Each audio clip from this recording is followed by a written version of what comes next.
Talk Shoes. Recorded live. Concerning the difference between the Black Revolution and the Negro Revolution. There's a difference. Are they both the same? And if they're not, what is the difference? What is the difference between a Black Revolution and a Negro Revolution? First, what is a revolution? Sometimes I'm inclined to believe that many of our people are using this word revolution loosely, without taking careful consideration what this word actually means and what its historic characteristics are. When you study the historic nature of revolution,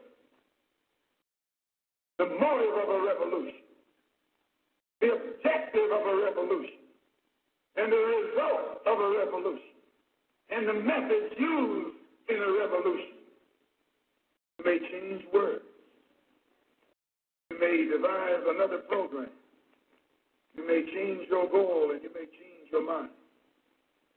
Look at the American Revolution in 1776.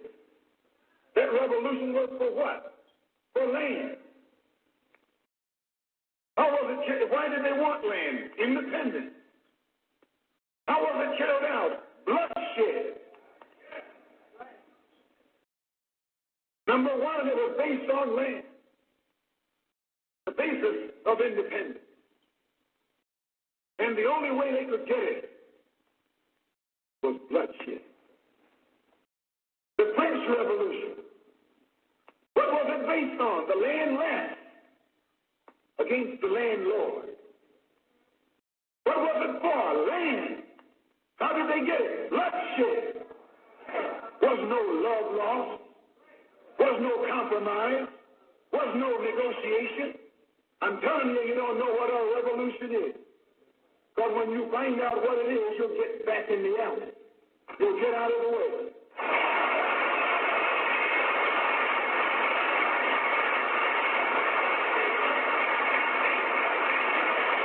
Come on. The Russian Revolution.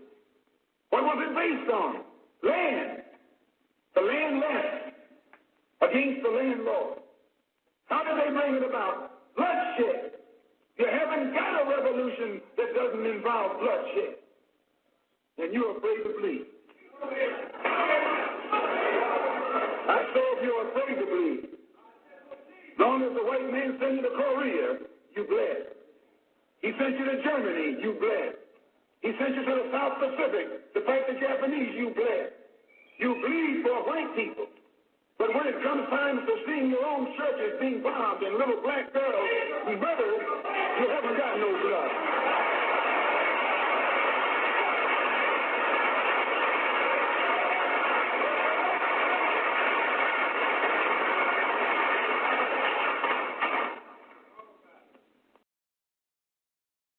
You bleed when the white man says bleed. You bite when the white man says bite. And you bark when the white man says bark. I hate to say this about us, but it's true. How you going to be nonviolent in Mississippi as violent as you were in Korea? How can you justify being nonviolent in Mississippi and Alabama when your churches are being bombed and your little girls are being murdered, and at the same time you're going to get violent with Hitler and Tojo and somebody else that you don't even know?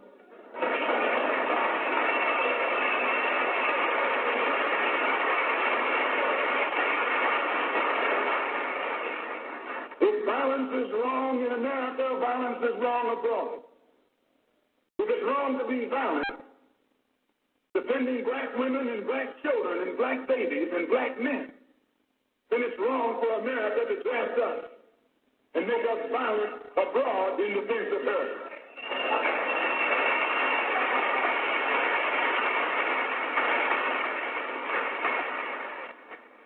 And if it is right for America to draft us and teach us how to be violent in defense of her, then it is right for you and me do whatever is necessary to defend our own people right here in this country.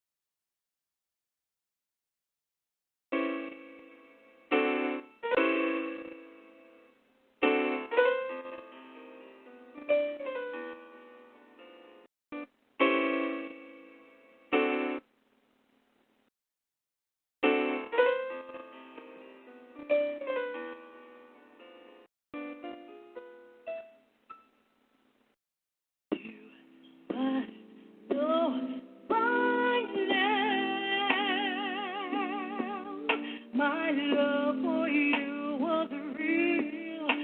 So now how does it feel when it's too late? Oh, too late.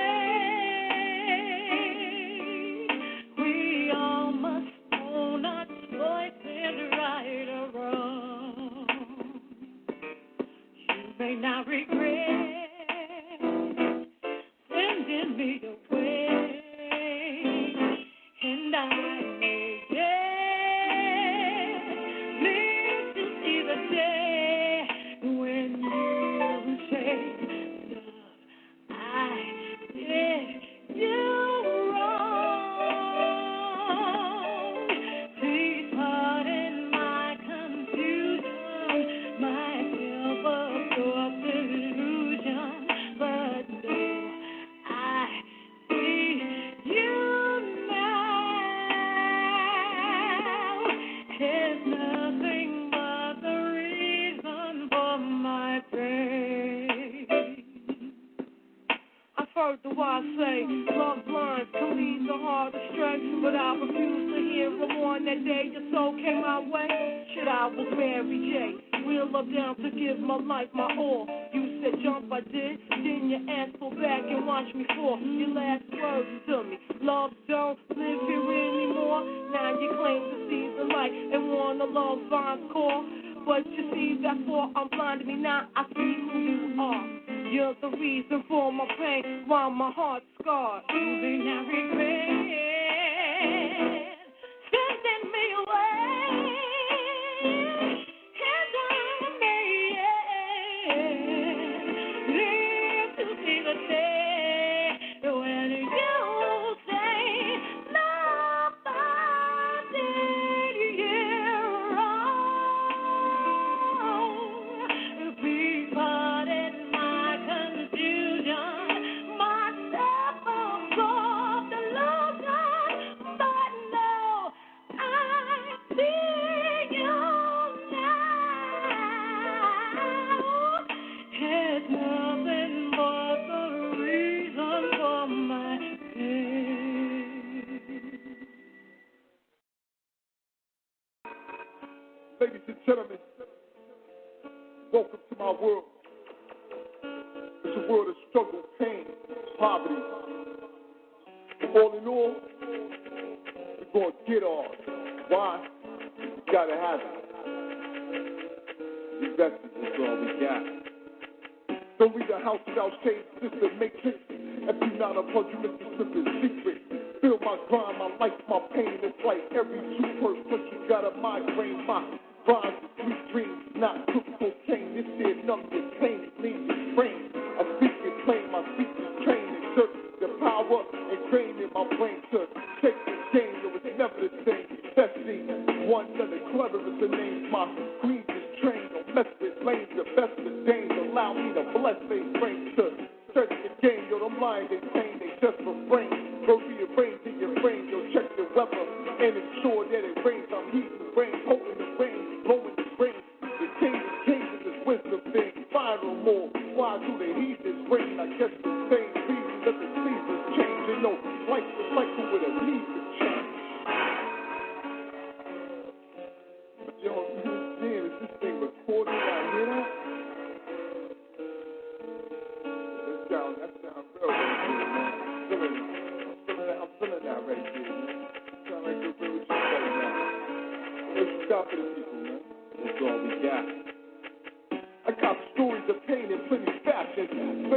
wasn't even what you know, plenty action. Hot shot pop my spine in the midst of action. See me in the ship, realize that I'm not acting. Plan to snap back to the place like elastic.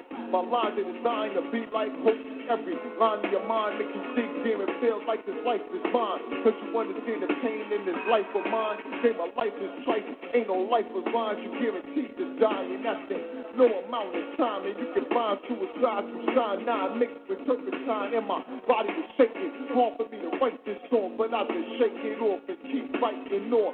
Watch the earth crying, New England, the strangest storm. Gotta stop crying for your pain to be gone. Me, I feel on, pray to survive to the morning. Say it's strange to hear a man wanna cry in a song. The world's corrupt. Who knows the right from wrong? Your chest is pressed for stress, it's gonna get it off. Oh my Nancy, son is crazy with it. Hold on, man. Oh, that's me.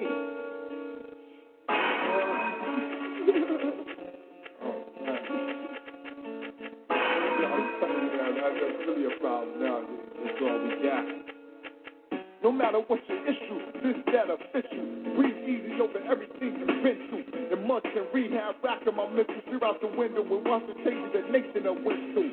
I'm on the phone telling my daughter I miss you. It's miserable living through the things that men do. But that was back when I busy was my main dude. And most of us live confused on what's the truth. Tell the world keep motion, affect on emotion, and turn your back on knowledge definitely potent. It's that real reality while most of y'all hosting. I was joking and don't fear me. Gotta be smoking on some sweet dreams. I'm watching the fiends lean. Haze out, you know the street scenes you can play around. The shirts and pins of friends who been laid down. Malik, Geek, Dre, Danger, Stutter. So many brothers have lonely mothers, fathers too.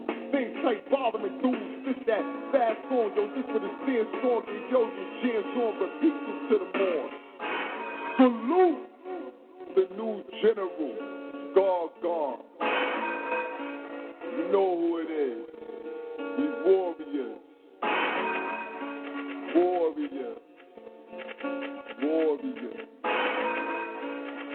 I love my life. That's all we got.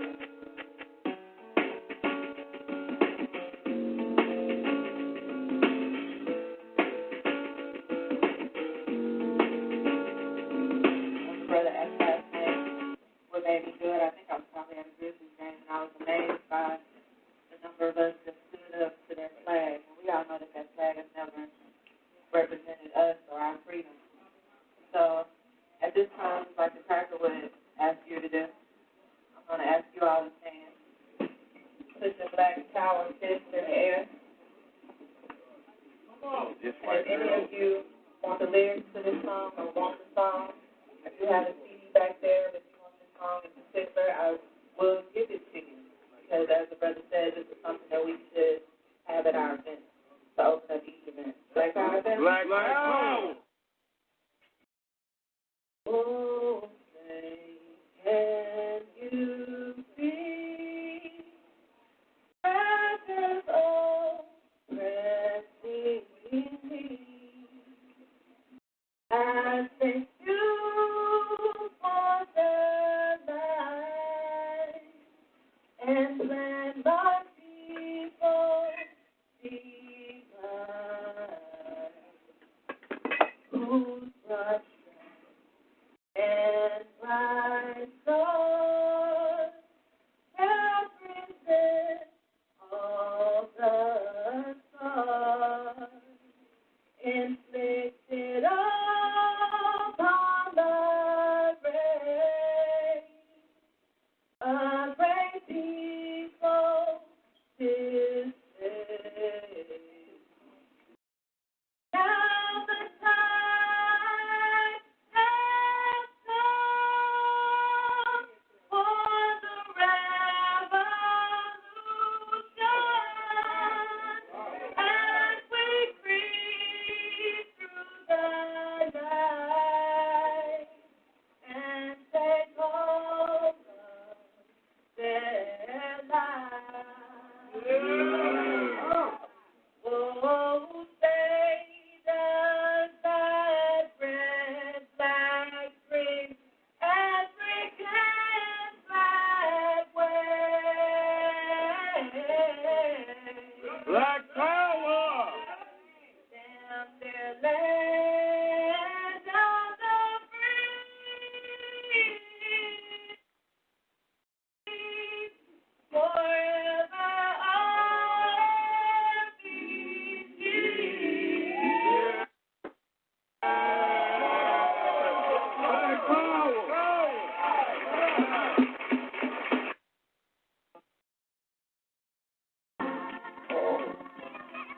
my life. Praise that Turner, glory to Garvey. Long in the spirit of Dr. Khalil Abdul Muhammad. Praise Harriet Tubman. Glory to Ida B. Wells. Long in the spirit of Sister Fannie Lou Hamer. Black Power, BB48, my hotel. What they do out there tonight, family, what they do. Welcome to Feet on the Ground Radio, Slaughterhouse Saturday, ready to get it in, know what I mean, coming to win. You know what they do. We out here, we got this African news, African views just for you. We African first, second, and third. Tonight's theme is always who's still betraying the African Revolution. So we coming to get it in with the praise to the ancestors, man. Know what I mean? We always keep them on the forefront. And we just making our moves, yeah, dig? So that's what we want to do. What's going on out there tonight, family? I see my sister Camille already out there on the drive. So we're just going to chop it up and have some fun tonight, man. You know, that's how it is. I did see some things on Columbus. I might have to tell my daughter to bring that book down here, too, man, because I read some other things inside that boy book about the white man. Then, woo! God damn, this goddamn white man is a beast. We need to know. But that's what's up, though. We riding, we moving, we grooving, and you know, I'm just glad to be in here tonight. I mean, make another day around. Every day up better than down. So that's what the movement is, man. We're gonna move into some topics. Black Power, BB48. What they do out there tonight, Sister Camille? Black Power King of BB48, and listen, I need a copy of that, Brother Vaughn. That was fire. All right? Oh, thank you. Yeah, baby, that was fire. I want that. Love the lyrics and the track, everything. Beautiful. I need that. All right, I'm going to have to find it. I think I might. Listen, I played it a couple weeks back, but I just played it because I listened to it. Like my man, he started having this little venue and stuff. So I went out there and I seen them doing their thing. But that joint, like, man, I put that joint out like 11 years ago. Stop playing, because I would have sworn you just did it. Real talk. Well, I put that joint out like 11 years ago. You know what I'm saying? Made the track myself and rocked the joint on. That's quite impressive. Respect. Wow. Yeah, it's fire. Fact. Hold up. I know you probably can hear it better. I'll send you the link, right? I'm going to show you how I got it. I got the joint from MySpace. That's the last place that I knew that my music was on. So when he said the joint, I went to MySpace and seen it. I said, oh, shit, it's still up there. Oh, shit, it's still up there. Yeah. I'm going to put the link in the group. Let me see. Sakisana.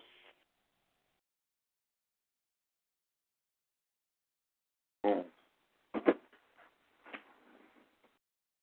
Shit, now let's get it moving. But yeah. I had to play your joint too real quick. I'm waiting for Brother Griff's joint to get here. Once Brother Griff's joint get here, I'll be able to throw his joint in the mix.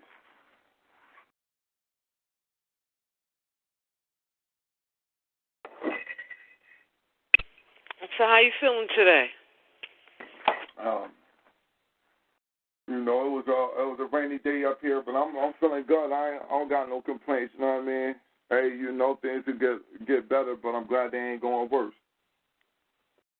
Ashe.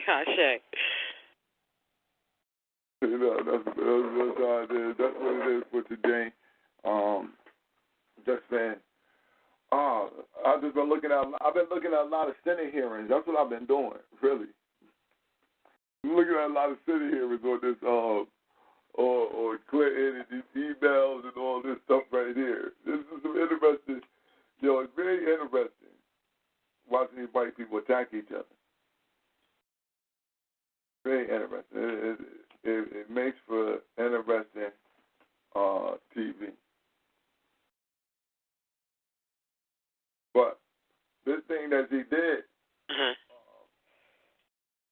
this email thing is, as quiet as they keeping it, it's bigger than what they're saying. I know that it's the white man law, but the white man ain't liking this shit.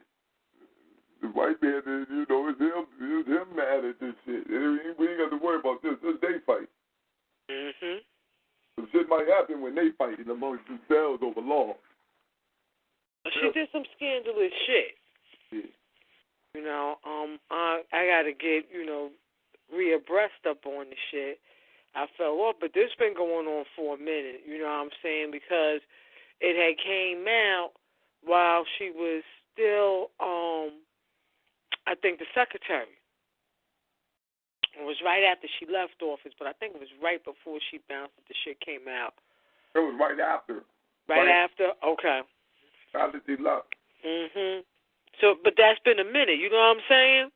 Because I remember when they had the first round of congressional hearings on this shit, and she had to go and be grilled and shit before the congressional committee.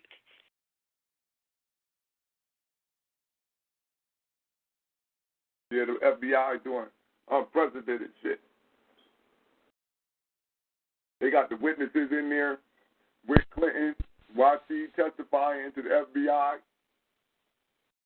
Yo, the FBI kills me with this shit right here, though. They killing me with this one. We don't got no video, no transcript of none of our questioning sessions. All we got is a summary. What? Nigga, you the FBI. You ain't got no motherfucking footage, man, piece of video. Not one listening device in there. Recording nothing. What kind of motherfucking, when do the FBI work like this? Because I ain't never seen the feds come get you and they ain't videotaping. Them niggas had surveillance video. They not doing that. That's automatically. You know you fucking with the feds. Some video surveillance and some motherfucking audio is coming. They got that.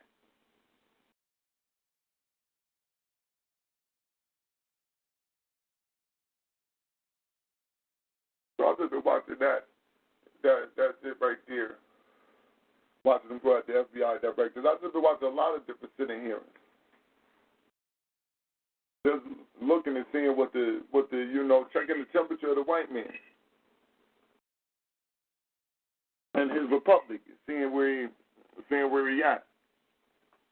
White men who ain't never had beards, growing beards now. They getting woolly now. I'm noticing all the changes in them. I said, damn, these motherfucking crackers growing beards in there. Man, these motherfuckers said, fuck that. We going back cavey. So that's interesting right there. That's interesting. Interesting to me. It tells it's psychological. It tells something psychologically going on in their mind where they decide that no, I'm no longer going to feel like this. I'm going with the full wild bushman. Black power, bro. Big black power, Sister Kabir. Leave it for you. Black power, King. Oh, yeah. I'm serious, though. Just tell me something about them. Now, tell me something going on right now. Something going on where they start to do that. You know what I mean? They come into the chamber, into the house meetings like that. They going on TV like that. That mean their minds stay changing. So their regular rules is about to be broken. But it looks like it's going to be a coup in the house. I don't know. I want to see if they're going to get it. If they're going to get it down like Italy, like the rest of Europe. You know, shit. I'm watching Europe. Yo, listen. The world is on fire out this motherfucker. They running up in the Senate houses on a regular around the world, man. I'm telling y'all just look it up. Just look. This shit is going. Look, white people going crazy all over the world now. They running everything. Didn't they force the Prime Minister of England to resign? I'm trying to think of what the bullshit was. I don't know if it had to do with East Syria or something.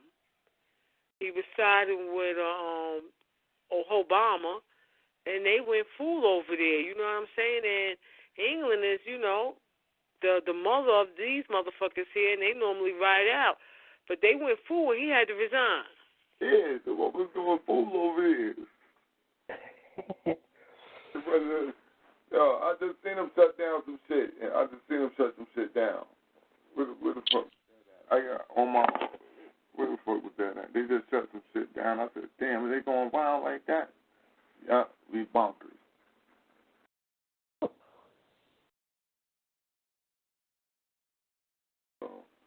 shit right here is going.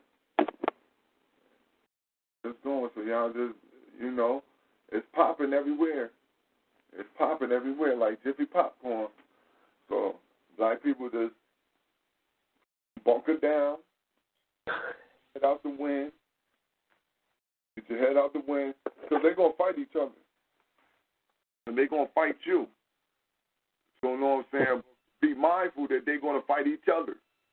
That's what we got to be mindful of, that they're going to fight each other. So, being mindful that they're going to fight each other, knowing that, then that'll help us out with our win. That you stay out their way for a second and let them get at each other. Don't put your mouth out there and let them get out there and talk all the shit they want to. Don't get out there with them.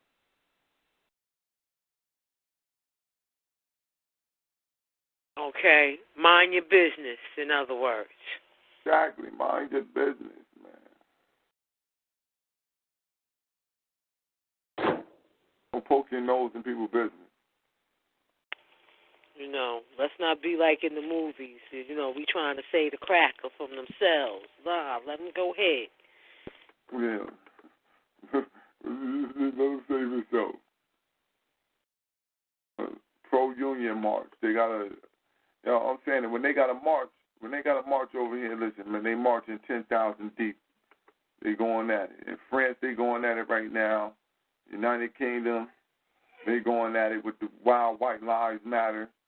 The Netherlands, they going wild right now. Germany, thousands going wild.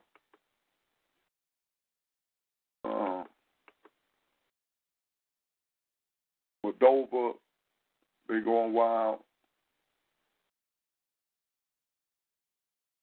Thousands hit the streets in Rome.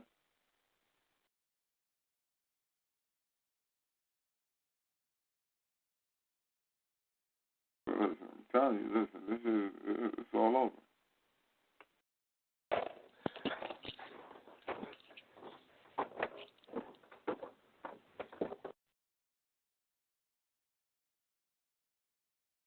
I had some other shit the other day. Bulgaria. They're going wild in Bulgaria. I think Bulgaria, that's what they ran up in the Senate over there in Bulgaria. So they're going wild out there. They got wild nationalists out there going crazy. You have to watch out. So watch out. Be aware that the white man now is coming to his breaking point again. We civilized him as much as we could. Now he's gonna go back right into his natural state of straight wilding, because he recognized that he like, yo, listen, man, we ain't got enough land out here. We ain't got enough shit. The poor motherfuckers is looking at it. Wait a minute, man, they stealing all our shit. They taking it all. So with them doing that, man, you gonna have to you're gonna have to, like I said, you're gonna have to bunker down, let them do what they do, stay out their way. Make sure you incite violence amongst them, you know what I'm saying, and just lay low. Stay away from large crowds of white folk.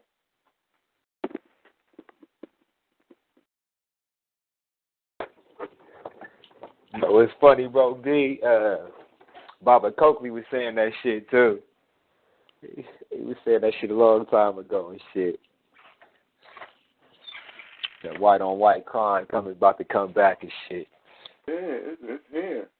Listen, listen, right? It's white people who play in the Black Lives Matter side, right? It's not that they play in the Black Lives Matter side because that's where they really want to be at. But remember, they already had the 1%, the 99 against the 1%. Remember that shit? Yeah. All right, so they had the what was that? Shut down Wall Street. What was that? What was that campaign these motherfuckers was running? What's the name was running that shit? Fat Boy. When all the white people was out and they was camping all on people's shit. Occupy. Yeah, Occupy Wall Street or some shit. Yeah, the occupied. Well, listen, man, they occupied everywhere. They ain't do no occupied out there. Oh, no. Listen, What's man. the fat motherfucker? Michael Moore. Michael Moore's fat ass was leading the charge of shit. Tariq Nasheed's boy, Michael Moore. Yeah, it was occupied everywhere, right? And yeah. so white people really was pushing at Occupy, but black people wasn't on board with Occupy.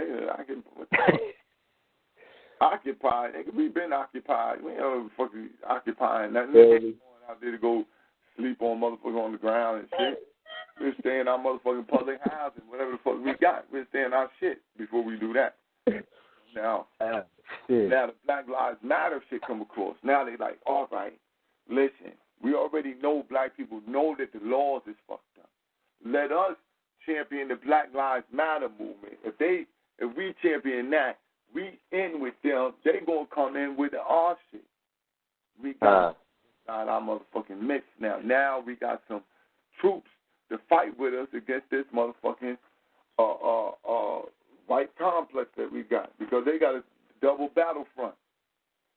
You know what I'm saying? They love being white, but they got a problem with their white nationalist brothers.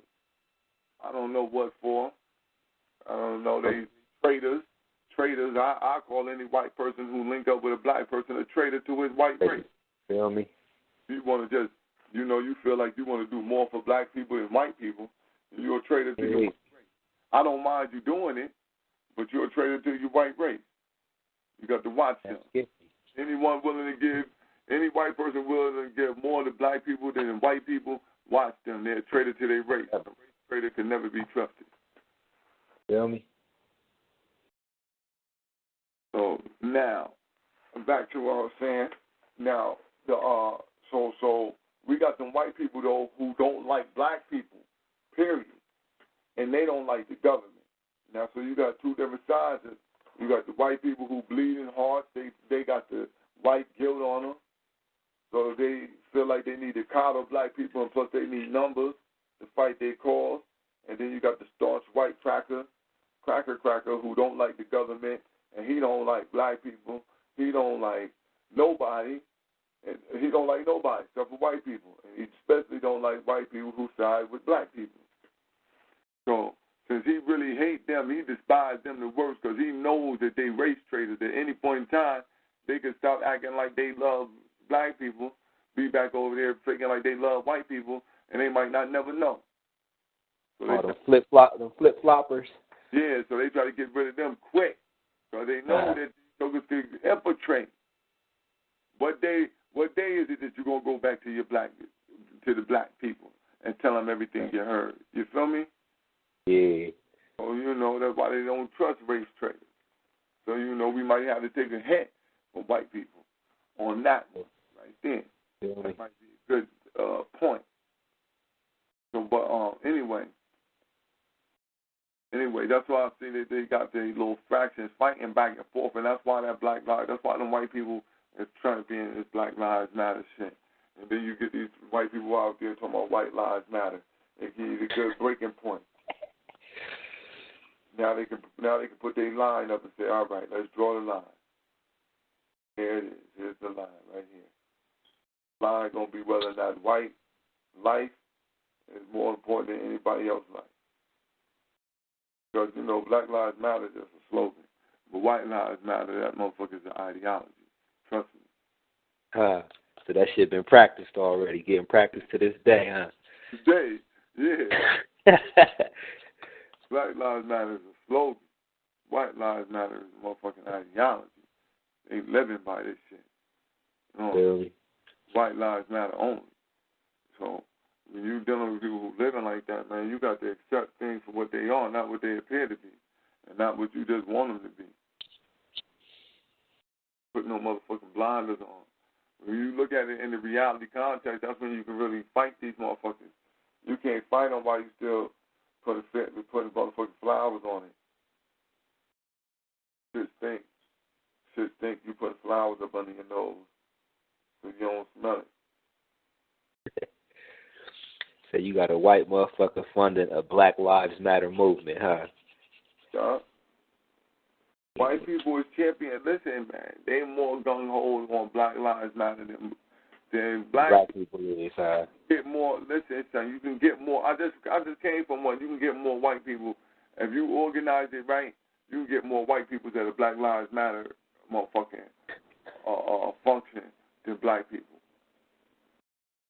And I don't mean organize it right like only spread it to white people, but just spread it out large enough. Just market it hard. You're going to get crackers coming. They coming. They coming. And trust. They not only funding, they the foot. But so the majority of them, I say the majority of them, they the footwork.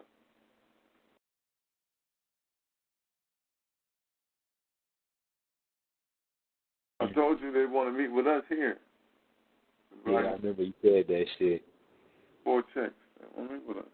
So.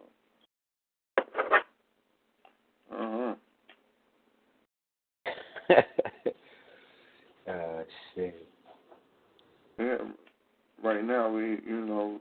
We got a couple things going on, but like I said, man, this is exploding. The world going crazy.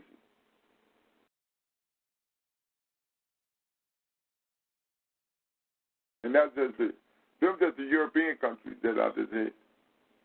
So, wow. So they can't have that much stuff. They can't have that much not fighting. They gotta fight. They can't be not fighting for so long. They gonna tear some shit up. The motherfuckers is gonna for sure tear some shit up. Yeah. After a little, they'll be back on to, like you said, tear some shit up.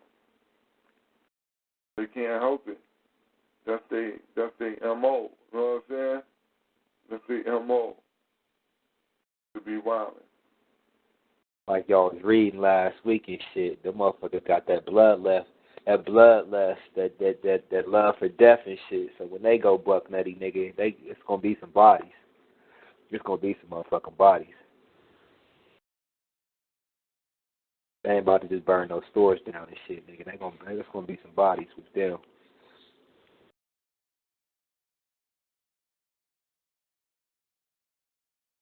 Yeah, that's what they practice. So the power structure gonna try to do something to calm them down or revert their attention and shit. Sick them on some black motherfuckers and shit. Like, hold up. We'll break y'all off this if y'all go fuck with them. Or try to create something where they make it seem like, They can't appease them crackers. They not gonna be able to appease them. See, we can be appeased. They got different psychology than us. Yeah, they fanatical to the hilt. Yeah, once they take over, they want to take over. Once they want to take over, they going for the takeover. Once the white man go for his guns, he ain't going. Trust me. Once the white man go for his guns, he's not going to stop on some concessions no more. He was already ready to concede, give some concessions and try to make some treaties. For the gun, once you go for the gun, then listen, man, I'm going for the win. And the only way, they got fired. Yeah, the only way that I can see, man, is you gonna have to kill us all the way down to the numbers where we gotta concede. Because anything other than that, man, we going for the win. Anything else would be uncivilized, Anything else? Anything else would be civilized. Nigga said I filed for unemployment 2 years ago. Y'all ain't hit me with my shit. Fuck it. I've been at that. They said they filed for unemployment 2 years ago. You ain't got me a job yet. Fuck it. So on. Right. Cause they ain't had no jobs over there in Europe. It's been a while. They've been trying to get economy been fucked up. Yo, remember I read this story about the white boy who got caught with like 20,000 fucking guns? I remember you saying that. Was that here or overseas? He was over here. These motherfuckers stockpiled. Yo, this motherfucker had over 20,000 guns. Did they let him go? Did they let him go? Nah, I got to follow up on it. I remember you saying something like that. The nigga was dressing up like a police officer or some shit like that. You got this motherfucker, that's something different. This was a hillbilly motherfucker. A big, The big hillbilly had a motherfucking, listen, man, this nigga had so many guns. He had a trailer that he had on his yard. Just guns, tons of guns. Just in the motherfucking, in the goddamn thing. Just thrown all over the place. So many, like, he just started opening the door and just throwing them in there. Word, son. So many. Looked like he just started just throwing them in there. Fuck it. Or somebody just dropped off a pile of them and it just fell into the thing. Word. That many heat. That ammo.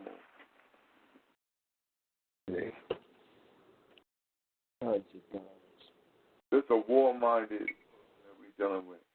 He always prepared for the war. You know what I'm saying? Trust me, even the one who he looked like he ain't about shit.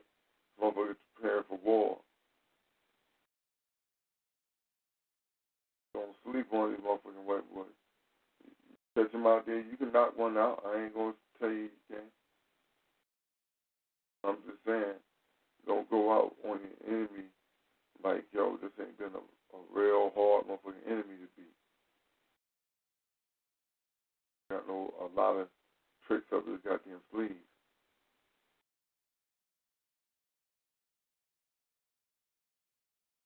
Let's see what else we got going on.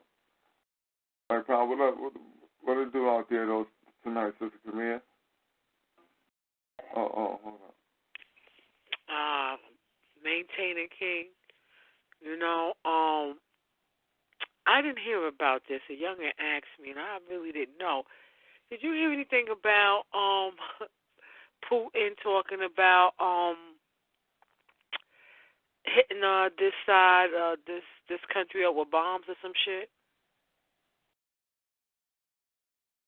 Yeah, I've been hearing a lot of chatter that Putin that they doing back and forth.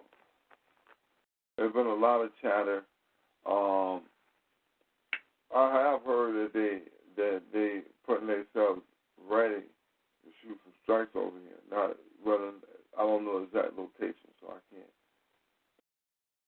be on with that. But I know that they ramping up over Syria because see they're about to try to tell Russia they're gonna put a no-fly zone there because Russia is saying that with them in Syria that they fighting ISIS. And now you know that there's supposed to be a deal that ISIS got with Syria to move oil. And ISIS, which they call ISIL right now, they changed the name. So ISIL is allegedly running that oil for America, running that money. So allegedly a creation of America, you know, they having a problem with Russia bombing it. And Russia already know who they're a creation of. So they can't just come in there and just be like, yo, y'all bombing ISIS trucks, and that's our money. They got to come in there and another guy to try to scare them out of doing it and letting them go ahead and have their zone. Because it's a zone at the top that Russia and Syria guard as a border. And so they want freedom to roll on that border.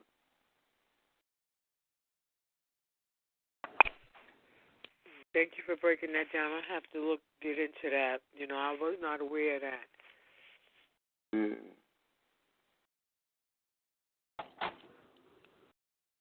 It's interesting because you know they create these groups in order to get money.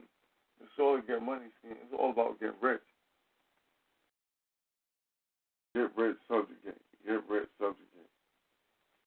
Yeah, because what would a terrorist, quote-unquote, so-called terrorist group have to do with moving oil? Where they do that at? That's new. So that's the biggest part of their fund is the oil they're getting. Like, well, who buying the oil? Because they sure ain't ain't got no refineries. He's supposed to be the terrorists. Where they get a refinery from? Take this raw crude and go refine it.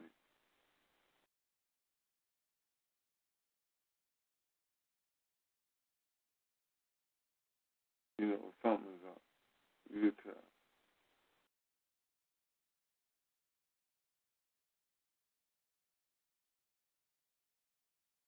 You can feel it in the air. Weather didn't change back to what you would expect around this time. Rain is here. Get your rain suits on. Be ready for the weather. But yeah, Sister Camille, that's what I know about that situation here. Brother Griff, you got anything to add on about that? As far as the Russian USB, yeah, Putin. I've been listening to this one little white boy and shit. This little YouTube channel I checks out and shit. He's been speaking. He was talking about, you know what I'm saying, it's unconfirmed for me, but he's been just be speaking. He's saying like ISIS and ISIL, some of those groups that they call in terrorist groups are pretty much groups for the U.S. and they're over there clearing out territories to get that oil to run through. Got that pipeline over there. And Russia bombing them motherfuckers, but the U.S. is getting salty because the U.S. is claiming they fighting the terrorists, but them is the terrorists that they put, them are the people that they put together to pretty much protect that oil pipeline and shit. And when Russia fucks with them, they get mad at Russia, but like you said, they can't come straight out and be like, Russia, quit bombing our boys and shit, like them is our motherfucking niggas and shit. So they're trying to make Russia seem as if Russia is kind of pretty much being on the offensive, bombing, you know what I'm saying, some of the locals and shit, like Russia's, you know, bombing hospitals, trying to make like Russia's pretty much out of pocket and shit, so they have a reason to go to war with Russia, back Russia to fuck up off of you know what I'm saying, their oil interest over there. Because Russia already know what's going on, man. You know, they brother and sister, so they already know what the hustle's all about. You know what I'm saying? So like you said, it's an in-house beef. Probably, you know, they all probably want that oil over there. Right now, money getting tight, so it's pitting, you know what I mean? It's putting the little white nations, is you know, it's the in-house beef now. Everybody's scrambling for bread and shit with the economy collapsing the way that it is. So they leaving. You know, that's what I'm kind of seeing what's going on.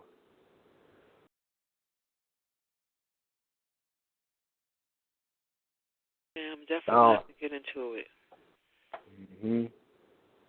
I was thinking too though, because this ain't the first little beef that Russia and the U.S. did. It's so-called beef, man. So I'm kind of like, I'm skeptical because they beefing so much on a you know what I'm saying, on an open medium. And I'm wondering if this is just, you know what I'm saying, like a motherfucking ploy to get people to start working with Russia and fucking like China, fuck with Russia heavy and shit, fuck around, and then, you know what I'm saying, U.S. and Russia flip the script on everybody, like, cause they brother and sister, man. We done seen this beef before, for real. This ain't no new shit. So, I mean, niggas need to keep their eye on them motherfuckers, but that's on China if they fucking with them that tough. But they all Europeans at the end of the day, so I don't see them going against each other for no outsiders. I ain't seen them do it before to a major degree, so I don't foresee that shit about to happen now. But you never know, like Sis said, niggas need to do a little homework on this shit. Well, I have to, because the youngin' that hit me, you know, he's straight in the streets. So I was just so happy that he even came at me with something like that. Not happy that I'm not on top of that, because I fell back on international news for a minute. And I was just like, yo, I got to get back on my shit, because, you know, you never know when one of them may come your way. You know, and I didn't like the fact that I did not. I was not up on it. So I have to, and I told him I'll get back with him when I get my information down. And, you know, discuss it, see what the shit mean, how we see it. No doubt. I looked up that story, bro, B, on the motherfucker with the gats and shit.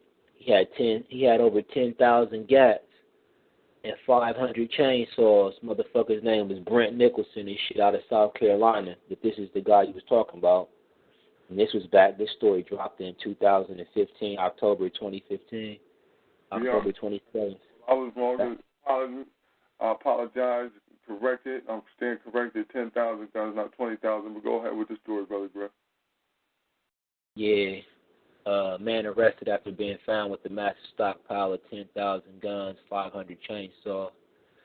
South Carolina man was arrested over the weekend after authorities found him with a stockpile of up to 10,000 guns and 500 chainsaws, the Charlotte Observer reports.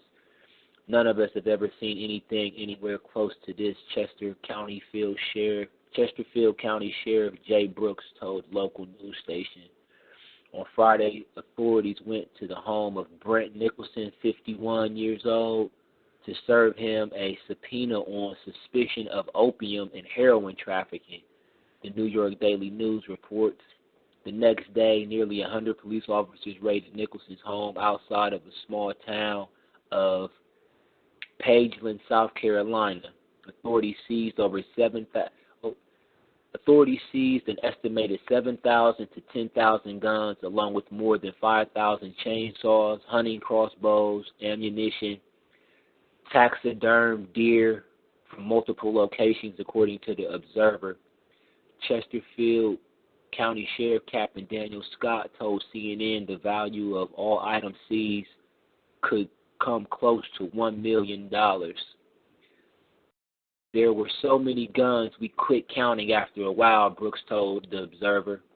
In addition to Nicholson's home, authorities found guns in a nearby storage building at a liquor store Nicholson runs, and his parents' home.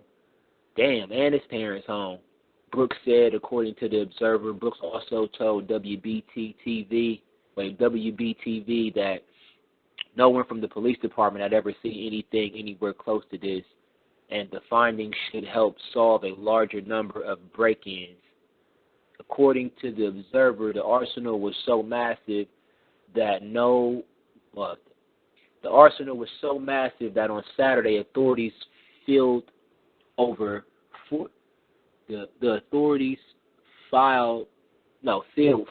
40-foot tractor trailers with this shit. God damn. According to the Observer, the arsenal was so massive that on Saturday authorities filled 4 40-foot tractor trailers. Newspaper reported that the police thought most of the weapons were stolen. The Observer reported that Nicholson was arrested and charged with possession of stolen property, while Daily News reported that he also faced drug charges. Look at that. Said 4 40-foot tractor trailers? God damn. They just got heats upon heats. Mostly look like shotguns and shit. It's a lot of shit, though.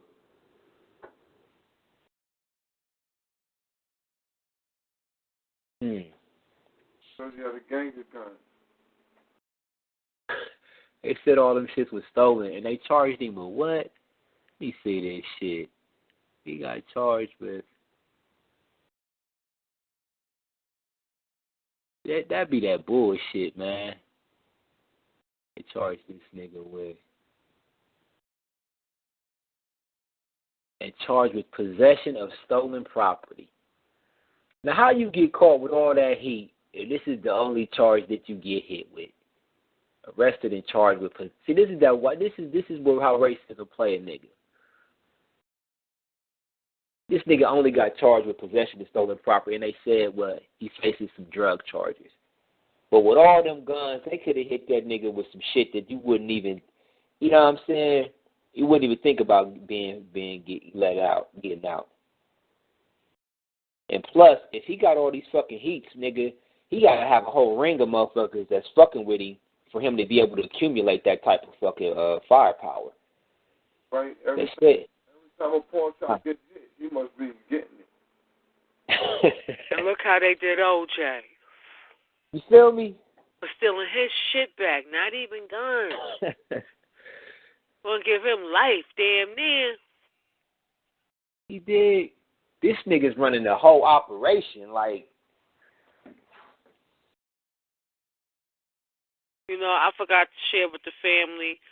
Somebody might have mentioned it. I'm not for sure, but I want to, give my love and respect and condolences to the family of Deborah Dana, the elder queen who was 66 and was killed by the Bronx police on Tuesday with her elder sister right beside, right there. So, another continuation of the bullshit that has always went on. It don't matter. Young or old. All you got to do is be blessed by melanin and them cops unload. It's the sister had, according to what they're saying, she had mental issues, but this wasn't the first time. And the sister had a bat in her hand, and that's reason to unload and kill her. And, I mean, she's an old lady, 66. I mean, come on now.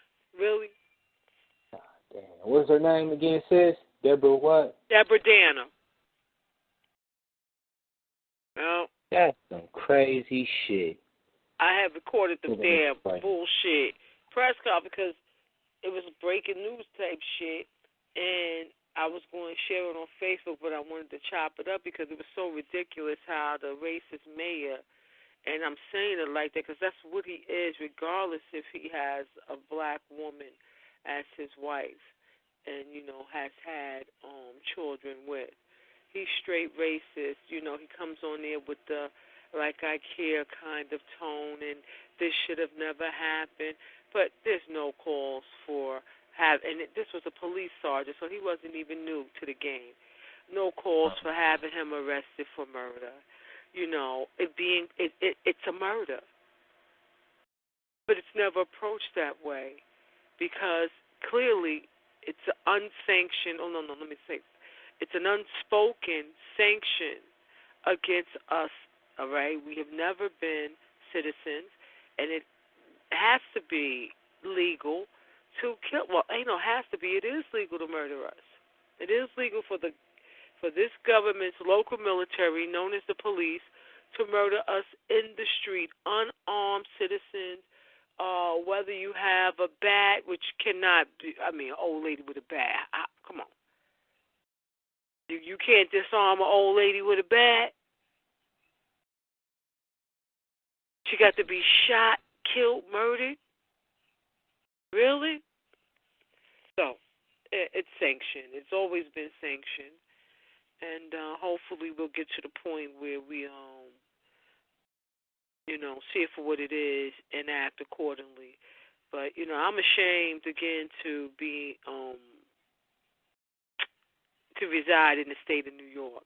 I'm embarrassed, We don't do nothing over here as a group when these things happen, I have to say, shamefully.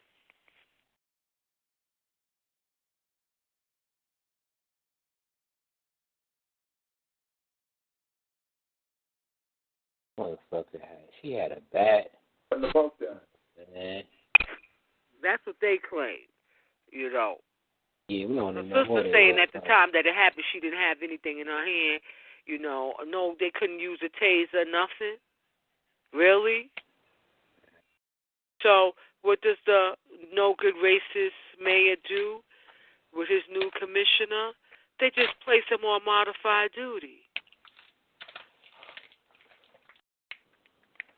That's it.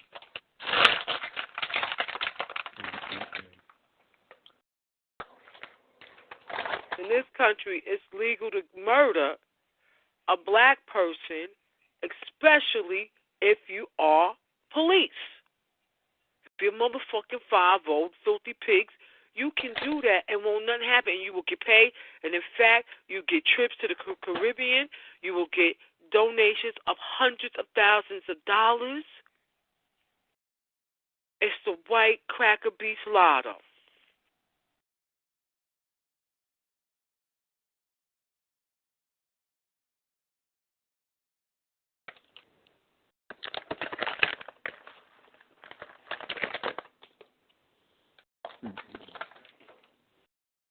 So what you say, it's pay. It's the black people lotto now. Get murdered by the cops, your family gets some dollars, you die, but the family get paid. Ashe.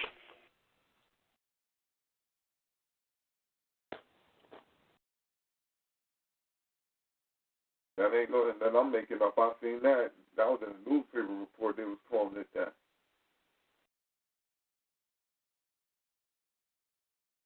It was really dealing with a lot of families in Chicago.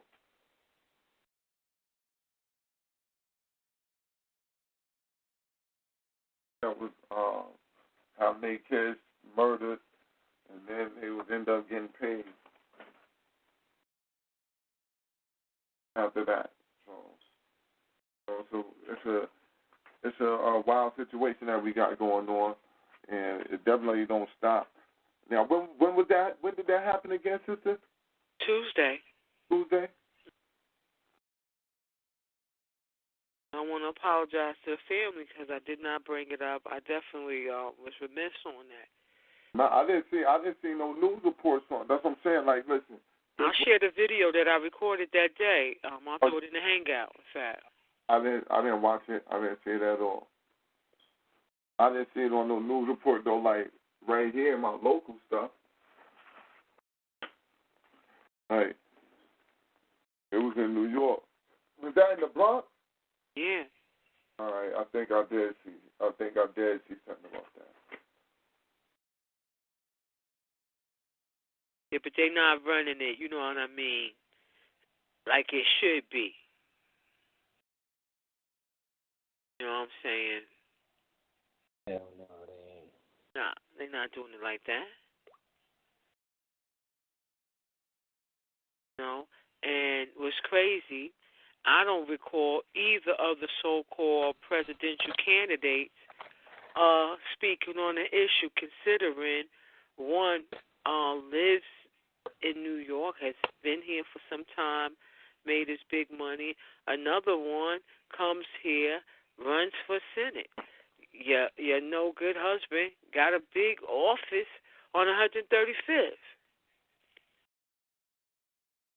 Mm-hmm. They had shit to say about this. Now, grandmama, 66.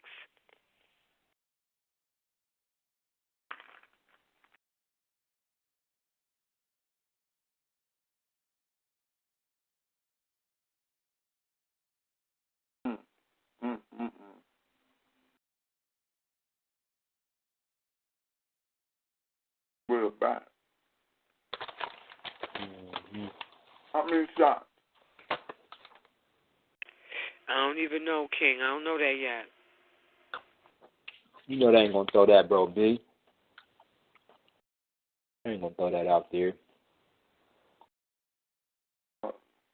They trying to sweep that one under the rug because of the circumstances. I didn't hear nothing about it. I ain't heard shit about it either. That's the first I heard. Even though I don't really watch no major mediums, but a lot of that shit will show up on people's little Facebook timelines and shit like that. No, that's what I'm saying. I've seen a little something with you. Now, if I go back then, I think I did see something. Right. Without. And I didn't hear nothing.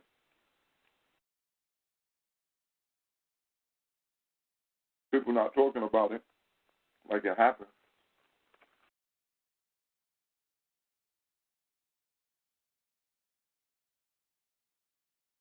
And we're going to have to separate.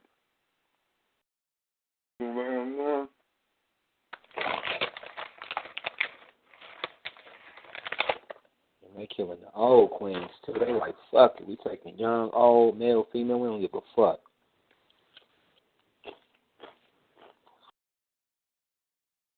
Must be that Make America Great Again Trump was talking about.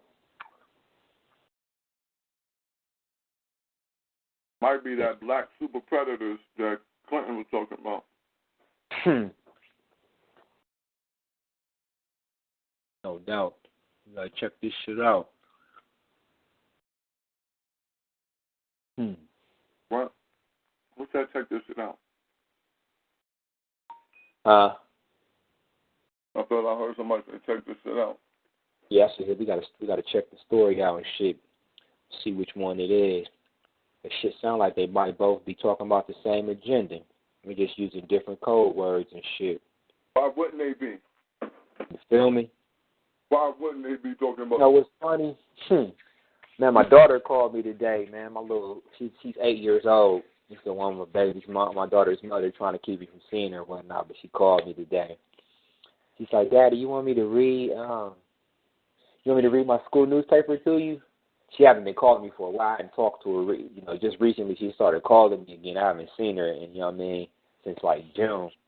And even then, like, it's been like very rare, and it's just like real short period of time that I get to see her. But I was like, yeah, go ahead, baby.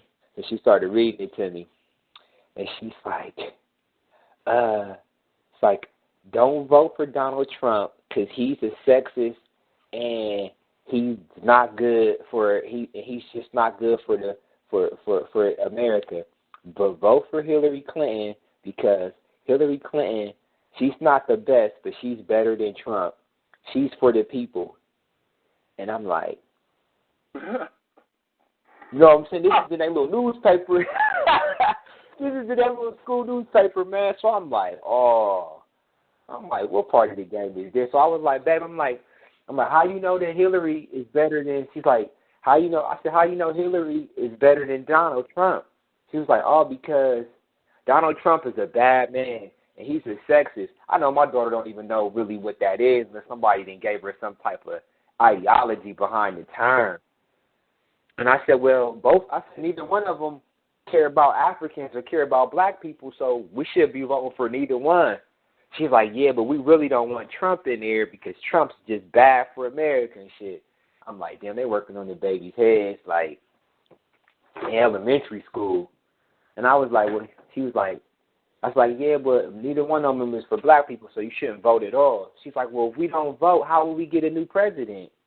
And I said, well, there's plenty enough white people out there to vote to get a new president. And then I told her, I said, then you got to understand this, babe. Like, you got two different voting voting evaluations. I was like, one is called the popular vote. The popular vote is when the average person goes and casts their ballot for who they want to be the president. And I said, though the popular vote, has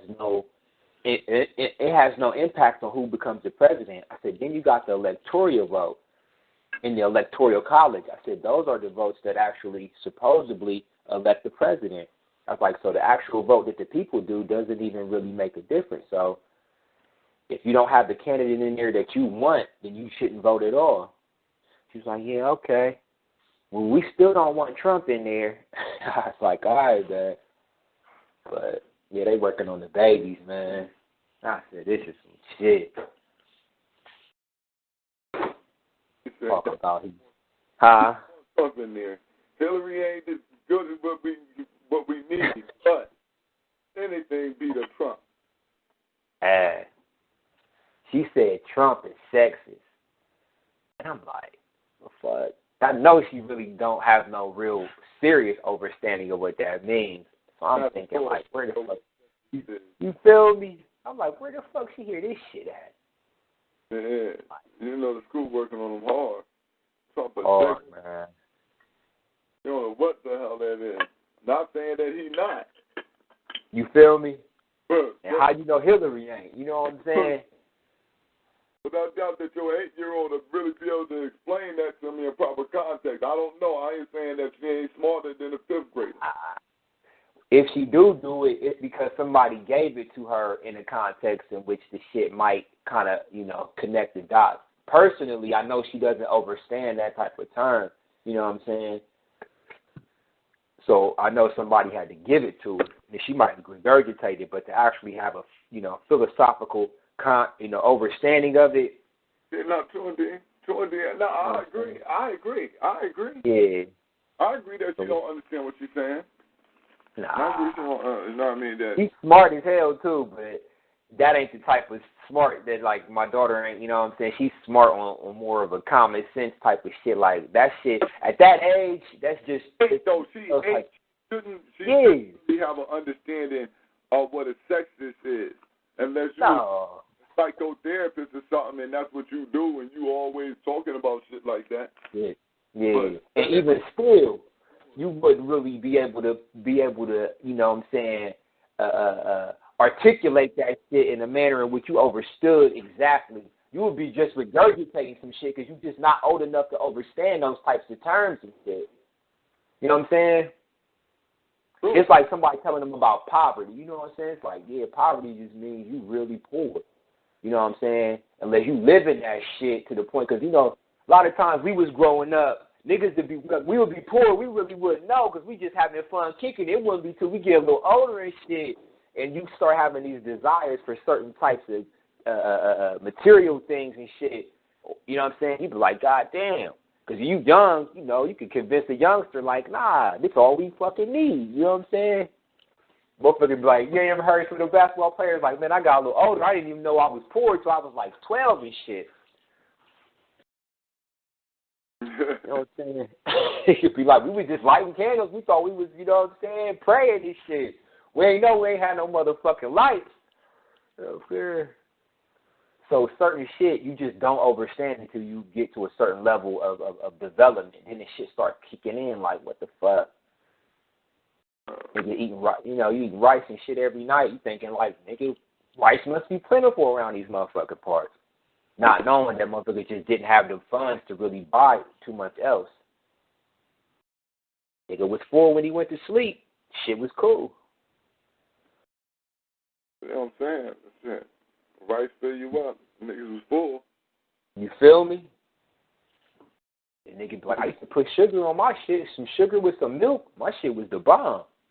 Yeah, a little sugar on that rice. A little pat of butter and some sugar, man, the motherfucking rice be a whole nother meal. Eat that gladly.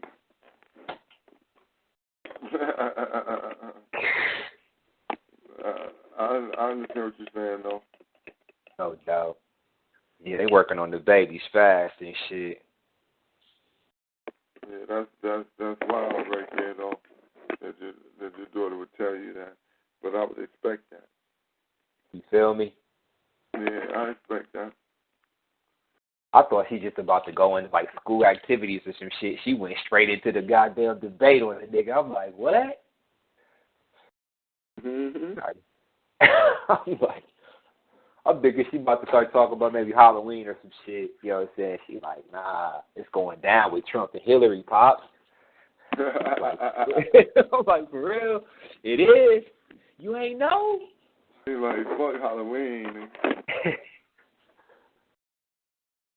Crazy, man. Trick-or-treating. The real trick-or-treat is in the White House. Obama leaving. We're going to get Trump. You don't want him. Really? The number one enemy. There's even a theme to that, family. Black Power. Black Power. See, when you study the culture of America, it's a trip because America's so hypocritic. You know, the culture itself is hypocrisy. So, for example, when we say that America was founded for WASP, and WASP is an acronym for White Anglo-Saxon Protestant Males, right? They would make a half-breed nigga president before they allow a woman to be in power. You see what I'm saying? Yet, when you study Britain, the success of Britain's monarchy has been the fact that their monarchy has been borrowed from African traditions by putting the lineage, a matriarchal lineage. You see what I'm saying? So when we fast forward back to America, what this lesson really is about is the fact that white feminist women are on their motherfucking heels. Because in order for the first woman president, white woman become president, they had to let a minority, a nigga, be president first. You see what I'm saying?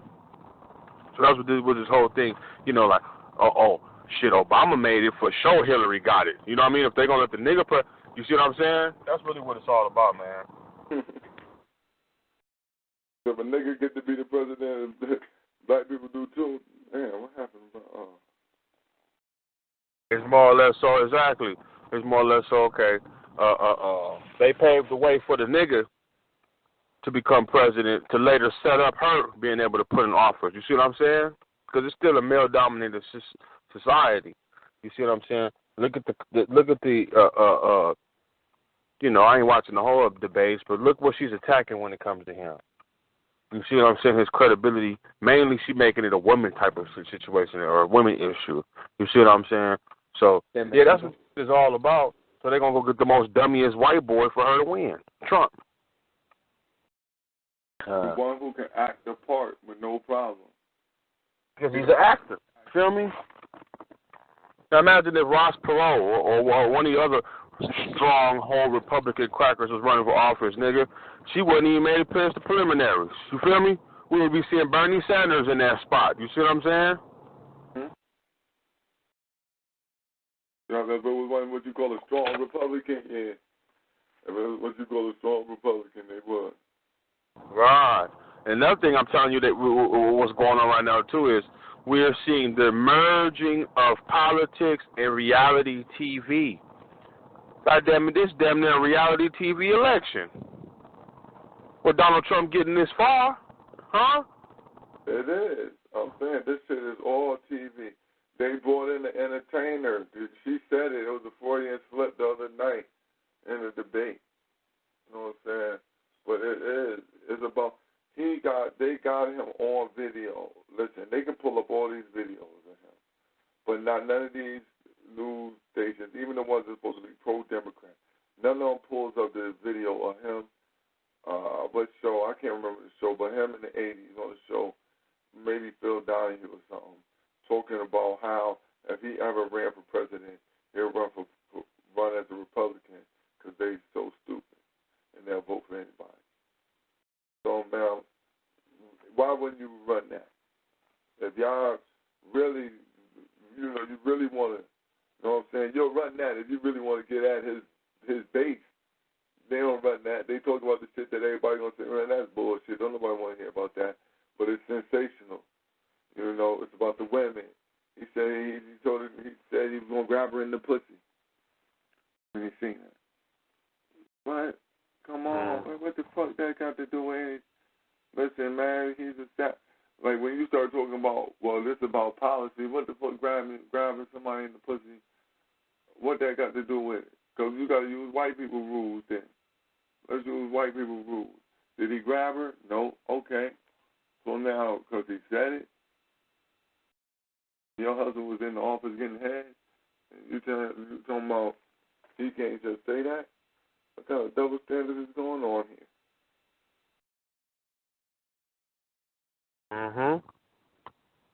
And this ain't the first time this didn't happen where they resulted or used whenever there was some political turmoil in the times, you know, whenever there was some real social issues about to take place with some social change, they bring in a entertainer who runs a game of misdirection. The last time we seen this in terms of the presidency was Ronald Reagan. Ronald Reagan first was the governor in California. This nigga was really one of the key role players in destroying the California Black Panther Party movement. What was going on during the time? He was the governor of California, no doubt. But let's look at what's going on in that time. It was social change. You see what I'm saying? Niggas was ready to revolt. We was revolting. At the same time we was revolting, we were promoting black unity.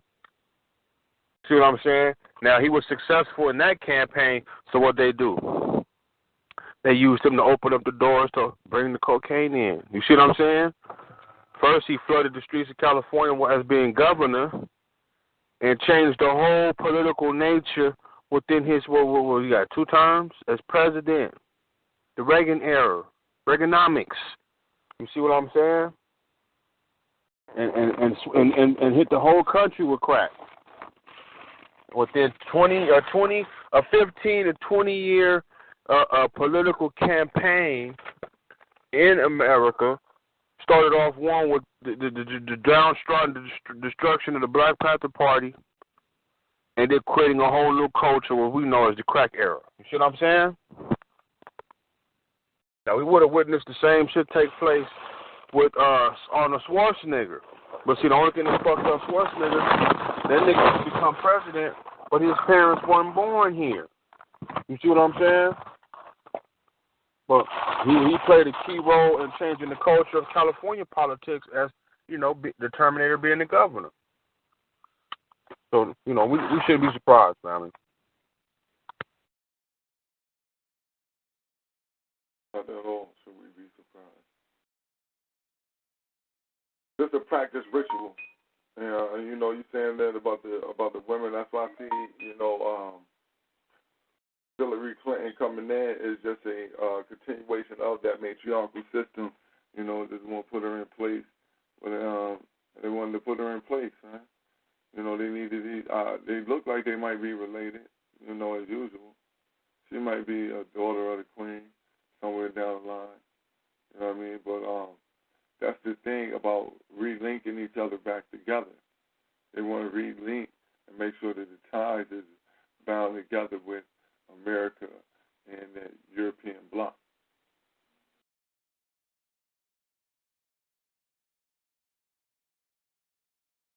That's the, you know, that's one of the underlying themes behind that. They need to consolidate to get together this world currency.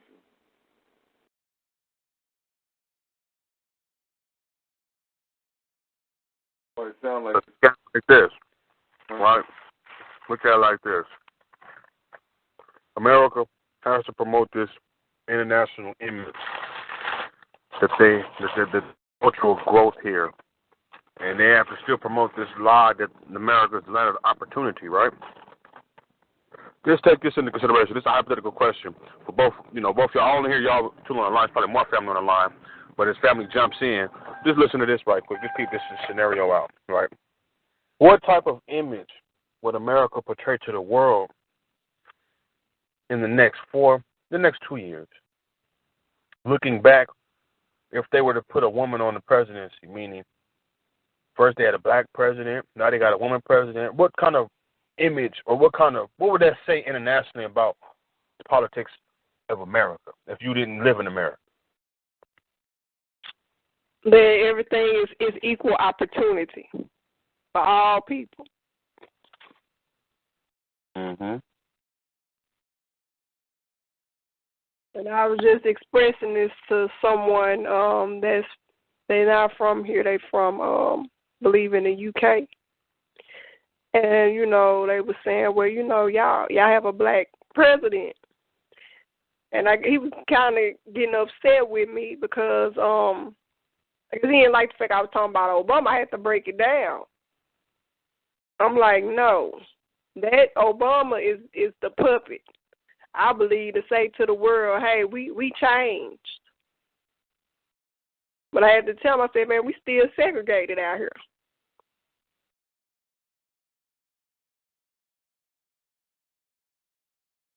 Thank you, Queen. Anybody else want to answer that question or make some comments on that question right there? Do I ask the question one more time? Yeah, I'm about to say, put that out there one more time, bro. Okay. Yeah, the sister caught it quick. Okay.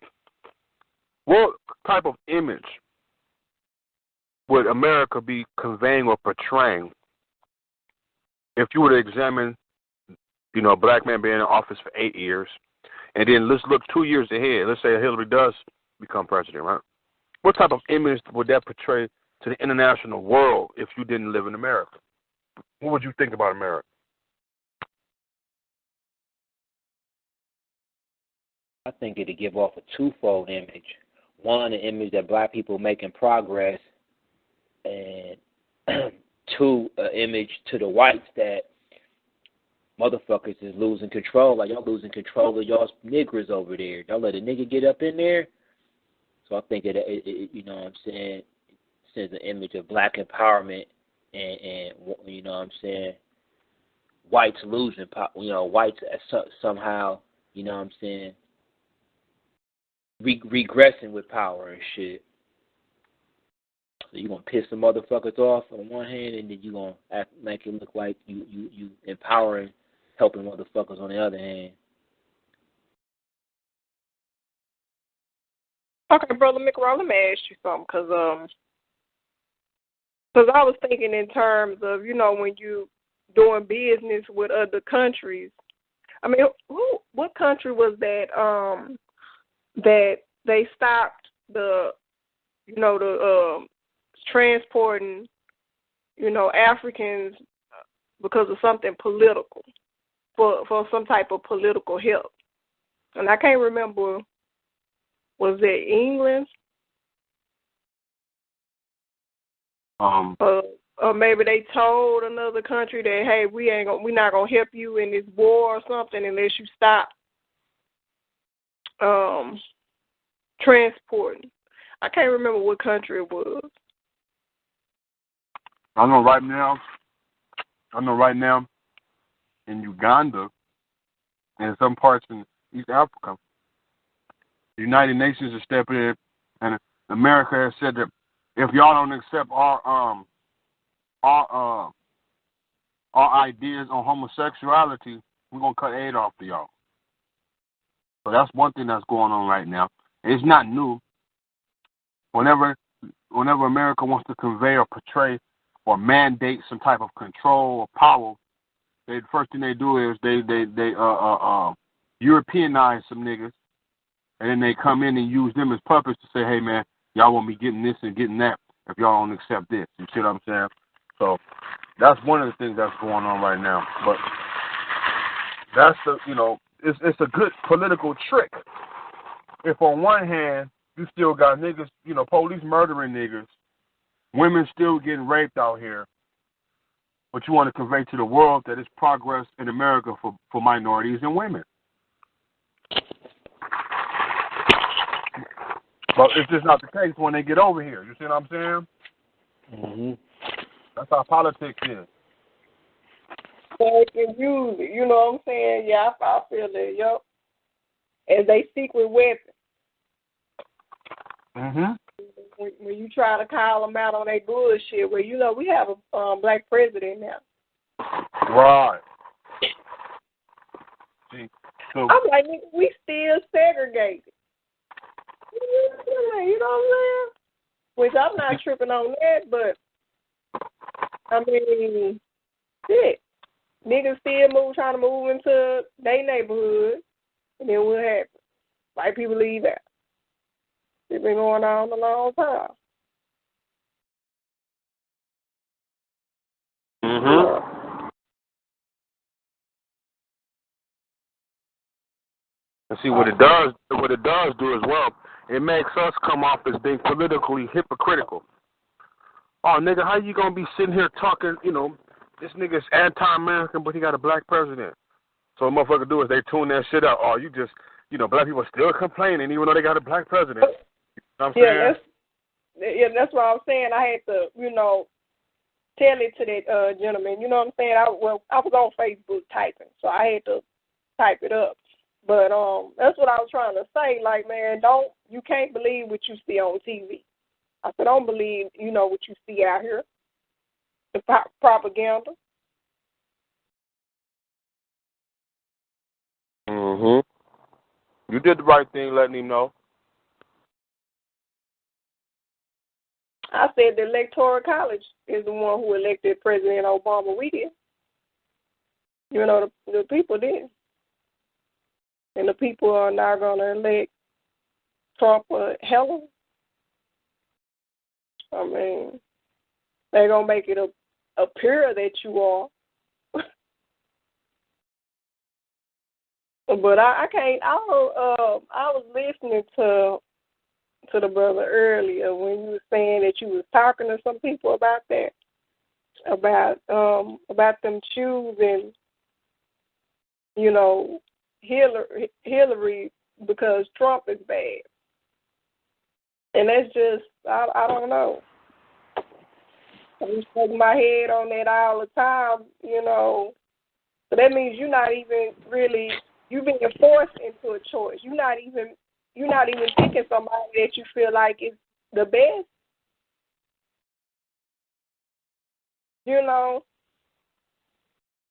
So it's just all screwed up to me. I really stopped arguing with people over whether to vote or not. I just know I won't be. Nah, you know what's funny though, sis? Like a motherfucker right here, like a nigga right here, and you know, living over in this motherfucker tell you the same shit. Like, nigga, we got a black president. Mhm. Yeah, you have that, and then you have the Negroes who was under the impression that Obama was going to come to their neighborhood and smoke weed with them when he was elected. So dumb. But the thing is, like, you know what I'm saying, the power structure is so slick, man. They overstand the use of propaganda. And I gotta give it to you know what I'm saying, Brother Tim, though he always is speaking on the propaganda tip. But they understand the use of propaganda, and the major propaganda is imagery. Because they know they getting it to the point now where they done dumbed down the population so much. Most motherfuckers ain't reading like they used to. So now it's about the image. That's why people like, nigga, y'all got a black president, so they feel like that image right there solidifies, you know what I'm saying, black progress. Because they put a motherfucker who appears to be of some type of African descent, you know what I'm saying, put him in front of your TV screen, dressed him up, and said that he was the president. Just the image of that solidified the reality in their mind. Mhm. That's the dangerous part of the whole shit. Mhm. Yeah, that's what they believe. Like one black person making progress is supposedly we all making progress. It's just not true, and they like to throw that up. I was listening to Dr. Khalid's radio interview with Sean Hannity or whatever, and he brought that up too, talking about what about Oprah Winfrey and you know, so calling out other people. What about those? You know, don't that mean that we blacks are making progress too? You know, and then you can go back and be like, well, Madam C.J. Walker was a millionaire back in, you know, the 20s, 30s, or whenever. And nigga, they was lynching niggas. Ashe. Like, wow.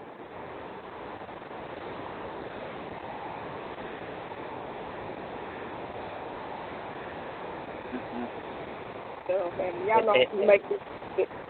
Somebody's phone making awful nasty noise. My bad, that was me. I'm rolling in the whip and shit. My fault. I'm gonna mute out. But all I wanted to say too, like the motherfucking propaganda is like that's their main military weapon is that shit. So you know what I'm saying. Most motherfuckers ain't you know, if you ain't thorough and you ain't peeping that shit. The major element in a military campaign is usually the propaganda, whether it be on audio, visual, you know what I'm saying. So niggas gotta know, they don't even know that TV is a military weapon. I know the family know, but a lot of motherfuckers don't understand when they watching all that fuckery and shit, how that shit's playing on their goddamn psyche. That's why I said that motherfucking, that birth of a nothing, man, that shit is dangerous. Cause that shit's playing on niggas' psyches, man. And if a motherfucker ain't sharp, he or she not gonna be able to read between the lines and shit.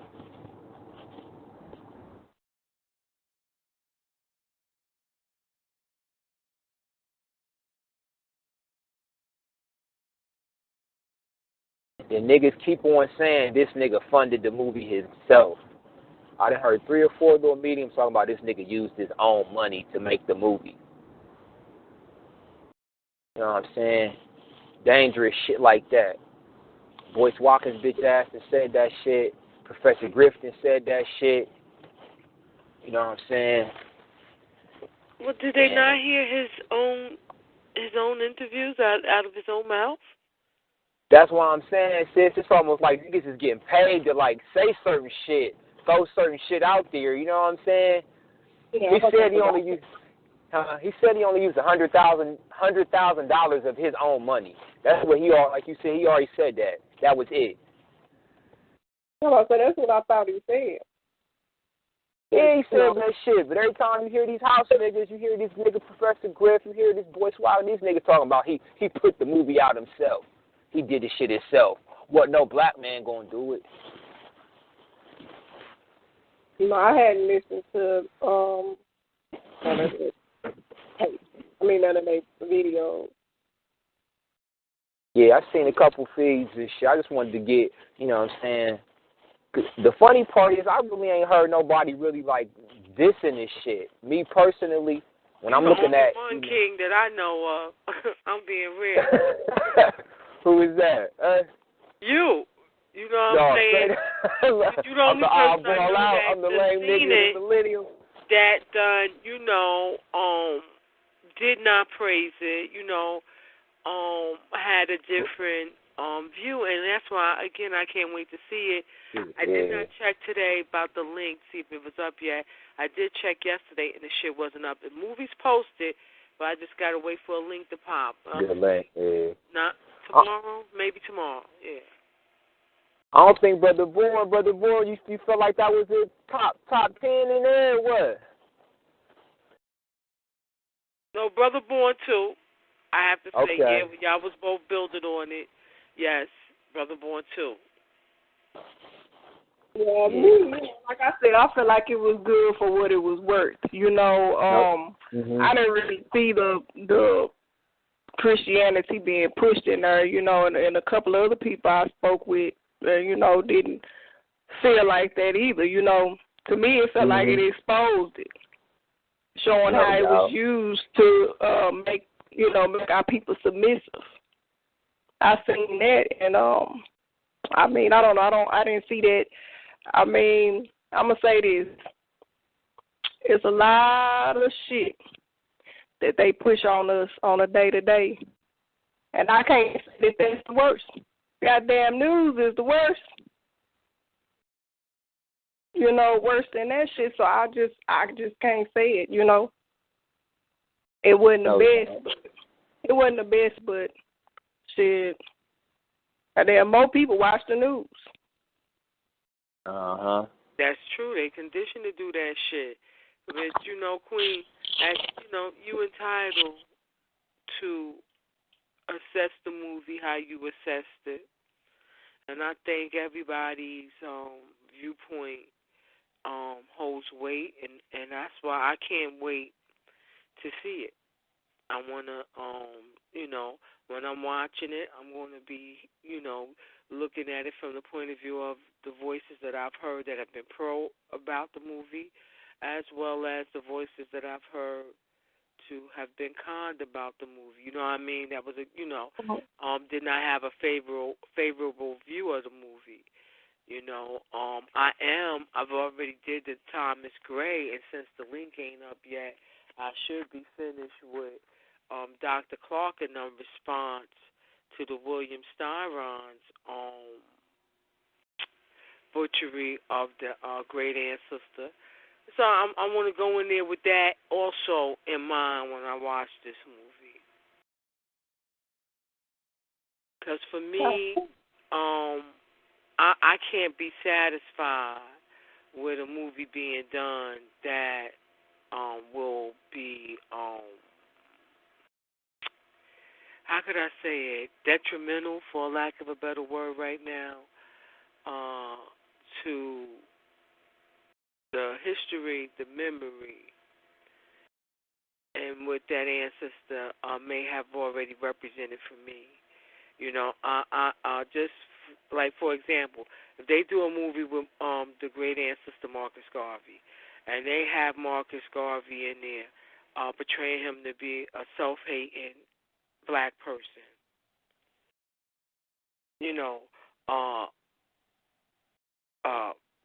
having characteristics of a lower nature, meaning he's only doing this out of greed, he's not sincere about liberation like I know him to have been, or they make it seem like it's his fault that he got set up and was sent to prison. You know what I'm saying? If shit come off like that, I don't give a fuck if the movie is about the ancestor. I wouldn't want to see it. It would, despite all the garbage that the cracker put out here, which I expect that now, understanding the role of the information, the misinformation that the cracker generates, whether it's regardless of what medium it's pushed through. You know, I expect that. But I will have a problem when the cracker being behind such a thing, whether it's a black face on it or not, denigrates the ancestor. I'm not going to be happy just to say that a movie was made about Marcus Garvey and this shit is fucked up. You know what I'm saying? So it's supposed to be a movie coming out about Marcus Garvey, or you just using this as an example? I'm using that as an example. Oh, okay. Oh, I hadn't heard about that. You gonna hear about it, Queen. They gonna get at the ancestor next, cause it's an onslaught, man. It's an attack. It's a military operation.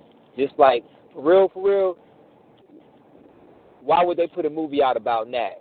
How's that supposed to, you know, what that would do for us, put in the correct context, and what that would do to white people, put in the correct context? Ain't no way in hell they would put no movie out about that if it was gonna really be about that. So you would have to know that the shit was a psyop. It was meant to destroy and break down, you know what I'm saying, tear his image down, and give us fucked up type of relationship to who Nat was and what he represented. That's why, you know, the reason I'm so critical about that film is because that film is about Nat fucking Turner. You know what I'm saying? It ain't that I expected them to give me something so thorough. Like I said, Django was wilder than that. You know what I'm saying? And this is about. You said what? I wasn't reading. No, but see, but what that I mean, but it was the revolutionary element that was in Django, and that shit was like he was kicking some ass. You know what I'm saying? He got fucked up a little bit, but when it got down to business, for the majority of the film, he was kicking ass. You know what I'm saying? And what, like I said, for what that represented, I'm looking to see some heads getting bust, and I saw like something totally different. And then like the sister, from what I know in Nat Turner, that wasn't even Nat wasn't even on that shit. So they just basically just threw some bullshit out. You know what I'm saying? I'm like, oh no, this was some straight fuckery right here. Like this was nothing more than fuckery. You know what I'm saying? And then to have this nigga playing that with a white wife, I mean that's already a fuckboy move off a jump. And then the movie wasn't really about shit. You know what I'm saying? I didn't feel like it was really about nothing. And then let me ask you this, sis: did you see him getting strength from the African culture, the Voodoo spiritual system, or did you see the strength coming from the Bible? That's all I wanted to ask you. From the African voodoo, because you know whenever he had his visions, whenever he was in the forest and he had the body paint on, that's African. No. I'm peeping that part, but the foundational element of his warriorhood, where did you see that coming from? Did you see that coming from the voodoo, or did you see him being able to even get to the point of sparking a revolution without the fucking Bible, without Christianity? Well, what I seen that led to the spark of the revolution was when they were saying that his wife was, you know, fucked up. That's what I seen, you know. He used the Bible, but as far as what sparked him to go on a rage was the things that he was seeing that was being done to the people. No doubt.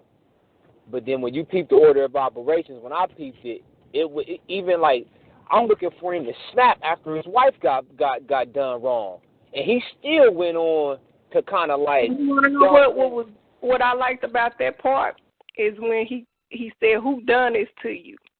And then she started saying Bible verses. She was like, "You taught me that."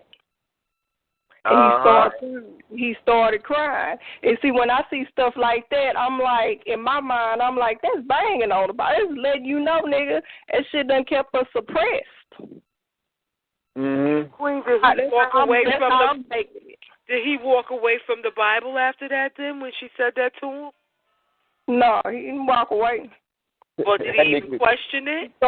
He started. Now, once he walked away, I think right after that, what ended up happening after that? Was that right there? He got beat or something? Yes, he got beat. Yeah, he got beat after that. And then once he got beat, in the midst of him getting beat, he started having flashbacks and stuff. He started reflecting back on all the pain and suffering his people was going through.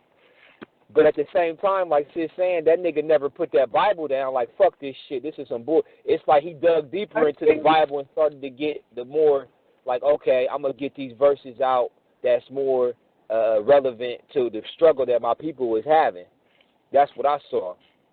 But it wasn't like, fuck the Bible, like, fuck this shit, then took my people down the wrong path. It was like, nah, I'm going to use this motherfucker for liberation as opposed to... And, I mean, if you going to have the Bible, you better at least kill some crackers with it. I can't say I'm used to that. I mean, I hate that. Yeah. But shit, at least you can use that motherfucker for. But see, here was my thing, though, sis. At that fucking point right there, fuck the Bible, nigga. I'm about to just get these niggas because they fucking doing this like dogs, nigga. They just beat the fuck out my wife. I don't need no Bible or nothing to hype me up. The people was ready to go off the fact, to me, they was already ready to go just off the fact that they was getting treated in a manner in which they was living in terror from night to noon, you know what I mean, from morning to night and shit. So it was like they was already ready. So really, they could have just, they didn't even need to even use the Bible at that point. You know what I'm saying? It was already on from a sense of, nigga, we got to get free because we can't keep living like this. These motherfuckers is raping our women. You see what I'm saying? They raped my wife. They just raped old dude, their dude's wife. The nigga kicking me in my ass. This is too much.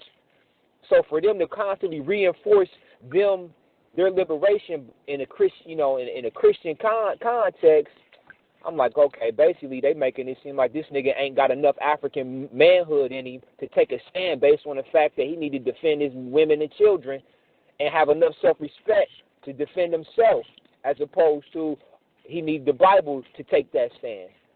But brother, the dude who did this is a serious Christian. Oh, no doubt.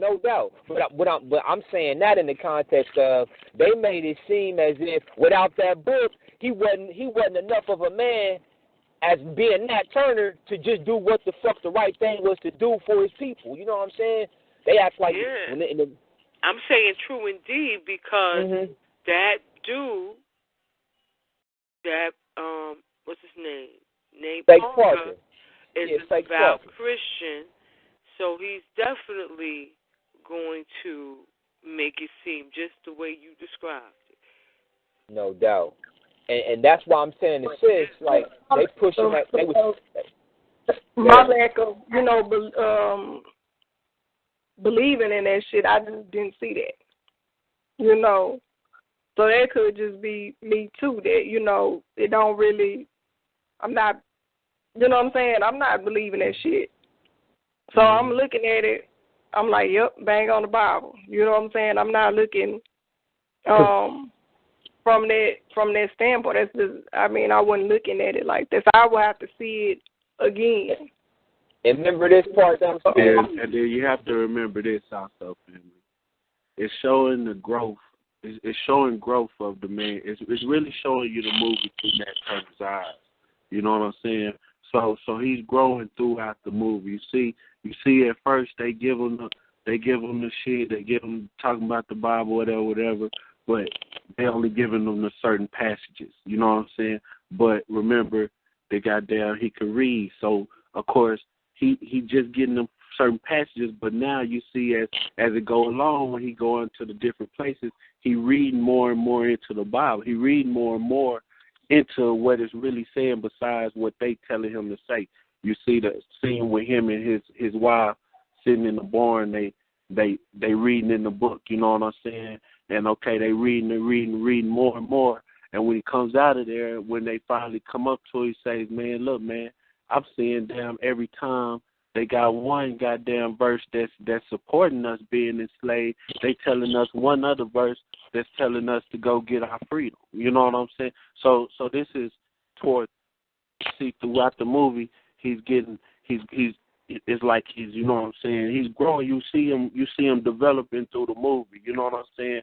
From the nigga that was just gave these scriptures just to go tell people that they goddamn could really sit there and interpret the meaning behind this shit and see that, okay, this right here is bullshit. That's when you see him and the overseer going, or him and the preacher going back and forth with the shit, because now he knows he you know what I'm saying, even on the porch when he's really decides this the time I'm finna really speak up, because his people is in front of him at a decrepit state. You know what I'm saying? And he goes into the Bible speaking it into a level where even the white folks around him didn't even understand where the fuck he was at. You know what the fuck he was saying. You know what I'm saying? Then the next scene, right before he gets whooped, you know, he going back and forth with it. See, by now you see that he really knows what he really, I ain't gonna say he knows, but like he can take what he's reading and really, you know what I'm saying, he has a full interpretation of the shit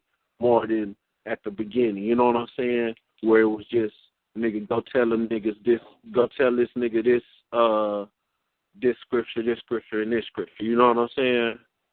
So when you see throughout the movie, you see other things of him growing, and different things. You know what I'm saying? Of like the dude did a good job with the character development through the movie, because you see, damn, now, like at first, he's really just like, he been baby his whole shit. He grew up with the white boy. You know what I'm saying? Goddamn. But Brother Tim, I gotta stop. That's not accurate, Brother Tim. That's where I'm about to go. I mean, all that is made up. We got to at least be honest about that. Well, the part that I'm speaking on, the part that I'm speaking on when I say that he was baby, I mean that. No, I'm talking about him having a conversation with his wife in the barn, going back and forth with the Bible. We know that. Okay, we know going back and forth. We know that's made up. No, but that needs to. No, we don't. A lot of people won't know that, Brother Tim. And so I just want to say that has to be understood that he has taken real liberties. But Queen, he's taking real liberties on the Answers autobiography. That's all. Queen, listen to me though. He might not have learned it this. I'm not saying about how he learned it. Listen to me though, Queen. Let me get a word, my nigga. You know what I'm saying? He might not have been sitting there really reading the word he might not be sitting there reading the book with his wife of him, you know what I'm saying, and that being the way that he developed, I mean, that he got to get to that point. But we know that somehow he got to that point. You see what I'm saying? We know that somehow, even though we know that goddamn, when you make a movie, you gotta goddamn fill in the blanks. So we don't know how he got to this point, but we know somehow he got to that point to where he could really goddamn me.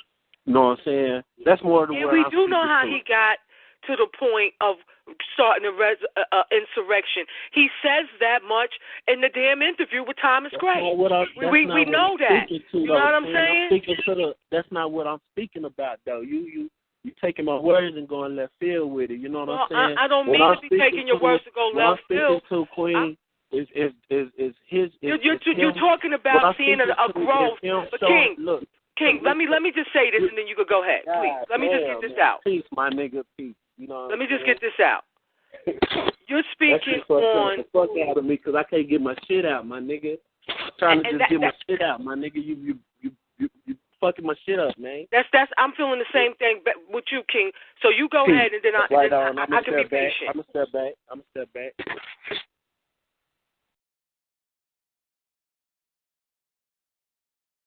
This is what I'm saying, Queen. You know what I'm saying? When I spoke to that part, I'm speaking of when he made the movie maker. When he made the movie, he's showing the growing of the character, Nat Turner. He's showing the growing of the character, right? He's showing them from one point, giving the Bible, my nigga, just get these certain scriptures and nigga, all these scriptures have to do with keeping us enslaved. Then he's showing how this nigga really goddamn me starts to, like, you know what I'm saying, delving into this book. You know what I'm saying? To where now he say, goddamn, you know, that's really the only thing I was saying. I'm only pointing to the growth through the book as far as the growth. I mean, not the growth, but you know what I'm talking about, the development of the character that he used through the book. That's all I'm speaking to. We know that's not the way he started the revolution, though. I'm not. That's not what he said in the movie. That's not what he showed in the movie. He didn't even say that. He never said that. You know what I'm saying? Now we know in the movie. I mean, we know in real life he knew that he was gonna pop that shit off early. He knew that he goddamn had given he had been given the motherfucking the insight on the sight that he had to goddamn me come and stand up for his people or come in and goddamn get us out of shit. So we know from young he already knew this was what his purpose was, right? You know what I'm saying? He shows that in the movie. He doesn't show this nigga just getting that kind of motivation when he gets the Bible. That's a lie if somebody says he does that, because he doesn't do that. He shows from the very beginning of the movie when this nigga's a kid, you feel me? Nigga, this is our leader. That's what the dude does. This is our leader. Nigga, this nigga's gonna take us to where we need to go. You know what I'm saying? Freedom, my nigga. You know what I'm saying? This is what he's speaking to, right? So yeah, now of course when that happens and he's young, this nigga don't really understand the full shit. You know what I'm saying? Don't really understand what's really going on. You know what I'm saying? We gotta understand character development. We gotta understand the development in us. Shit, people told us many times we was gonna be great when we was young. We didn't know. But look at us now. Doing great things. You see what I'm saying? Understanding the full complexity of what we're facing, so now we can fight it the right way. You know what I'm saying? Fight it with a good fight. You understand me? So all I'm saying is he showed that development within the character, Nat Turner. You know what I'm saying? If you can separate the director from the movie, you know what I mean, the dude from the movie. You know what I'm saying? The character Nat Turner, he shows the development. You know what I'm saying? And he shows that goddamn he was given this from the very start. Brother, and he also you're not understanding what I was speaking on. What I'm speaking on is that thing that you're calling how he showed the character development. The premise that he uses to show the character development, all I was saying is that is a figment of that author's imagination. That's all I'm saying. Well, it has to be. It has to be, Queen, because why? Because we don't really know. We don't really know whether too it much has to about be or this not. story. I'm just stating what the actual fact of it is. We don't know. Okay, that's peace. We don't know how he, made that metamorphosis. We know very little about Prophet Nat Turner. So from this black man's mind, what you're seeing is a development, a transformation happening, a character development happening via the Bible, moving from the passages that the enemy gave him to make him believe his role was to be submissive, to him finding passages. Can I interject one time? Let me interject one time. Because he uses the Bible for that growth and development. I mean, he uses the Bible for that development, right? But he also uses the atrocities that's happened to us. You know what I'm saying? Him actually getting out and seeing, you know what I'm saying? Because even that, if you read the Thomas Gray, even that says, I had one of the nicer masters or whatever, plantation masters or whatever. You know what I'm saying? Now, whenever he gets out to the other things, he sees really how brutal these motherfuckers really are outside of where he's at. You see what I'm saying? Outside of where he's at. So goddamn, through that, you also get you get also development of the character right through here, because now you see his eyes being awakened more and more to, you know what I'm saying, what's going on, like all the way. You feel me? I I appreciate you adding that in to what you initially said about the transformation going through the Bible. Fine and dandy. All I'm saying again, that is the figment of that author's imagination. Can I ask you this, Queen? If anybody makes a movie on that turner, when you know that you have to stress that you have to really, like, the information you have to really fill in the blanks. Can anybody else, you see what I'm saying? Like, you're going to have to fill in the blanks some kind of way. You see what I'm saying? But, Brother, I'm not denying that. My problem is, what is wrong with admitting that about this in this case? There's nothing wrong with saying that's absolutely right, though. What you're saying is absolutely right. Yeah. He should have, I mean, when you look at the Thomas Gray papers, there are only so many pages. It's only a couple of pages. You see what I'm saying? It's very short. Right, but he didn't. We got to be honest. We can't say that that's what he went by, because I didn't see the movie, and y'all told me how he had Prophet Nat learning from the Cracker Beast bitch, and that is strictly from the Styron's confession, because the Thomas Gray, the Prophet Nat, supposedly out of his mouth, says that it was his mother and his father who taught him how to read and write. There was no mentioning of Prophet Nat, of no Cracker Beast bitch teaching him how to read and write. That comes out of the William Styron Confessions. Well, I know that. I mean, I don't know as far as where did he get that from? You know what I'm saying? I know that. I'm saying, King, that I'm saying he didn't get it out of Thomas Gray. You read that? Yeah, that is not in out there. of Thomas Gray. But that's in the. I have the William Styron. I got the William Styron bullshit copy, and I got the Dr. Benham response to it book. That's out of William Styron shit. I say. But that's neither here nor there. That's just an example. You know what I'm saying? But that's what I want to say though, Queen. Like he didn't really like. If he did get that from Styron, I'm gonna say that's one of the few things he got from Styron in that motherfucker. Cause shit, when watching the movie, I had to goddamn say, damn, this brother has some kind of goddamn consciousness as far as the whole issue is, as far as the whole, you know what I'm saying? Because he puts a lot of shit with the context of slavery, you know what I'm saying? He puts a lot of shit, like, if you didn't know, if you hadn't really did your homework, you wouldn't really, you see what I'm saying? Like, goddamn, some of that shit fly over your head, because if you don't really know the conditions in this area and what was happening in this area, you know what I'm saying? Like what, Brother Tim? Say family. I'm gonna get right back on, family. I got company right now, so I'm gonna get right back on. Because I was about to say, Brother Griff, you need to speak on this. I can't speak on none of that. Or Brother Bourne, I ain't seen it. Go ahead, Tim. We here. I say, bro. Yeah, I'm gonna get back on here just for a minute, man. You know what I'm saying? Just give me a second. All right.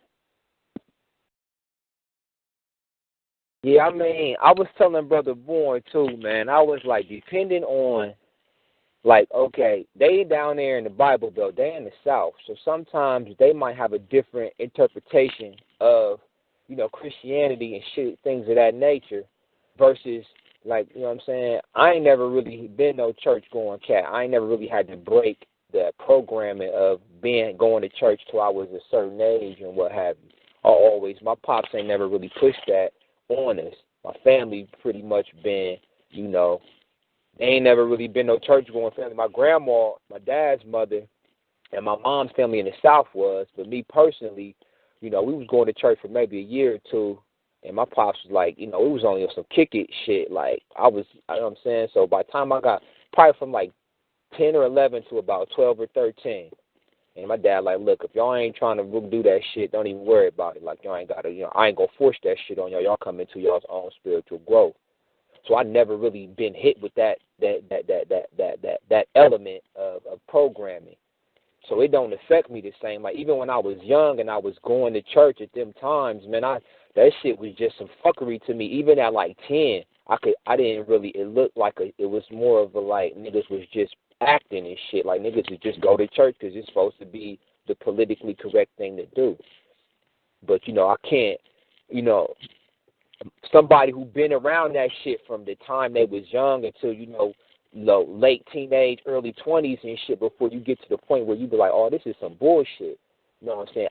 I would think that would have a different impact. So when I see that Christian shit, like, I automatically got a defense mechanism right when I hear it, because my connection with that shit is as a fucking control mechanism from slavery. So I automatically get a distaste for any type of religion when I hear of it, especially when it comes to validating black people. You know what I'm saying? So as soon as I started to see this shit with the Christianity and all that, nigga, immediately I'm like, oh, this is some bullshit. And then the way they made Nat Turner in that movie, like, he was a fanatical, die-hard Christian over top of his African-centeredness, like over top of his manhood and shit. And I'm like, nah, bro. Because look, even after his wife had got beat and raped, which they just showed the men surrounding her and basically like, what you doing out here? And she's like, oh, I'm just getting water. She's like, well, I'm going to be going now. They was like, you ain't going nowhere. So pretty much the way that they let that scene play out, you just knew that she pretty much got raped and beat up and raped. You know what I'm saying? You ain't know how bad it was because you didn't see it. But when you seen her again in the bed, she was just like, they beat the shit out of her. She was swole the fuck up. It was crazy. So he sees her, and then it takes him a few days to plot on even if he going to do this shit, even after his wife getting fucked up. Then, once he decides he's going to do it, he meets up with a group of motherfuckers, right? These niggas break bread about, how they, they just set up a little small blueprint. And like, well, when you want to do it? And this nigga has Nat Turner say, well, God will give us a sign when the time is right. So one day they in the field picking cotton, and it's a fucking eclipse outside. It's like it's an eclipse that happens. So then they like, oh, they look at they look around each other. They like, boom. I guess like some shit had just popped off too. I forget exactly what it was, but some shit had popped off. I think there was some type of little situation, and then that eclipse had happened. So they like, okay, this must be God telling us it's time to do this shit. It wasn't like, no, nigga, we about to do it because this is enough is enough. No, it was like, we gonna wait until God give us a sign. So I was like, if like I said, for me, man, that shit already, what I'm saying, I see through a lot of that shit. And from what I saw, nigga, without that Bible, nigga, that nigga was powerless. I ain't see no fucking power coming from Voodoo, none of that shit. You saw some scenes with that shit, but it wasn't like it was his African spirituality that made that nigga crack the shit off. That shit was just a part of the storyline where they said, okay, this happened to him, he went through that. But what I saw from the fundamental foundation for this nigga's warriorhood was coming out that Bible, was coming from Jesus, man. I ain't see nothing that would have told me that this nigga's African ancestors is what's pushing him to do what he got to do. Nothing. You know what I'm saying? Everything was Christianity from what I saw that was his power was coming from that damn book. From what I saw, that power was coming. Without that shit, wasn't nothing going to crack. Because at the point where that shit was getting done, you wouldn't need Christianity or nothing else to tell you, nigga, we got to handle this shit. Because the shit was just so gruesome what was going down. You would know. You already knew what it was going to have to be. And that's why I said, even with Django, man. With Django, you know what I'm saying? The nigga like, they got my woman, nigga. I'm coming for my motherfucking woman. I don't give a fuck about nothing else. You help me get my wife? Let's go. And he ain't need nothing, no scriptures, none of that shit. The nigga was just kicking ass until he got his queen. And that's manhood right there. Not no, you know what I'm saying, you don't need nothing else. The fact that your women and your children's lives is in jeopardy, nigga, we got to handle that. And that's manhood, that's warriorhood. All that other shit, man, they was pushing Christianity with that shit. Well, I got to quote this scripture, and he quoted the scripture. I'm going to quote one back that say, we supposed to be the masters, and you just, man, we ain't got to quote no scriptures, nigga. I'm going to be to see you tonight. That's the scripture I'm quoting, nigga. Eye for an eye. That's all, you know what I'm saying? Simple shit would be, if you was going to be using that Bible, it would have been the simplest shit that he would have been able to need to use to even keep his mind on the point of let's spark this shit off. But what they really did was they made him into like this fanatical Christian who really couldn't think outside on his own terms. He had to use a biblical type of interpretation on everything that was being done. And that's why I was like, they pushing Christianity through the whole movie because it's like he can't think for himself. Nigga beat your wife up, nigga, that's it. I don't need to see nothing else. You rape my daughter, I don't need to see nothing else. Nigga, I don't need to read no script. It's on. All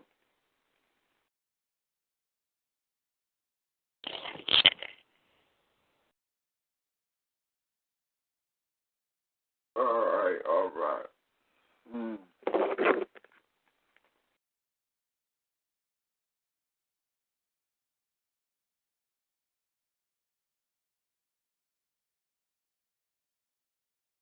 That movie I love, TKO.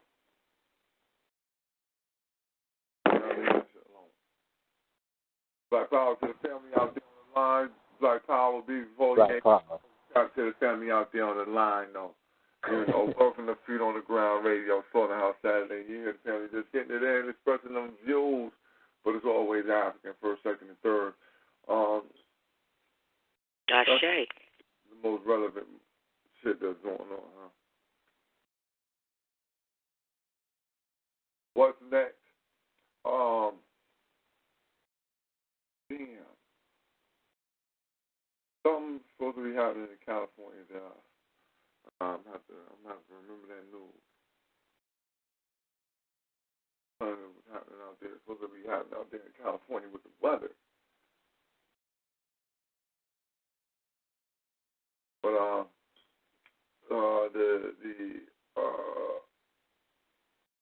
the emissions out of the park have not calmed down though out there in California. You know, even though they not study pumping on the news, the air is still being polluted at an all-time high rate.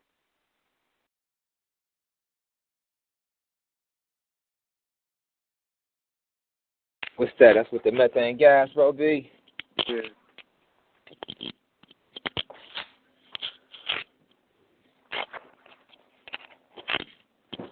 So that shit should be a state of emergency about now.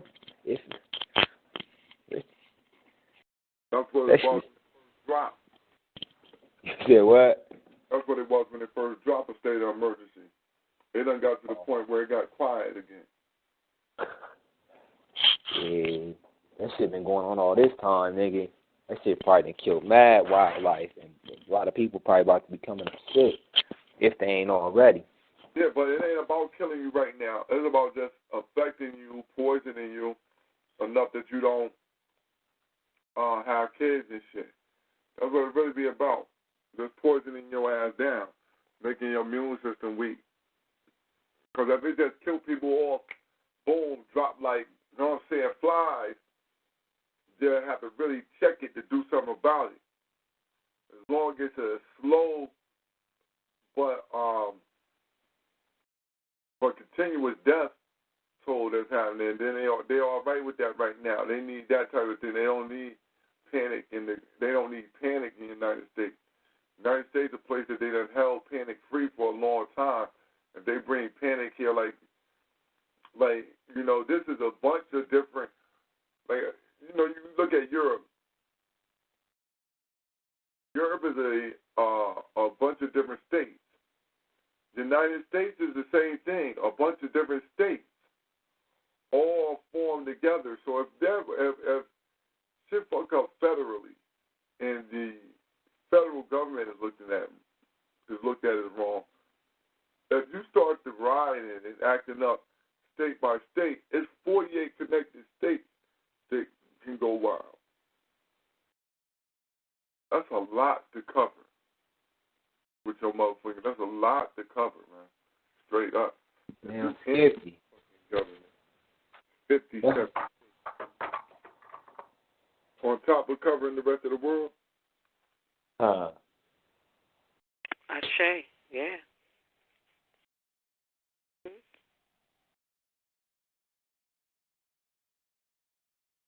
We just got to look at that.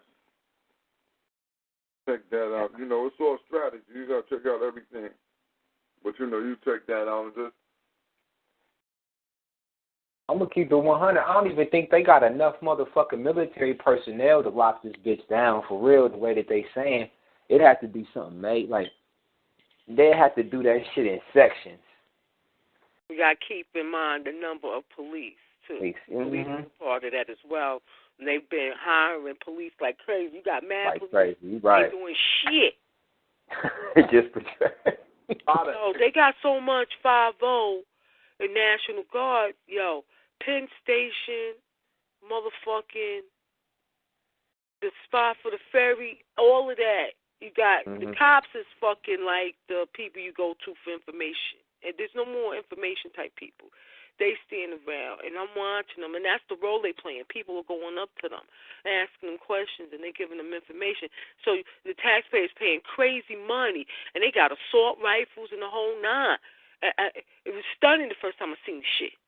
No, it done got so. Yo, New York is a wild place because once it's just like commonplace there. Because when I first started going down to New York after 9/11, you start seeing the motherfuckers down there with them werewolves and motherfucking AR-15s walking around the train station. You're like, what the fuck is this? And when I say werewolf, it's because that's how big that motherfucking German Shepherd looks. No doubt. Yeah, that's true, Brother Bourne, but it has slacked up. But after that Patriot Act was passed and re-signed, it became it's a permanent fixture. Yeah, exactly. That's what I'm saying. Now, that's what I'm saying. Like, I first seen it there, but now it's just people are okay with it. That's why you said people walking up to them, they don't have no problem when they see them. It's just like normal now. So you just, hey, officer, can I get some help? And they, you know, woo, woo, woo. It's not even no problem. Before people were shook, they was wary of these motherfuckers. Because I'm telling you, man, you wary of somebody standing there with a motherfucking German Shepherd that's like 3.5, 4 feet tall sitting the fuck down, son. And this motherfucker looking big as fuck. And they there with a motherfucking AR with a motherfucking army military suit on and shit, looking around like they want to kill somebody. That shit was intimidating at first. Real. And it is control. And what you had mentioned before about the pollution making people sterile, you know, isn't that a part of the eugenics plan? That's right. That's eugenics, you know. It ain't like they ever stopped with that shit. We got Planned Parenthoods in the hood.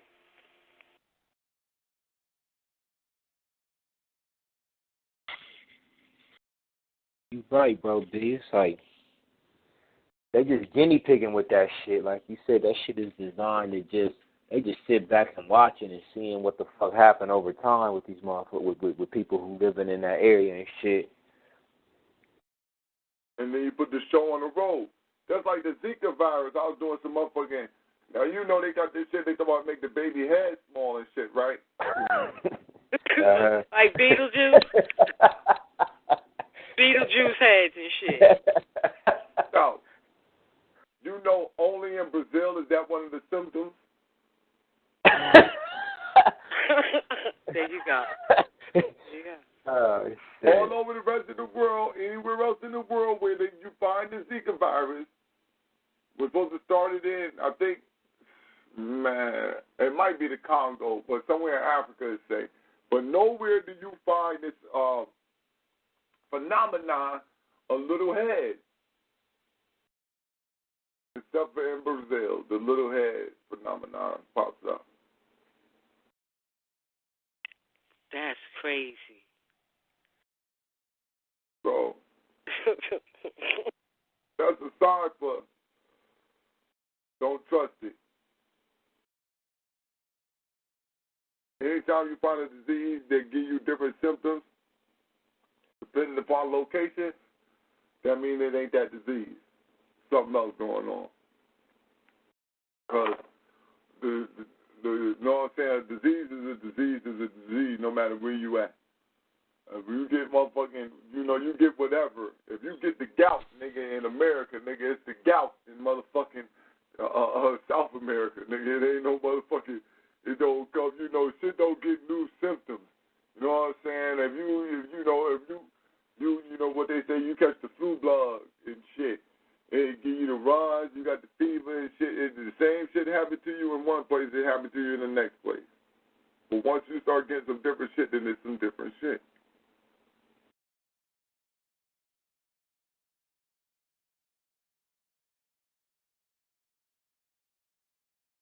Ashe. Mm-hmm. So yeah, I was studying up on that and how these motherfuckers giving the mail, they spreading it even further because they giving the males, they put some genetically modified male mosquitoes out. They impregnate the female mosquitoes that make them want to go out and bite more people. They motherfuckers, they just doing some other shit. And I'm supposed to believe they can't find a cure for cancer? They can get mosquitoes to do all kind of shit like that? They use the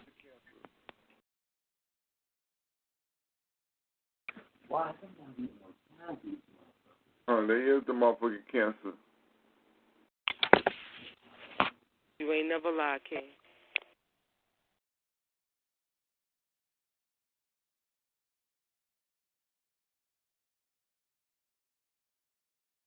That's why they ain't looking for no cures. They're looking for ways to kill other shit. Because who would ever thought to bombard you with radiation to kill some motherfucking shit? The beast. Mm-hmm. But a maniac. Ashe. A damn maniac, man.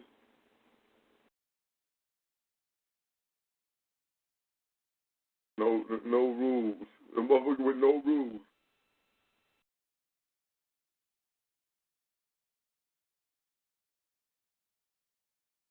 Living on the motherfucking edge and shit with no rules. That's what I did. So, with that being said, though, man, you just gonna have to tighten the motherfucking, you gonna have to tighten the fuck up. That's why it's best to be worried about the psyche of this motherfucker that you're dealing with, man. This where the fuck we got to get at. We got to get into the psyche of the motherfucker that we're dealing with in order for us to be able to fight with this motherfucker. You can't fight with a person and you don't know where he even, how far down he can go. Ashe. Mm-hmm.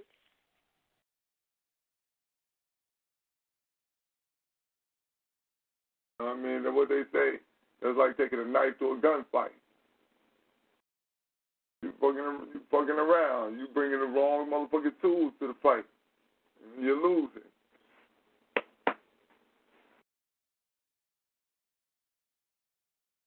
We losing, shit. Not even you, we losing.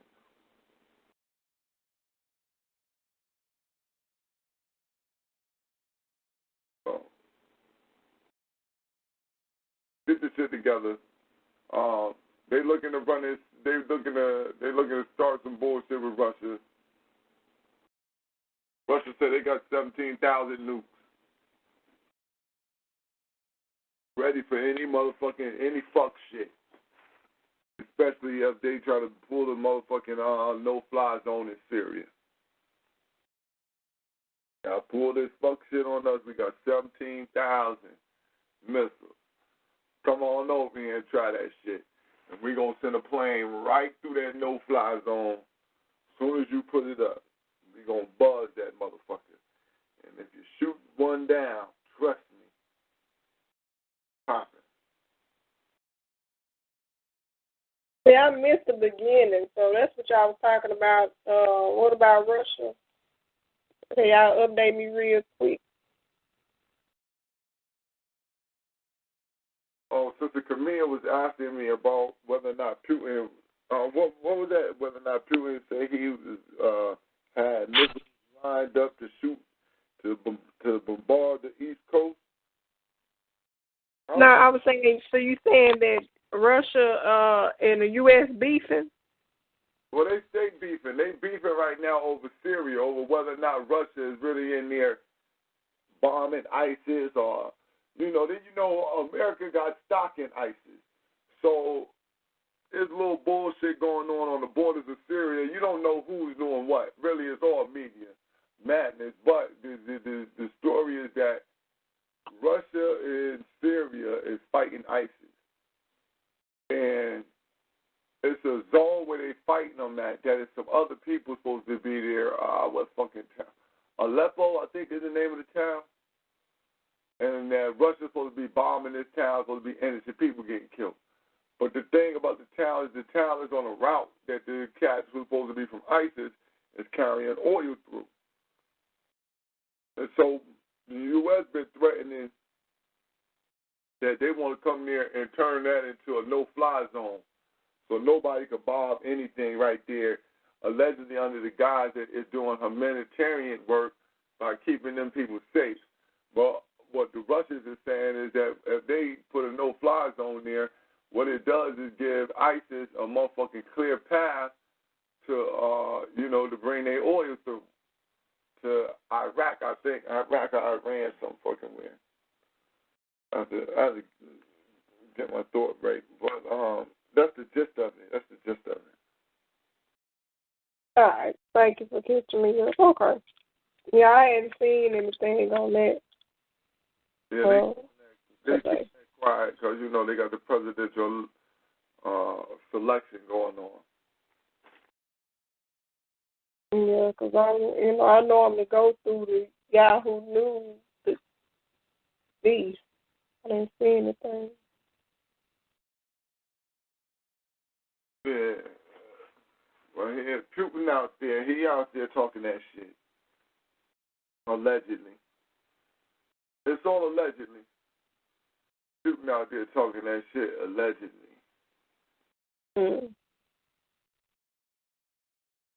I know one thing. I know I laughed so hard today off that little F.O.G video y'all shared in there.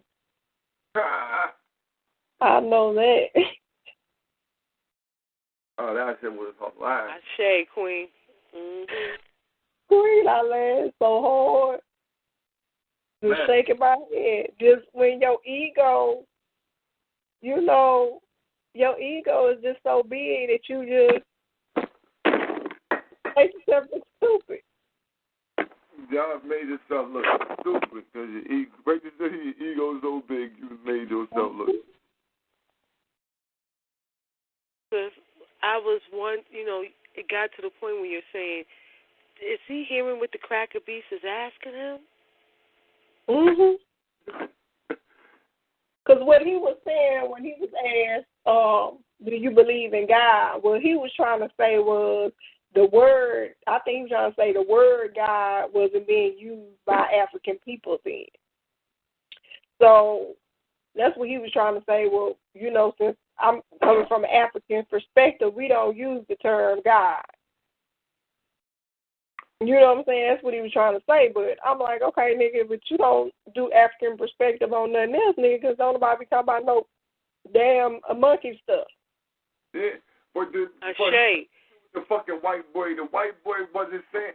See, this is the thing where he's playing stupid. You playing like, because he said the word God, we don't know what God means. All right, then I'm going to give you a definition of what I'm saying. So now, exactly. So now it's beyond whether or not where it came from. It's just the understanding of this word meaning this power that or intelligence that help create the rest of the motherfucking universe. Now, niggas, do you believe in that or not? And playing dumb,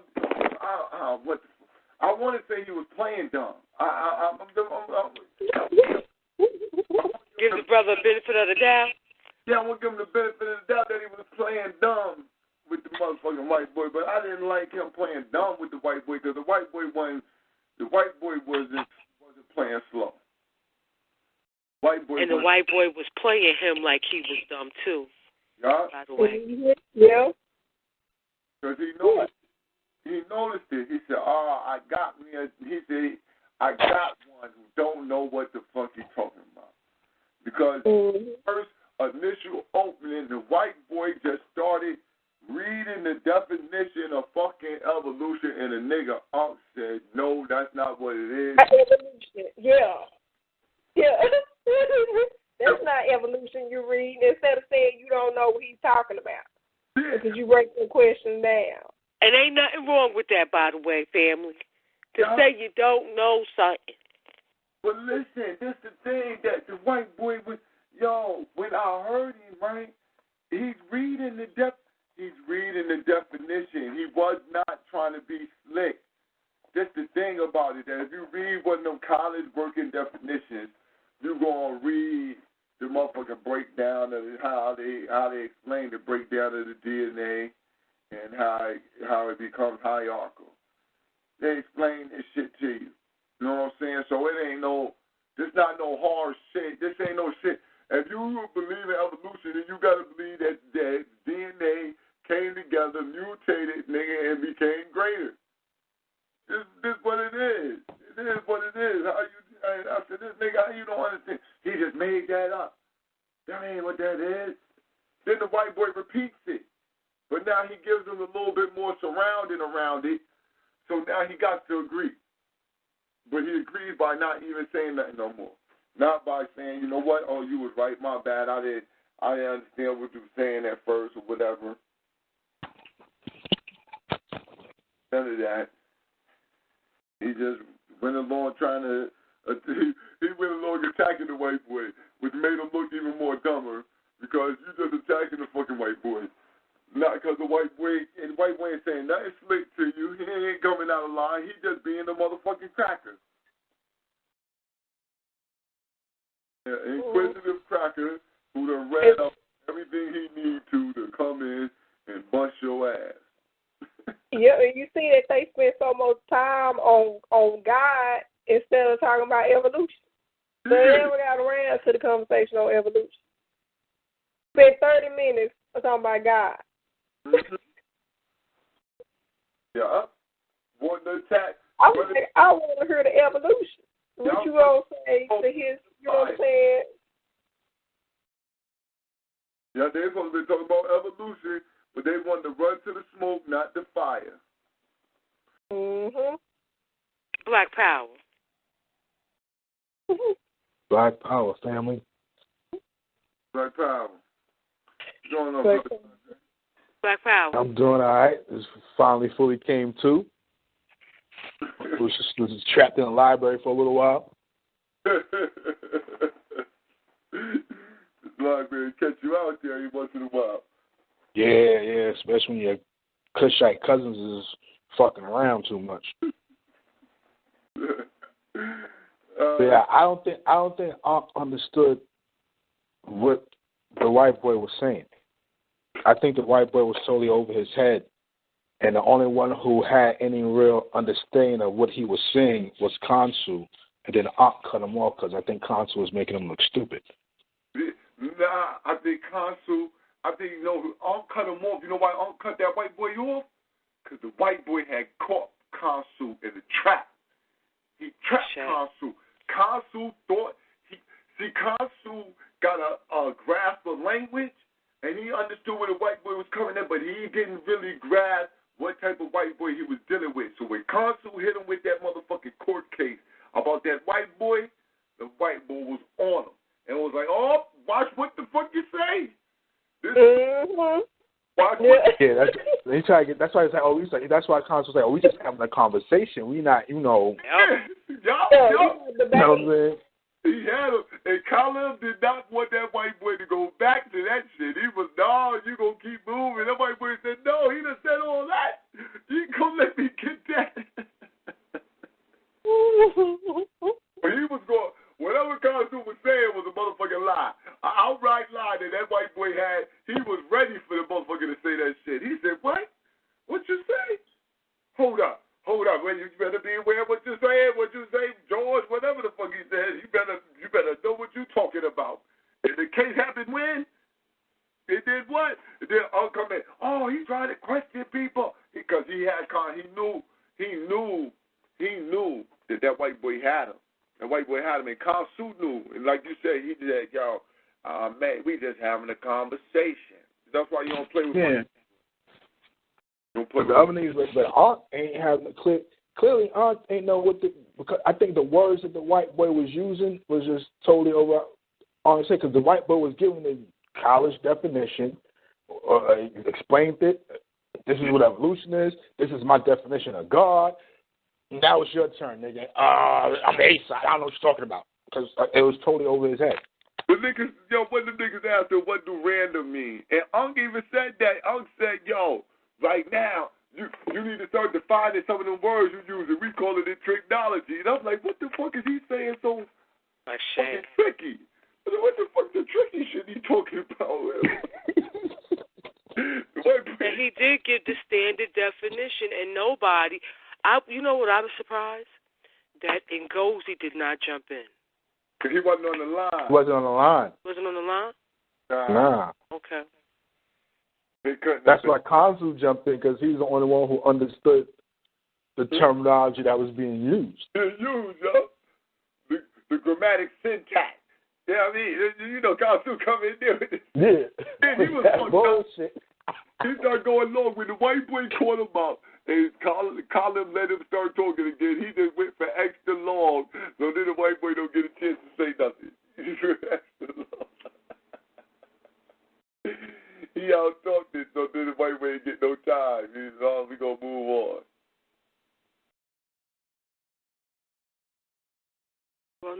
Well, they didn't have an answer for an explanation of how, based upon Darwin's theory, that random mutation brings forth a hierarchy.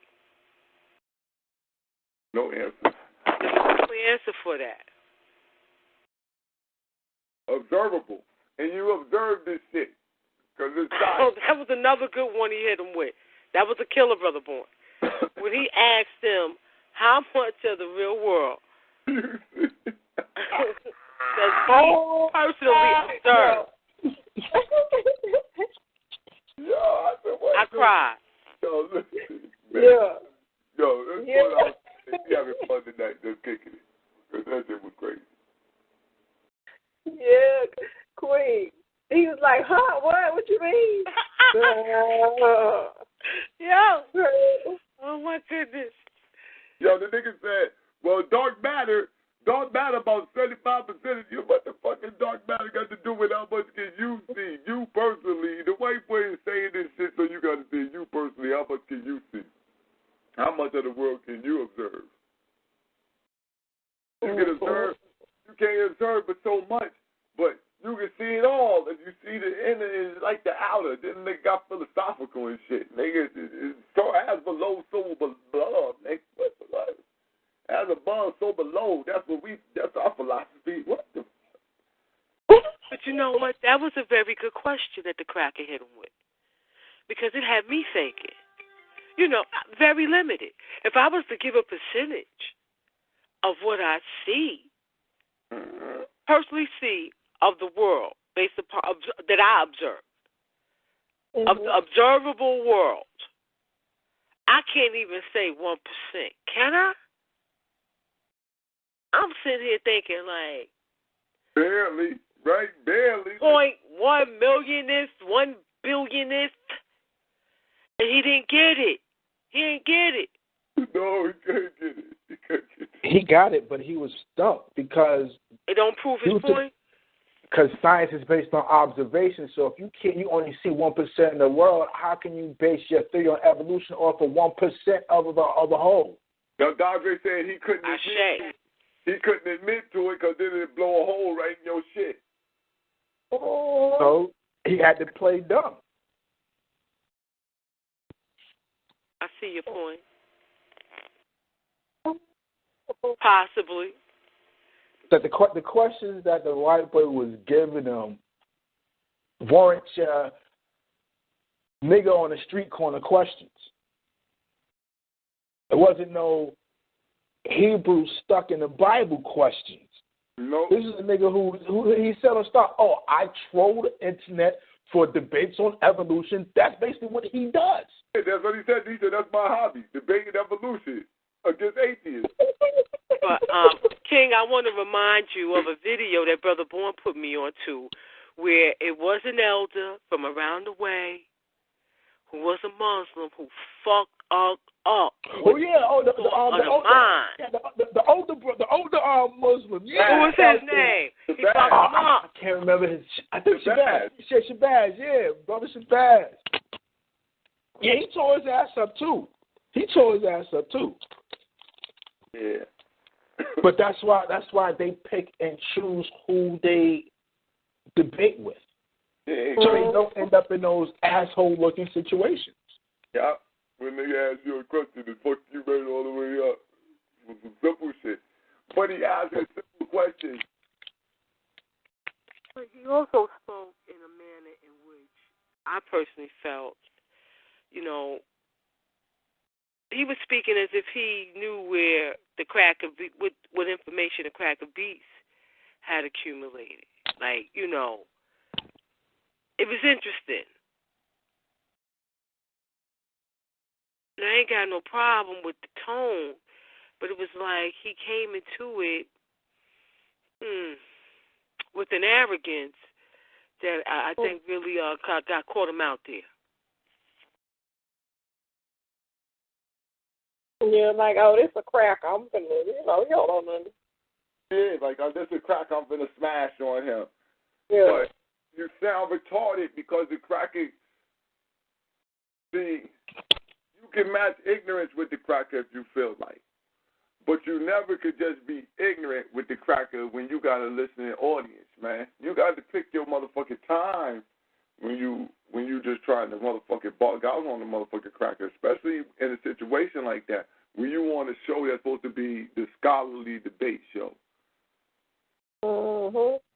It shows the falsehood of their whole premise because they constantly try to say the Amun-Ra squad was formed to take down white academia, not to argue with the conscious community. And you have some prime representative, a white man, representing white academia, and you there clowning around, trying to act like, not answering the question, not even really tackling the debate, which you state you were designed for. Yep. I'm going, but listen, we're going to use white boy dialect. I said, what the fuck does this nigga say, white boy dialect? What the fuck is dialect? What the fuck is white boy dialect? I thought it was dialogue, but maybe I fucked up. Maybe I lied, nigga. White boy, we going to use proper white boy dialect, right? I said, what the hell? Son, you just supposed to be speaking scholarly right now. You can still talk like a nigga from fucking Baltimore and still chop that fucking information up. You know what I mean? It's nothing. You could have still clowned the white boy and beat him up with the information. Yeah. Son, we do that shit all the time on the show, son. We clown their asses and still chop the fucking information up, man. The information is there for you to do it. But we know what the fuck we be talking about, though. Brother Mickelrod be getting them all the time. All the time, man. Come on here. And he'll sit there and have a conversation. I'll be rolling, though. Yeah, because you can have no problem with matching intellect with this. Listen, man, you telling me you can match intellect with this cracker, man. Don't let him off. See, and that's what I didn't like. They let him off. They let him off. They made him leave. They made him leave because he was going too hard on him at the end of the show. Well, you can leave then. You can leave. You don't like that. Come on, man. Don't do that. He chopping niggas up left and right. Don't do that. It's going to make you better. Don't just run from the motherfucking loss. A good loss to make you a better motherfucking warrior, man. You get the right loss, man, to turn you into a motherfucking champion. And you can take some punches in the fight and still come back and win that bitch. Because I don't understand how he didn't attack the Bible. When the cracker said he believed in God in the Bible, he was a Christian. Y'all done had shows, right? Like debates. How do you not? That wasn't the word. He should try that. He didn't present a particular denomination. He said, I believe in Christianity, but we're not discussing a particular denomination. But I'm talking about he also stated straight out that he believed in the God in the Bible. This is in the beginning of that shit. At the beginning of it, he said that. He said that, and you let that ride. I mean, that was an opening for Unc did not rip that goddamn Bible to shreds. Historically, nothing. Because of the definition of God that he gave. That's what he had to address. The definition of God that the white boy gave has nothing to do with the Bible. Well, that was later, after Unc asked for a definition of God. And the white boy gave his shit, and the white boy kept flowing because the white boy played. Yeah. The white boy, and they still ain't put him on point on that shit. He just kept flowing. He was like, "Yo, this is what I think." Boom, boom, boom. Now let's get into what y'all think, and then let's go to moving. You know what I'm saying? Man, I got a question for you, real black. What kind of atheist is you? What? Wow, he was calling him real black. White man that don't believe the white man lies. The white man doesn't. I said, nigga, what the fuck kind of... You got to do evolution. You believe evolution? Yeah, kid. Oh, even though white man lies, you lied to black people. But black atheist. Come on, man. Yeah, but you fuck with the white man Darwin, though, for evolution. Yo, I said, come on, man. Why would you say something crazy like that? You make us look fucking stupid. You make us look some fucking idiots. Just look at these idiots right here. This is about I don't fuck with you. You know, man, these the same niggas who tell us don't say that shit. Who swim it down when we talk about listening to white man don't do nothing but motherfucking lie, nigga. He fucking lied. Oh, y'all, you can't have no bias like that. Y'all, see, that's the problem with y'all. Y'all just think of the white man saying it's just wrong. Now, when the white man come on the motherfucking scene, oh, it's lies from the white man. This your boy. This your B.O.Y. You told me.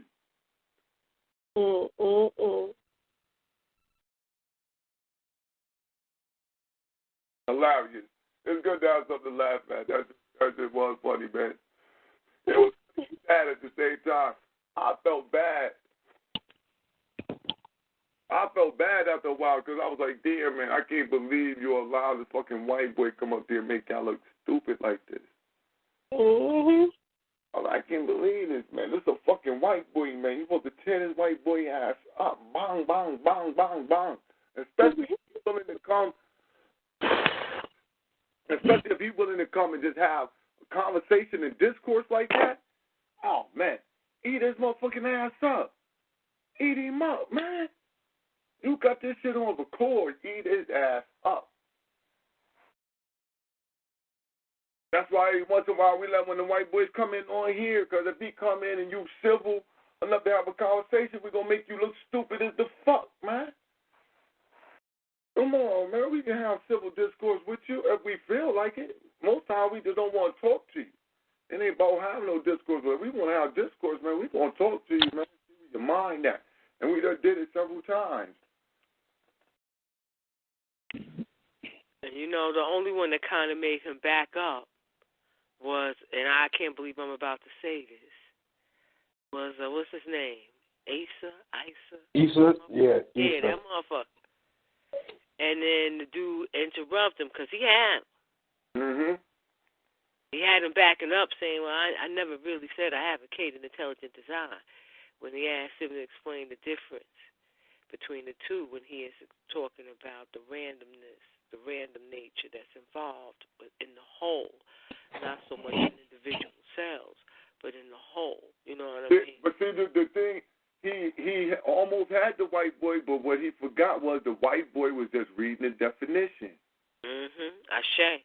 He wasn't. Consul almost had him too, but he went too long-winded. If he would have kept it at what is your intelligence because you're using an adjective and a noun, so it's describing something. He would have kept it at that.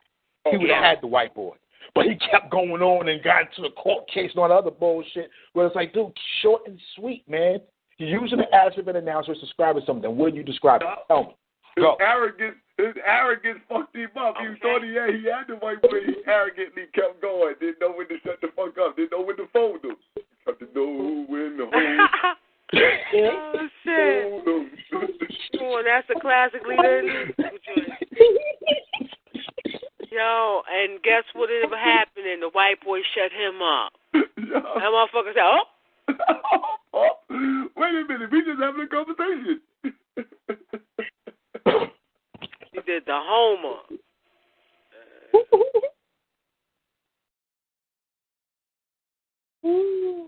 No. He had to get saved. Okay, man, you please got to save him. Wait a minute. No question. Can't be asking nobody no questions. I wanted to know where you get that from. What you mean where we get the definition of evolution from? Nigga, this is a fucking standard definition. Because he really, I was like, damn, really? You really want to get that? Oh, man. That's embarrassing. He didn't bring no super information. How you don't know the basic definition of what you're advocating, having debates about? What is going on here? Because the white boy read it, but I don't know. I guess because the white boy sounded like a white man, you couldn't understand his language or something. Okay. Maybe I can buy that. Maybe I can buy you only talk to black people. So I understand white people when they talking. I can buy that. Automatic say it's more than one language. And you might be you only know Ebonics. You can only understand Ebonics. So a motherfucker got to cuss you out. That's what you understand, huh? Motherfuckers, stupid ass niggas, what the fuck wrong with you, you dumb motherfucker? You got to talk to him like that for him to be able to understand this shit. Oh, man. Too funny. Too funny. Unc came off like he get in the early stages of, senile or something. I don't know. That shit was sad. I cried. It was sad.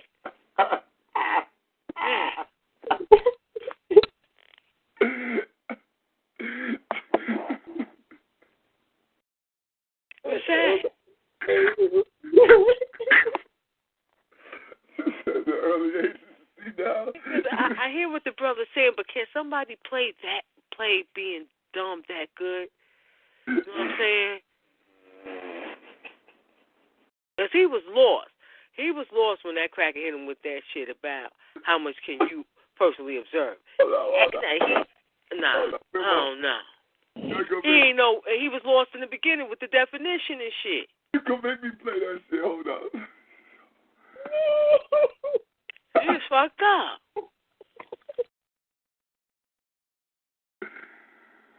Oh, shit. Damn. I just want to say, I don't know if that would ever have happened to SETI. No. I don't think so.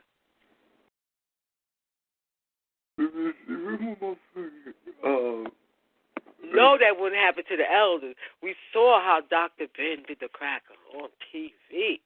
Whew. Nasty. The great Dr. Khalid Muhammad. How many times? Huh? Boy, he was so quick on his feet. He wouldn't let you trick him up. Okay, Black Power. That's one thing I noticed about Dr. Khalid. He remembers what he say. Sometimes you can just get to talking. He remembers what he say, and if you try to trick him up, he go back and repeat his full sentence on your ass. To a T. Mhm. Ashe. Mhm. He pays very close attention.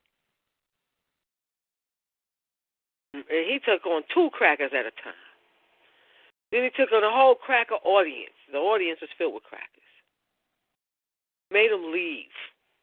It was beautiful. And that's just once. You got the other one with the other no good cracker that he ripped them apart. Ripped them apart with the information, then snapped on them. Did the dozens. Just ripped them to shreds. And then I was looking at the one with him and Donahue. He was looking at cracker right in the eye. Another one. Okay. Straight down. Black Power. And then the Sean Hannity one you mentioned. Another one. So So we see how the elder master teachers did against crackers. And this was... Yeah, man. You see what I'm saying? It's the nuances, the little small nuances. Like, this is the reason why I got down.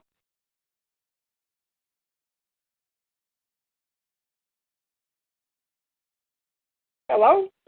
Hello? Who was that? Yeah. Was that Brother Tim?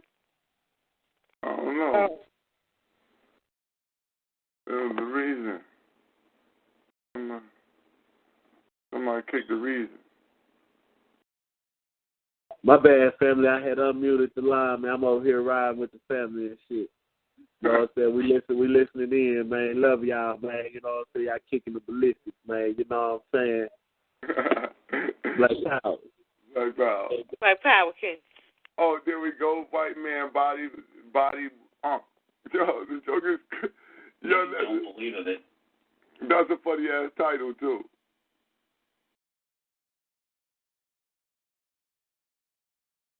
That's a funny ass title.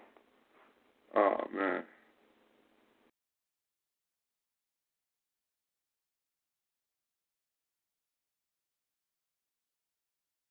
Woo. He need to invite that cracker back to redeem himself. Too funny. Too funny. For real, after that one. But he probably so egotistical. He probably think, you know, that he was in the right. That everything was, that he outshowed him.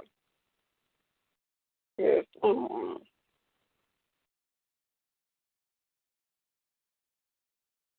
That sound like Bistro Queen.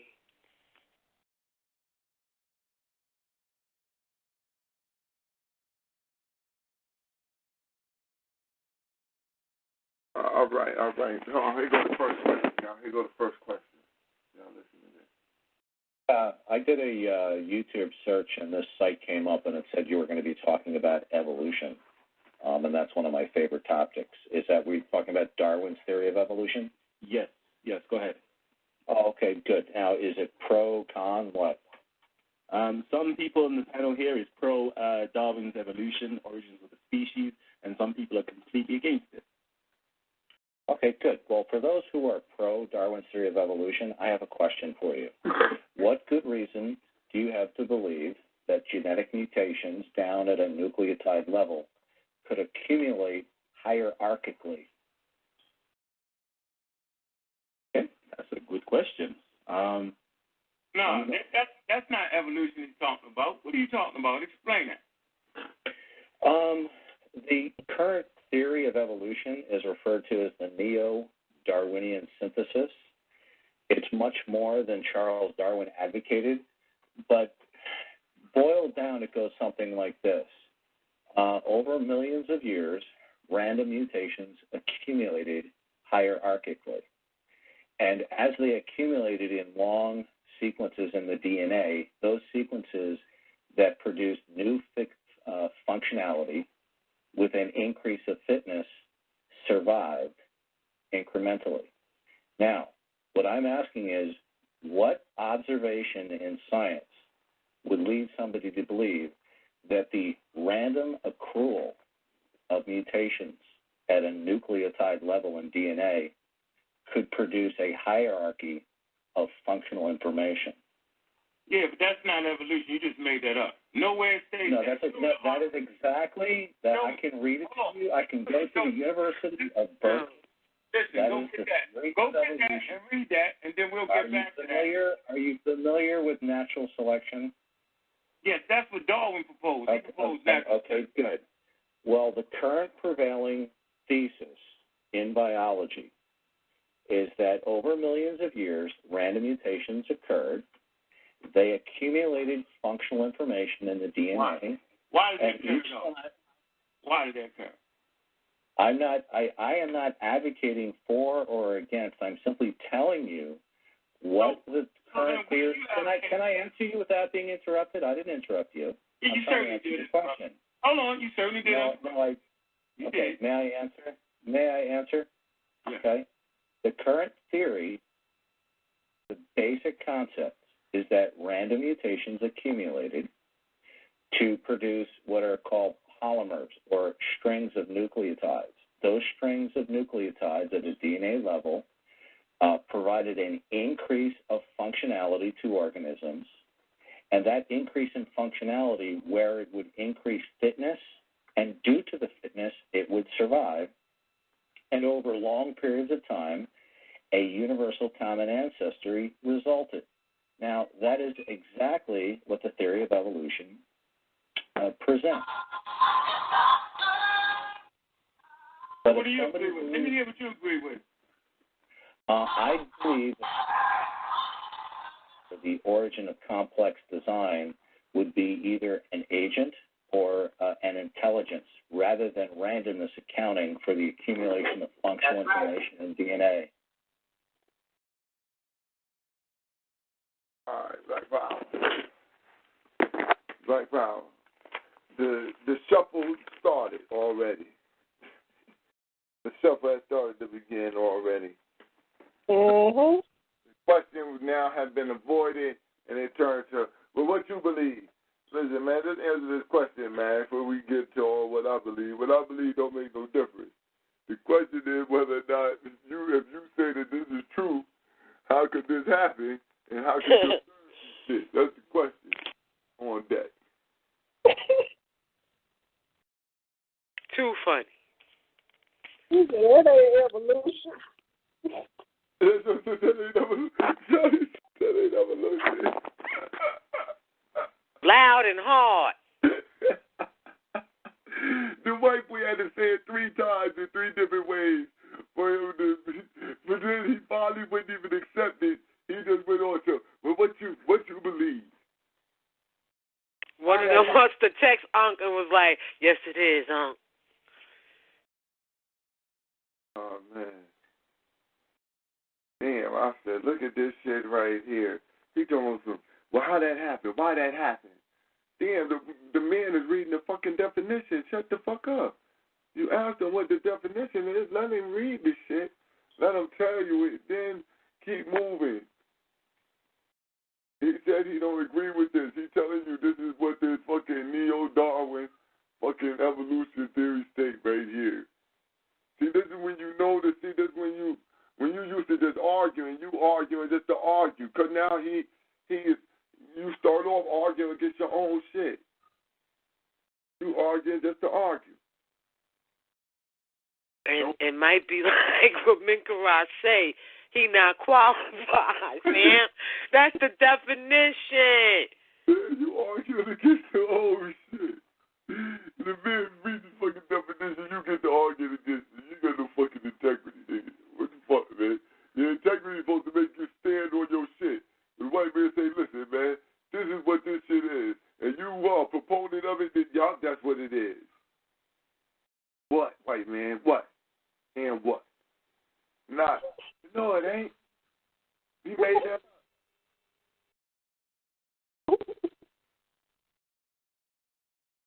Ooh, that was one of many bloopers during that dialect. During that dialect, because they were now the dialect. Oh, damn.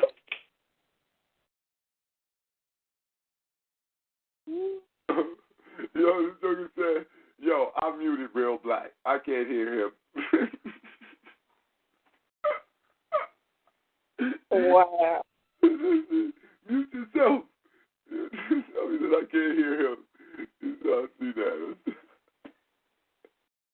Yeah, I remember him saying it.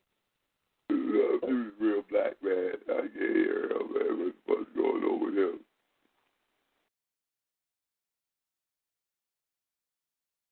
That shit was crazy. And then the cracker was talking condescending. Like, yo, I mean, at that point, now I'm expecting your African warrior spirit to kick in. Okay, you know, already caught on the information. Motherfucker talking to you now, crazy. You know, like you a child. Now, at least wild out on, you know, something. Yo, but allow them to do it. You done allowed them to come in and talk to you like a child because you that crazy like a kid off the top. You're like, yo,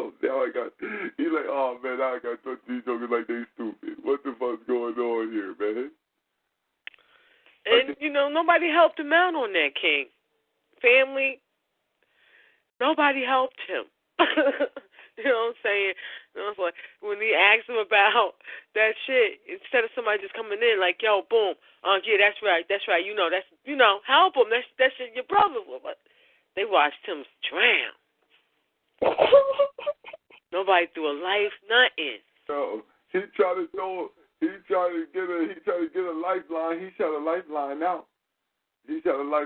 When he started talking about the dark matter. He said, yeah, that's about 75%, right? He said one of them jokers' names. Yeah. Right, what do we call it? But he had to ask for it, King. They did not come to the rescue. Yeah, he shot a lifeline out. He called. This ain't picked up. You said he called, huh? He called, he did. He made the call, right? I don't know I forgot which one he called, though. He called one and Issa jumped in. 96%, brother. 90%. Okay. What? I said, what the fuck? I said, now the Muslim on the atheist team? I said, oh, all right. I understand y'all playing nationalistic. We both against the white boy. Okay. Clear. I respect that. Y'all get down together, get against the white boy. Okay. And so, Asa tried to ask a sensible question. He's from England. He used to debating white people, used to talking just regular white diction. You know what I'm saying? So he could have got down with him.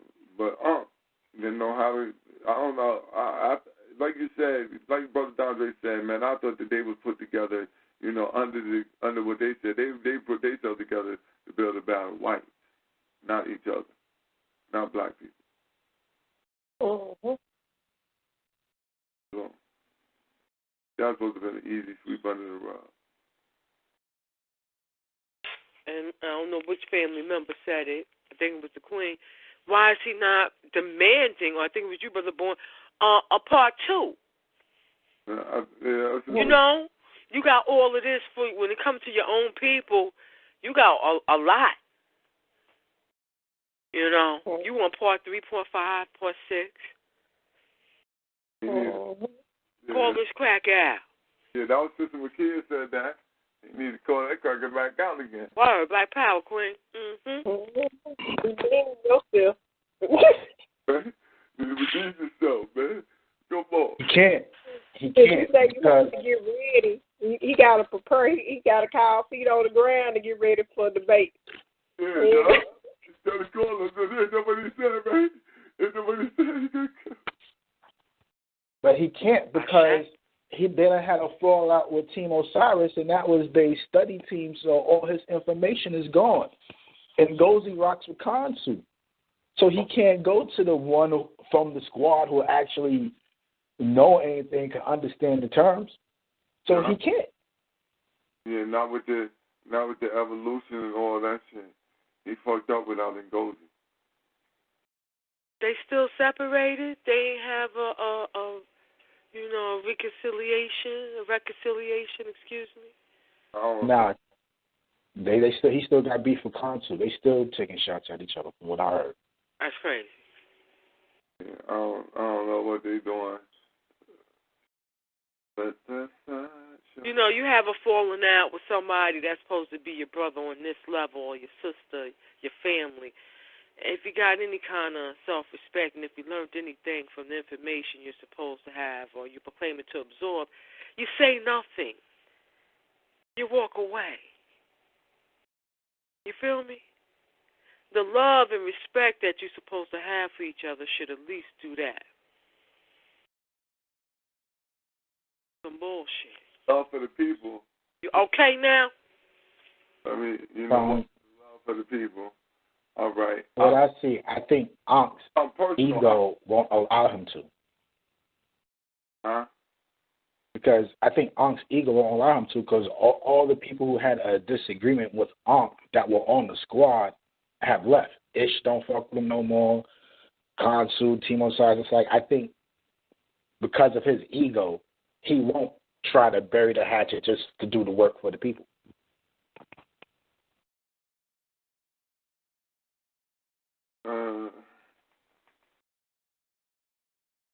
Brother, you got me confused, because what's all these groups he's supposed to be having? What the hell are he talking about then? These some other people? Well, Ish left and did his own shit because Ish is rocking with the Moors. Chris. Kansu and Ngozi or them, that's Timo Savage, they're not rocking with him no more. That's why he's been highlighting that Ben dude with the Marcy Warrior niggas and that Mental Neb dude from Baltimore, because all the other niggas bounced. Yeah. The young boy Chris bounced. He still rock with a little bit. But he never hear the sister shooting that. You know, I mean, she bounced a long time ago because she didn't want to deal with the nonsense. Yeah, I hear her very long.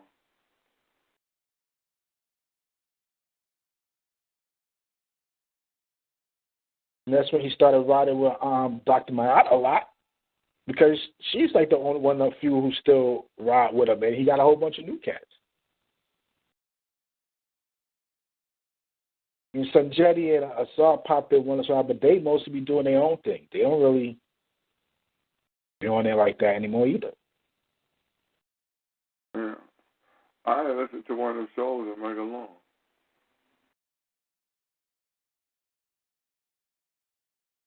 Wonder what they be out there talking about. I wonder. I don't listen to super long. They don't even be having shows. They don't even be having shows. Huh? I said they don't even be having shows. All right. You hear little slick shit from other conversations on YouTube. You hear little slick shit, or niggas will post little slick shit on Facebook. You know, about each other. You know what I'm saying? Yeah, no, I'm just saying I ain't tuned into the Sunday show and mad long. Super long. Not even check the archives and none of that shit. So I was just wondering what they be talking about. If they still be having that show.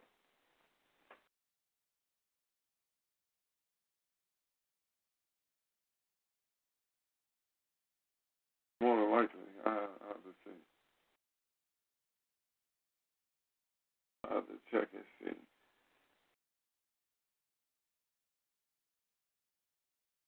What?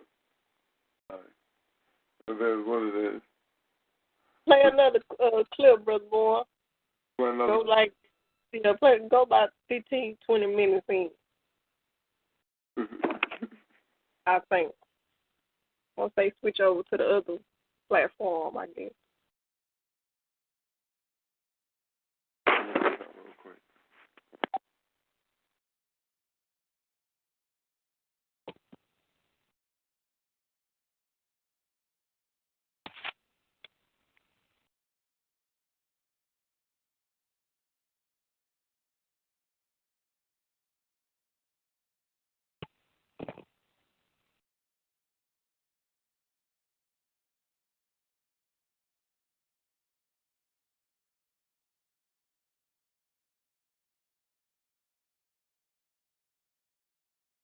All right. Yeah, like you said, this about to step into that next part, and let's go step into the next where they slide over, and this is from the Talk of the Titans, Talk with the Titans. We're gonna get y'all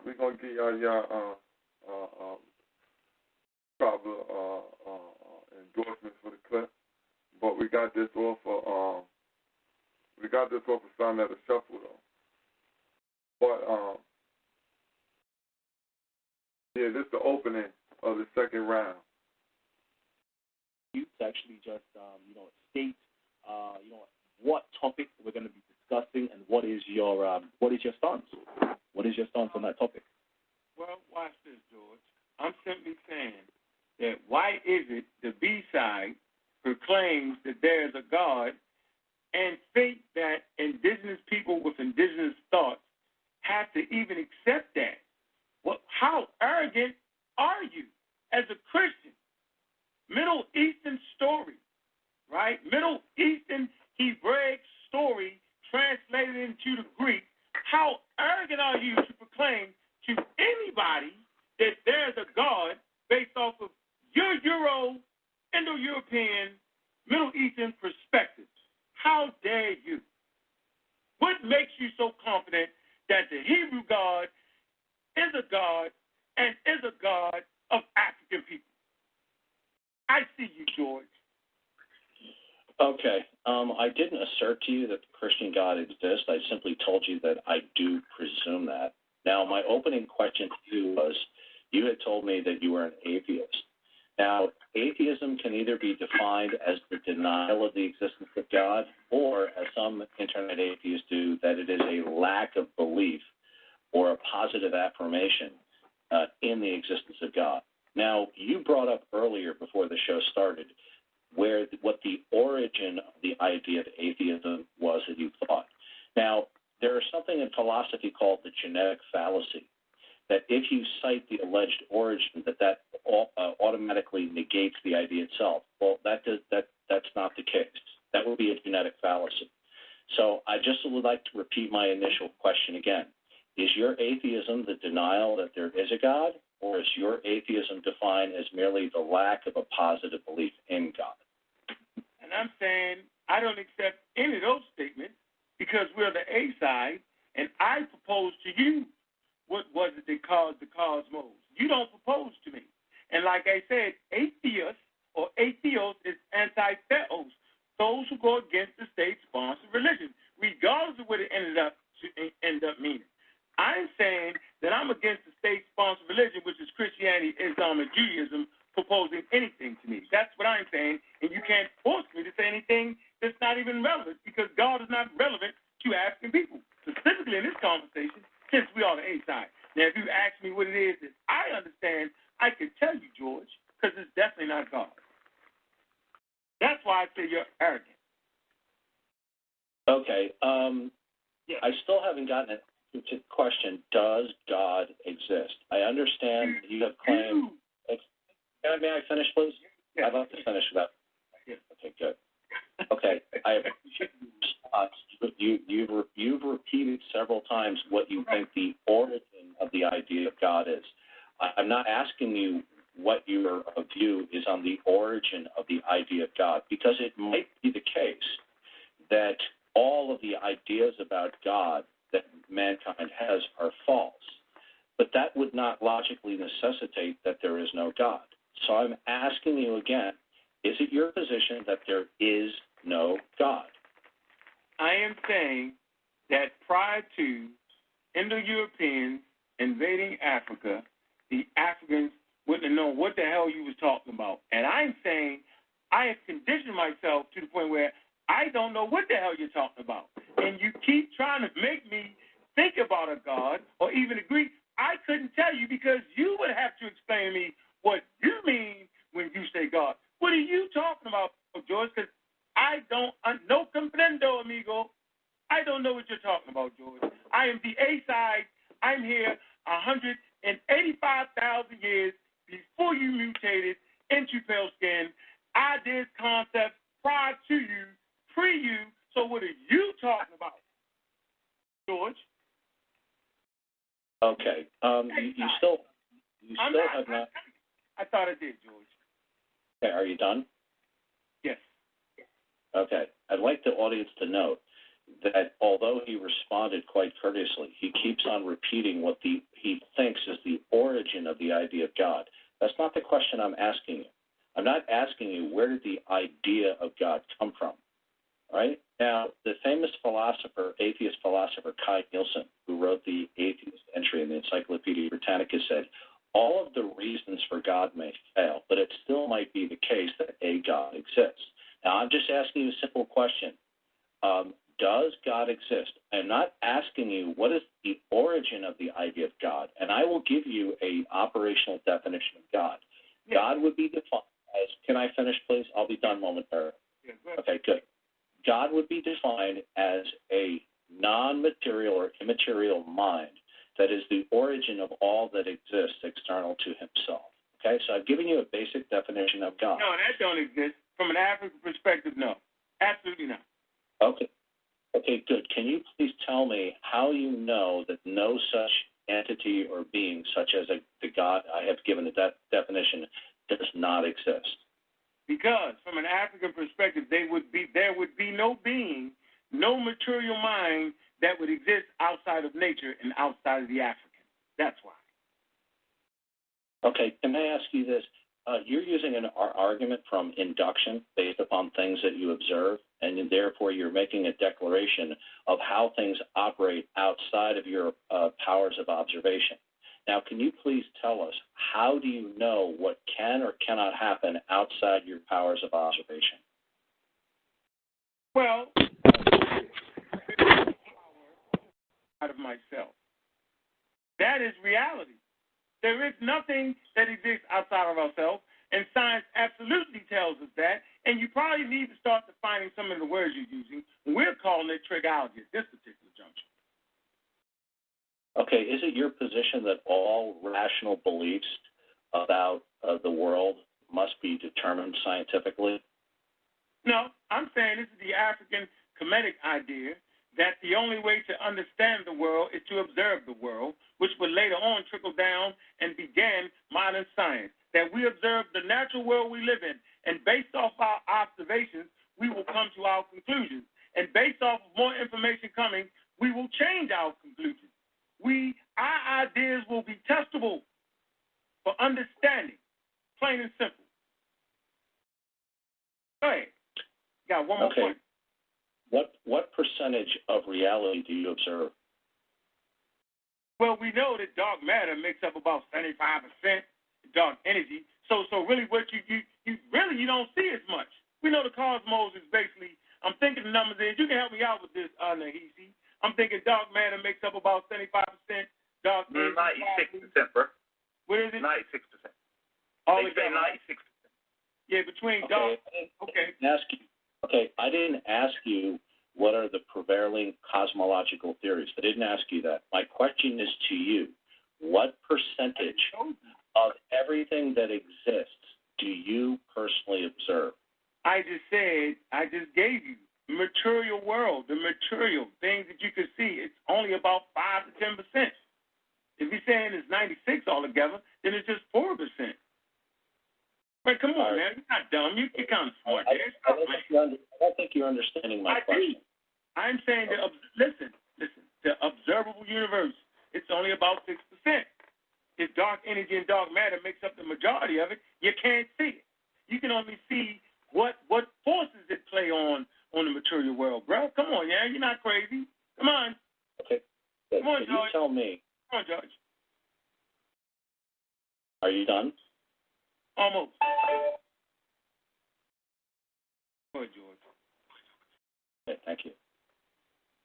Can you tell me how you know how things operate outside your ability to observe them? What I'm saying is there is no separation. And so in ancient African Kemetic continental thought, right, that if we understand how the human body works, we get a working knowledge of how the cosmos works. That concept is called as above, so below. Absolutely. So learn how the body works, and you'll find out how it's called the macroverse and the microverse.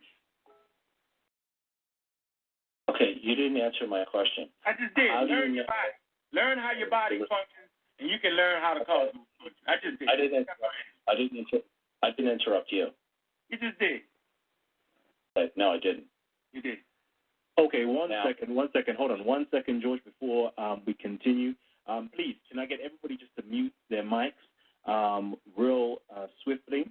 And before, George, you ask any... You seen that bust that joker? Oh, man, what kind of silly shit was that?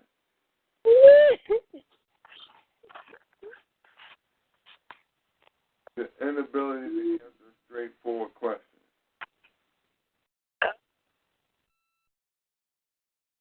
That's a damn shame. Cut the white boy off. Yo, you cut me off. No, Dan. Yes, you did. What the fuck? This shit turned to Pee Wee Herman all of a sudden. I know you are, but what am I? Yeah.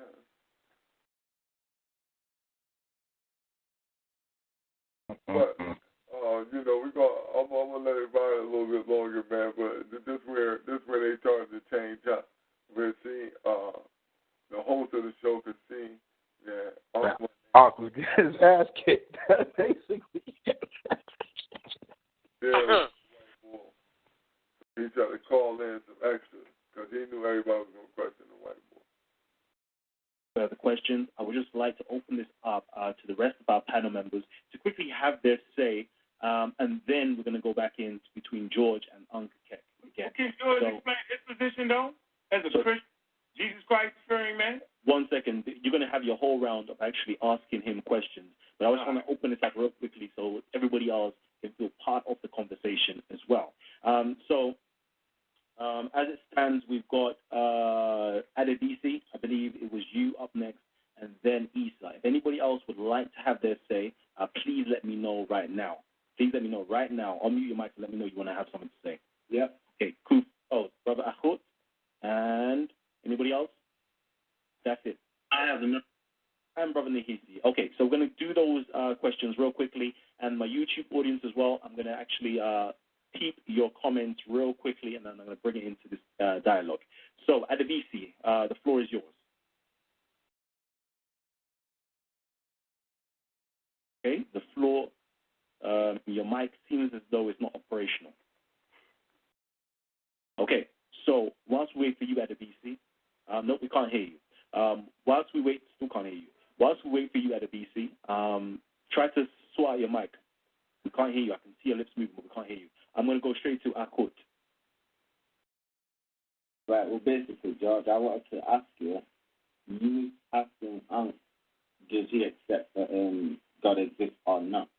And he was trying to tell you what he thought on the matter, but what I'm going to ask you is, do you accept that as a concept, it don't even apply for you to even ask it? It's totally foreign. Do you accept that it's totally illogical to ask it?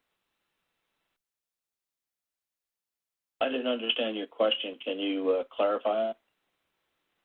Basically, I said, do you accept that, or do you understand or comprehend that it's totally illogical to even ask him that question? It doesn't fit.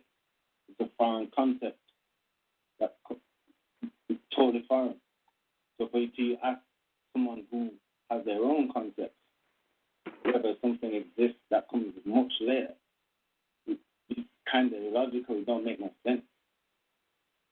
Okay, I understand where you're coming from. What you're talking about is technically called theological non-cognitivism or atheism. Now, that's not a problem in this case because I defined God for real black, right? I did not leave God undefined. I put God in this case. Do you understand that the concept you're talking about is that totally, that's what I'm trying to say? Hold on, my brother Akut. We have to respect our guests and keep your mics muted. This is part of the rules. Regardless, please keep your mics muted and let him have his say, and then afterwards you can, have your say. Okay, go ahead, George. Okay. Well, the issue that you brought up really is not relevant because I gave a very clear and simple definition of God, and I'll repeat that for the audience. God, in this case, would be defined as an eternal, non-contingent being or entity that possesses intelligence and consciousness and accounts for why anything exists and why anything exists at all. So I've clearly defined the term so the word God is actually meaningful. So theological non-cognitivism or atheism would not apply in this case. Now, I've asked Real Black several times, and I've yet to get a straight answer.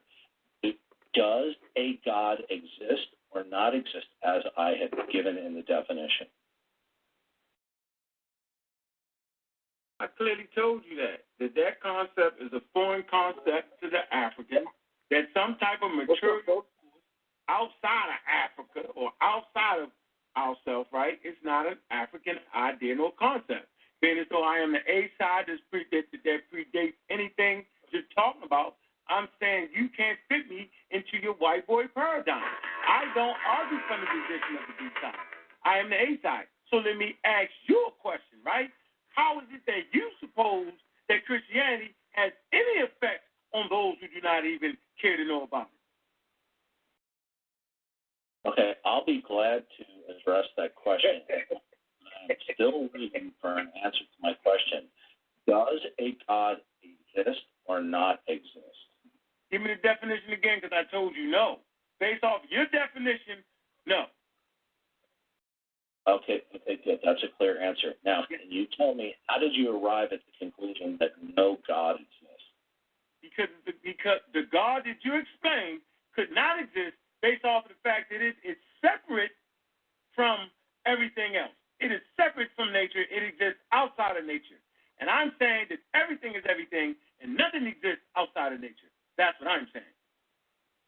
Okay, good. Can you tell us, how do you know that for anything to exist, it must be in the environment of reality?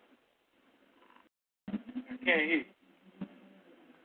Hey, could you hear me? I can hear you sound clear. Okay. Oh, yeah. Okay. Can you hear me? Okay. Yeah, we're going to get into the evolution. Okay, you made the claim that no God exists because nothing Based can... off your definition. Can I finish without being interrupted? Yeah, go ahead. Okay, good. You made the claim that no God can exist because such a God, under the definition I gave, would be independent of material existence. But you didn't say how that you know that nothing can exist independently of the material universe. Because my ancestors said it, and that is enough for me. Okay, are your ancestors omniscient and infallible? No. Just like your God is not omniscient and infallible. Okay, I made no such claims to you. You did. You said you was an intelligent designer. Now, if you stated that your ancestors are not omniscient and infallible, and you got this information that no God can exist independent of the material universe, how do you know that your ancestors are correct? Because modern science details this in nauseam. That's why. Okay, well, modern science can only deal with physicality. It cannot deal with things that may exist that are non-physical. Science is only limited. Science is only one way to know things. Now, if you want to argue that science is the only way to know things, I would enjoy you to do so. So do you agree with me? Okay, do you agree with me that if you claim that you know there's no God, that you have a burden to tell us how you know this? And I just explained to you based off the definition that you gave, and you can do it again, right? From an African perspective that's been around 185,000 years prior to the pale gene coming into effect, that's what I'm trying to tell you. And I'm absolutely trying to show you that the argument that you're using, you probably need to use it on yourself. Okay. What you said does not matter, and here's why. The origin of an idea does not make that idea necessarily false. Now, you're claiming that you don't believe of it because where the idea came from. That is called the genetic fallacy in philosophy. No, I'm not using it. I'm not using it. Okay. Do you know what the genetic fallacy is? I absolutely understand what the genetic fallacy is. What I'm trying to tell you that science, tell me what other way is it for you to observe the natural world, George, since you seem to have another way of doing it. What is your way? Since you put me on 100,000 questions, let me ask you a question. What is the other way to observe nature besides observing nature? I'm listening.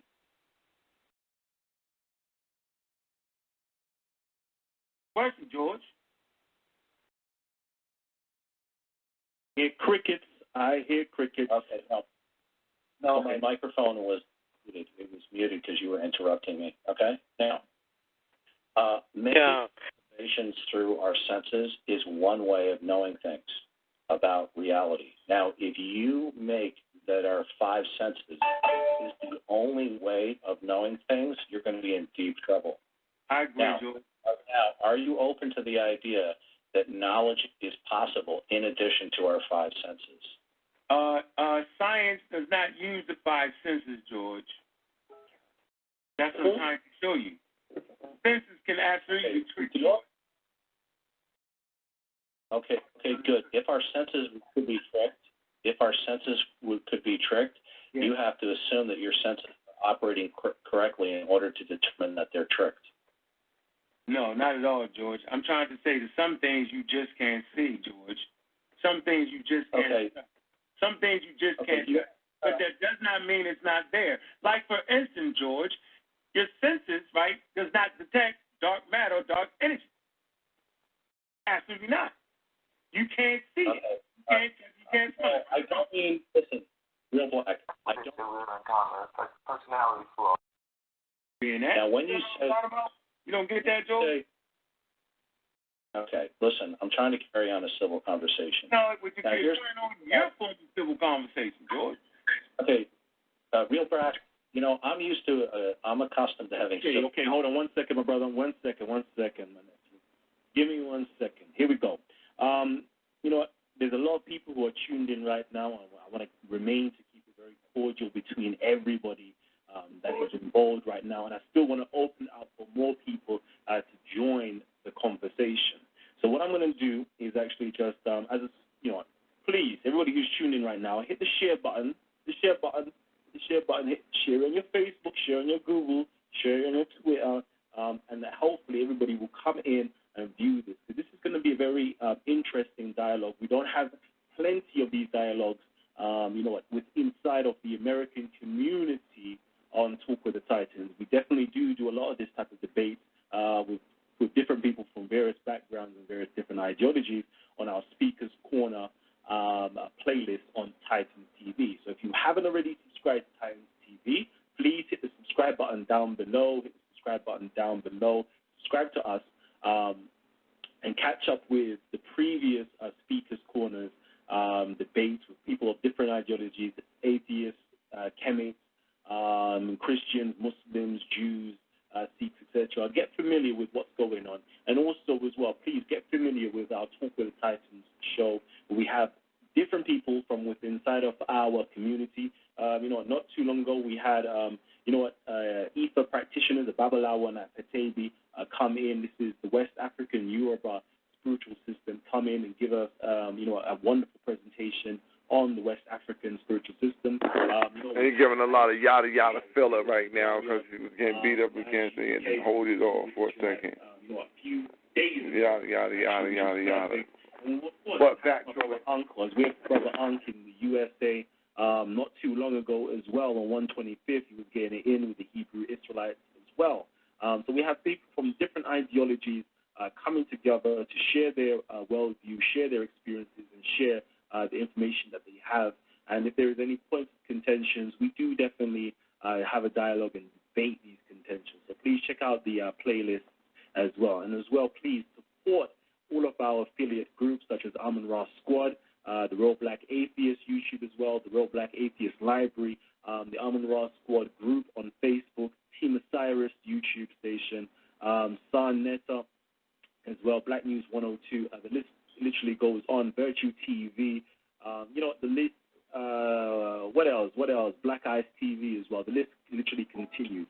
So please support all of our brothers and sisters within the community, and we can get it in with each other. Now, I know we've got a few people in here who haven't, as of yet, had their say. And if you're in the YouTube, please leave your comments. Tag my name in it. I'm going to go back and read your comments and actually present it within the discussion today if you would like to have your say. All right, so Adebisi, I'm going to go straight to you first and foremost. Then I'm going to open it up to Konsu, then Wujawu. So Adebisi, what would you like to say? Forgot about me, bro. I've got you. I see you. Peace and Black African power. Can you hear me? Yes, we can hear you now. Yes, sir. George, you said something about random information, how cells can come together and make an intelligent design through random information. But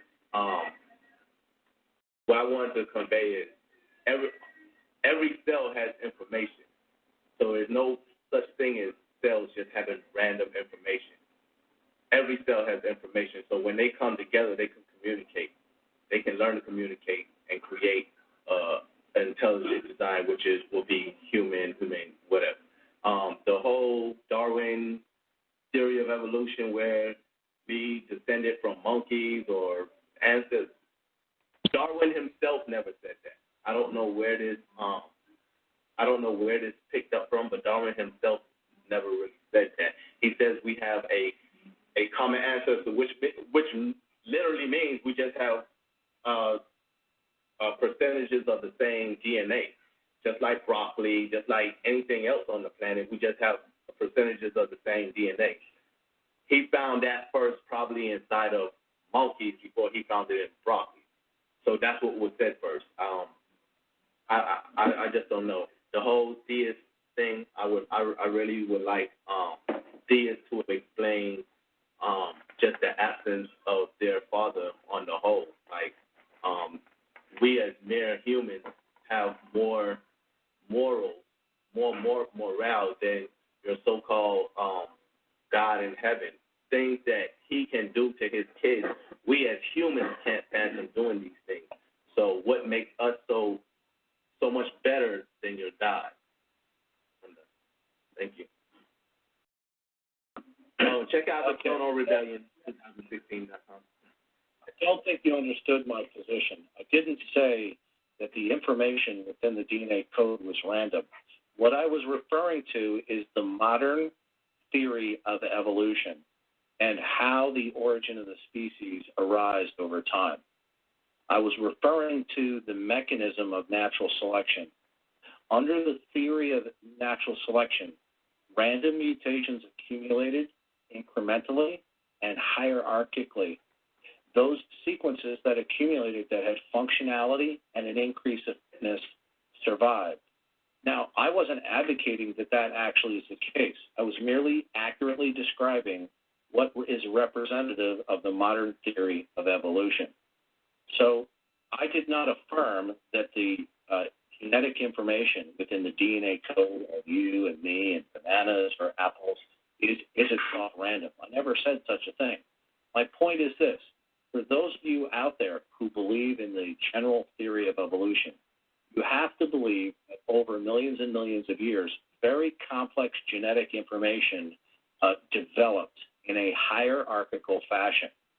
Now, the mutations that we do observe in laboratories do not produce long strings of complex functional information. Most mutations that we do observe are bad or deleterious. Of those mutations, a minority of them may be beneficial, but beneficial mutation does not designate that there is an increase of complex genetic information. So this is a very severe fundamental problem within the general theory of evolution. It is assumed to have happened, and it would be necessary to happen in order for there to be what they call a universal common ancestry or evolving from all life forms. So that was my opening question. What good reason do we have to believe that random mutations will accumulate to produce complex information over a long period of time when it is not observed? Okay, yeah, go get your source for that, though, bro. Todd, you saying that. Present your source right now. Okay, thank you. So, Allow me. You need to present a source. I know. So, George, you've been requested to present a source. You have time to, search your library or any types of encyclopedia or reference book, textbook that you have available with you. But I'm going to keep it moving on to anybody else who's got comments and questions. We have a plethora of questions literally flooding in from the YouTube. Ruben, I see you. I'm going to get your question answered very shortly. But Konsu, if you're there, Konsu, if you're there and you would like to ask a question or make a comment, please do it now. If not, Kufu, Team Osiris as well. The mic, your floor is open to you. Okay? Yes, I'm here. Go ahead, Konsu. Yes, I do have a question. When it comes to intelligent design, what is the intelligence? What's your question? What, in intelligent design, what is the intelligence? Intelligent design advocates don't specify the nature or identity of the intelligence. What they do is make observations of phenomena. and they decide whether the phenomenon that we observed are best explained either by design, necessity, or chance. We all do this. For example, if you hear a knock on your door, you will infer either that knock is either from an agent or an intelligence, namely probably a human, or you might infer that it is the wind blowing and a tree branch hitting on the side of your house. So people who advocate the concept of intelligent design, that the complex genetic information that resides in all the genomes of the animal kingdom, in terms of their origin, has its cause or root in some intelligence. But intelligent design theory advocates do not advocate any particular identity or persona of the agent or intelligence that would be at the root of complex genetic information. I'm not asking about irreducible complexity. That's right. Nor am I talking about neo-creationism. That's right. I asked you a direct question. I asked you, what is the intelligence if you are going to use a noun and an adjective? You said an intelligent design. It is being used as something that describes something. So that would be a person, place, or a thing. Is the intelligence a person, place, or a thing within the syntax structure or grammar that you are using to claim? Is it a person, place, or thing? I'm not talking about irreducible complexity, and I'm not talking about neo-creationism. I am talking simply, what is the intelligent design? Because what the intelligence must be is conducive to a person, place, or thing, because it's being used as an adjective. So I'm asking you, what is the intelligence? Well, as I explained before, the identity or persona or personal attributes that an intelligent agent possesses is not something that is advocated or affirmed by those who advocate intelligent design. Intelligent design is the idea that certain features or phenomenon that we observe in our world around us are best explained as having their origin in some type of intelligence as opposed to mere physical necessity or chance. So if you keep on asking, what is the persona or personal attributes, that is not something that people who advocate intelligent design detail. And it's outside of the scope of the discussion when it comes to intelligent design. Okay, thank you. Oh, sorry, 1 second. Hold on 1 second, Kalon. Okay, go on, Quincy. I just want to be respectful and let you know that I did not only distinguish persona. I said geographical location or an unobservable object, which would be called a thing. So I did not only regulate it to a persona. I understand the neo-creationist claim that you just gave. However, I will make note and be respectful of this platform that that particular claim had gone under scrutiny from a United States court of law, which had prohibited the usage of that claim to be non-scientific, yet have religious overtones. So I'm not saying you're doing it, but I'm making you aware that Michael Behe was brought up on charges for doing it. Yep. And just stop you right there. Okay? I yield the floor. Okay, good. And what I'm about to say to you is in all due respect, right? But what you just said is a misrepresentation of the facts. You're referring to the Kitzmiller versus Dover case in Pennsylvania under Judge Jones. Is that correct? Yes, that is. Okay, good. Could you tell me, and I'm going to demonstrate here right now, that how do you say your name? Kansu. Okay, Kansu. I'm going to demonstrate to everybody right here that he doesn't know what he's talking about. Now, you said Michael Behe was brought up on charges? Say that again? You said Michael Behe was brought up on charges? Yes. Okay, could you give me more details on that? Well, Michael Behe did. By the way, you need to be. Let me just say one more thing. You need to be very carefully. I'm going to be 10 seconds.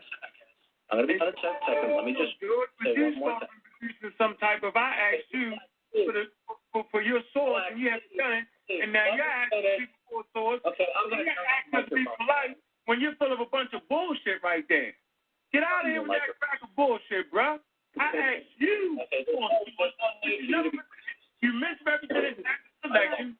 You're trying to hit with the calm shit. That's a bunch of bullshit, George. Now cut the intellectual bullshit. Cut the bullshit, man. Don't ask him for a source until you have presented a source. You have not presented one source. You have misrepresented what natural selection is. Cut the crap, man. Okay, I'm just going to remind our panelist members. He's refusing to give us sources, and now he's questioning people like he's some kind of motherfucking lawyer. That's a bunch. And we got to be. I have his microphone turned off. I can't hear him. Turn that shit off. Good. Okay. Now, honestly, can you? It's that calm bullshit I can't take.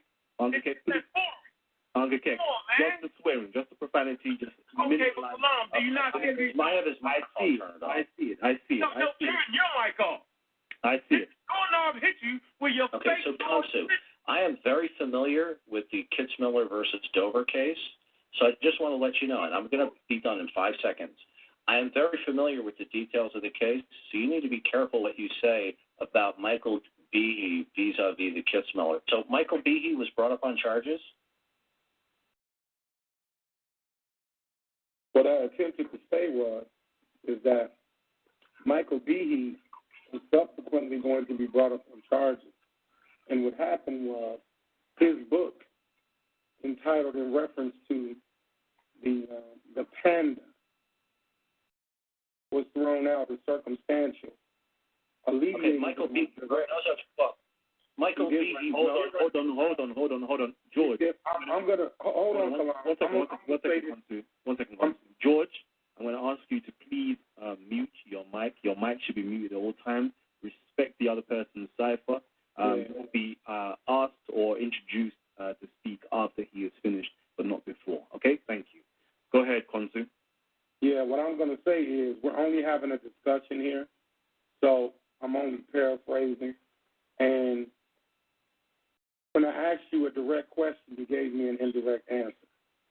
And because you did that, I had to give you a working illustration of how irreducible complexity, how intelligent design, and the entire matrix was brought under legal fire because of what you just did. See, I asked you a direct question, but you gave me a true Scotsman fallacy, that you are the true Scotsman, and you are the spokesman for the term or terminology intelligence and design that you so eloquently happen to put them two together. You put intelligent and design together and claimed it as something that describes something. So it's going to either be a person, place, or thing, George. So if you're going to use it in that light, then I'm going to bring light to where that term came from, because we have a panel and we have a group of listeners that are unaware of where their terminology came from. You just didn't synthesize intelligent or design, George. Groups of people did before you, George. So because they did, we have to have integrity as to where the root of the terminology came from. All terminologies have definitions, George. That's why it's called linguistics. He made it up. He made it up, bro. The natural selection is the proper definition. He made it up. Okay. I'll yield the floor. Because, see, I'm not going to play dumb with you, George. I'm not going to play dumb. George, keep your mic muted until the brothers is finished. Because that was offensive what you did. You tried to box me in and try to say that I'm committing slander to somebody you never met in your life. And I'm not going to allow you to do that, George. You came on this platform, on a live platform, and you're trying to do what everyone in intelligent design has done since 1974. And that is, you try to come with a neo-creationist claim and not being held to the definitive terminology that all intelligent designers, along with neo-creationists, use. You're using the same lingo, same language, same precepts, same construct, and then you're going to tell me that it's a brand new concept, a modern discovery. No, it is not. That same claim that you're talking about has been around since 1974.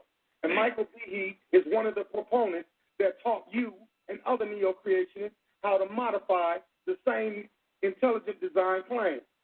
Now, if we start going syntax for syntax and bar for bar, George, it's going to walk like a duck, it's going to act like a duck, and it's going to be a duck. So we don't have to play those games. If you want to support intelligent design, by all means. But when I ask you who the intelligence is, just say it's God and get it over with. Because there's nothing wrong with your claim, but stick to it.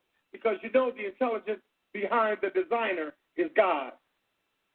And you know that's what you're trying to claim. But you're trying to use science and a neo-creation and syntax to sell it.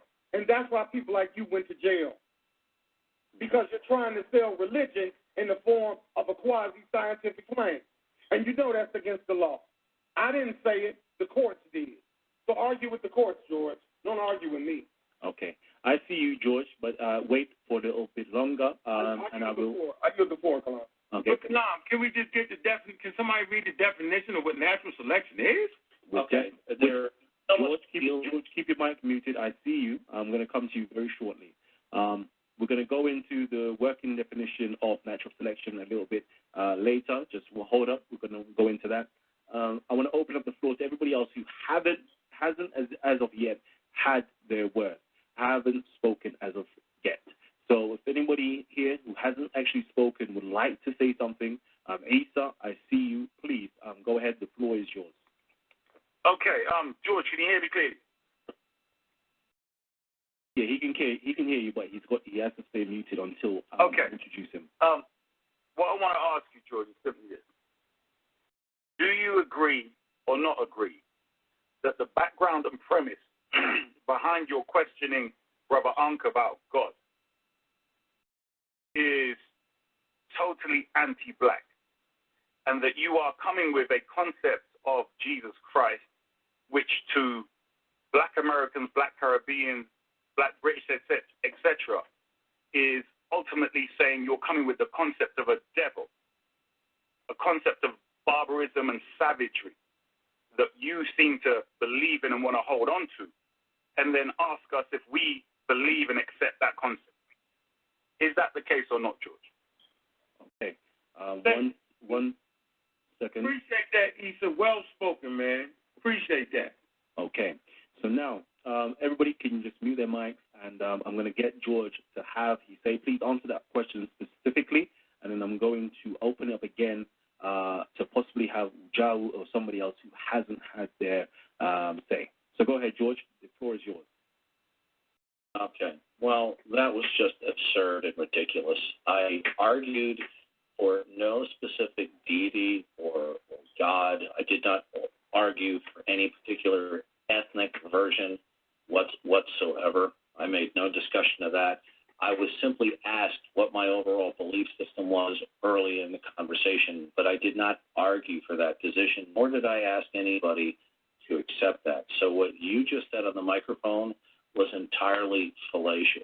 I mentioned nothing about the existence of God, other than I happen to believe in God. I did not discuss any personas of God. I made no reference to ethnicities or skin colors. So I'll just wrap up in regards to you saying what you just said was absolutely absurd. Now on to Kansu. Kansu, before you go on, yep, I hear you. Before you go into Kansu, before you go into Kansu, I'd like to finish without being interrupted. No, because I told you that you could only finish You know what? question because we need to open up for everybody to have their say. Make any verbal attacks upon me, and I'd like a fair chance to respond right now to what he said. I won't be long. You can definitely respond to Konsu after we've opened up the mic to let everybody have their say, and then we can go back to Konsu. I have to go through for everything everybody says and then go back to Konsu. That's not the way to moderate. Well, that's the way I'm moderating. If you don't like it, you know, the option is for you to leave. You know, okay, now. Black power. That's the end of that. Black Power Watch still got out there on the line. Let's see. Let's check the lines. Let's see who we got out there still on the line. I still hold the same thoughts. It seems to me he got chopped up more than what I thought he did at first. Sure did. He did. This time around, it would work. Black Power. I don't know what he was. Oh, man. That was bad. It made us look bad. He kept bringing our ancient ancestors into this. No, ain't nothing about no evolution on the wall. They didn't want to talk nothing about no evolution. I'm talking evolution talk. They didn't want to talk nothing about evolution. They wanted to just talk about. They wanted to bring the niggas to God. They didn't want to talk about the topic of that's supposed to be discussed. Then they playing with that topic. Ashe. He sure didn't talk about evolution. They couldn't hold the white man to what they were saying. Because the thing that they was just putting their shit like son started talking about Jesus Christ. And you're like, what the hell? I ain't even saying nothing about no Jesus Christ, man. Like, I ain't even telling you nothing about what God I believe in. I just said that I believe in the God of the Christian Bible. I ain't saying nothing about Jesus. And that's where you got to just be calm. You got to be thinking. Them white people don't. He don't come. He talking about this. What I do is a hobby, man. So that means he's studying. He's remembering. He's making sure that he say certain shit. He don't forget. He's not forgetting what he said up there. Yeah, if you're doing it for a hobby, that means you done heard all types of different explanations of it. Yeah. You know what I'm saying? Yeah. You done heard all different types of shit. You just waiting to see what angle. That's why he asked him. He just want to see what angle he coming from, so that he know how to attack him.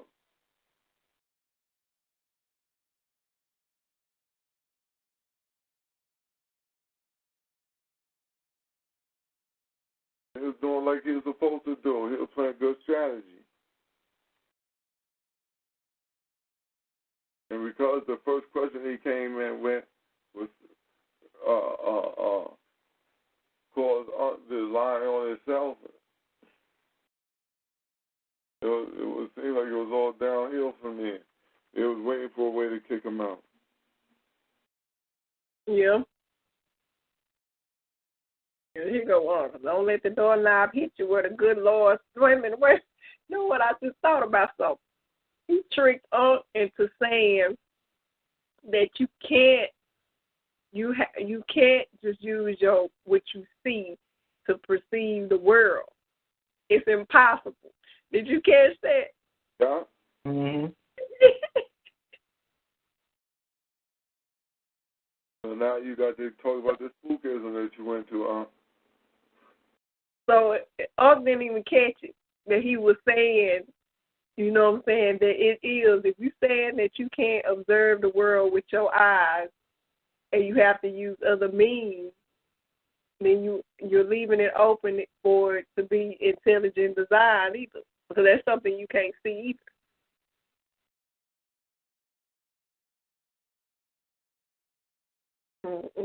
He need to redeem himself.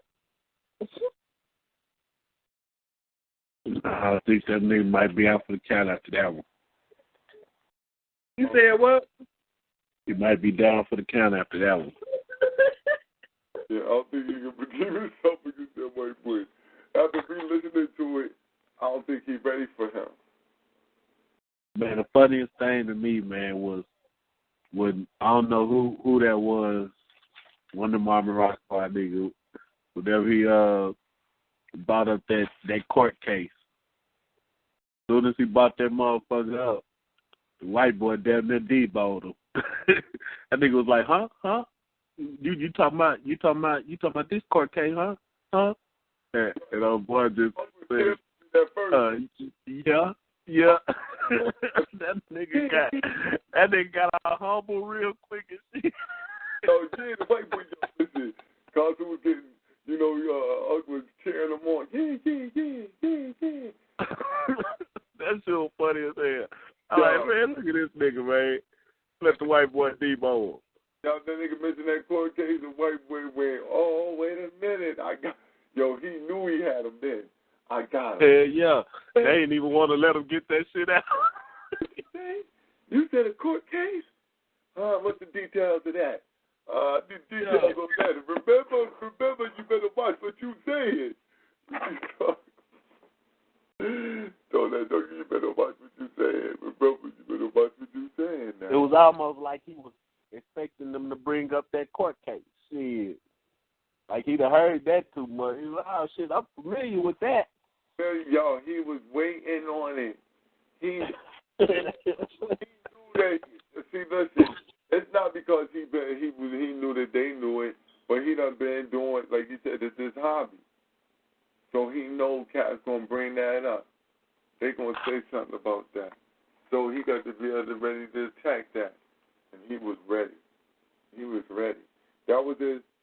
You know how like a white boy be on a basketball court and got one move? Yeah. No time to bust the move for you. He was waiting. He was rocking. For real, man. From the Freeport line. Bust the move on the boo. Wait to know. Rock them to sleep.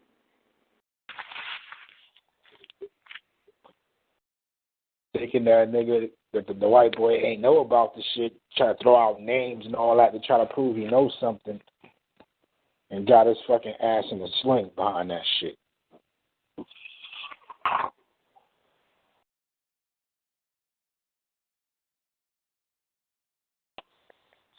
Yeah, the white boy TKO'd him, man.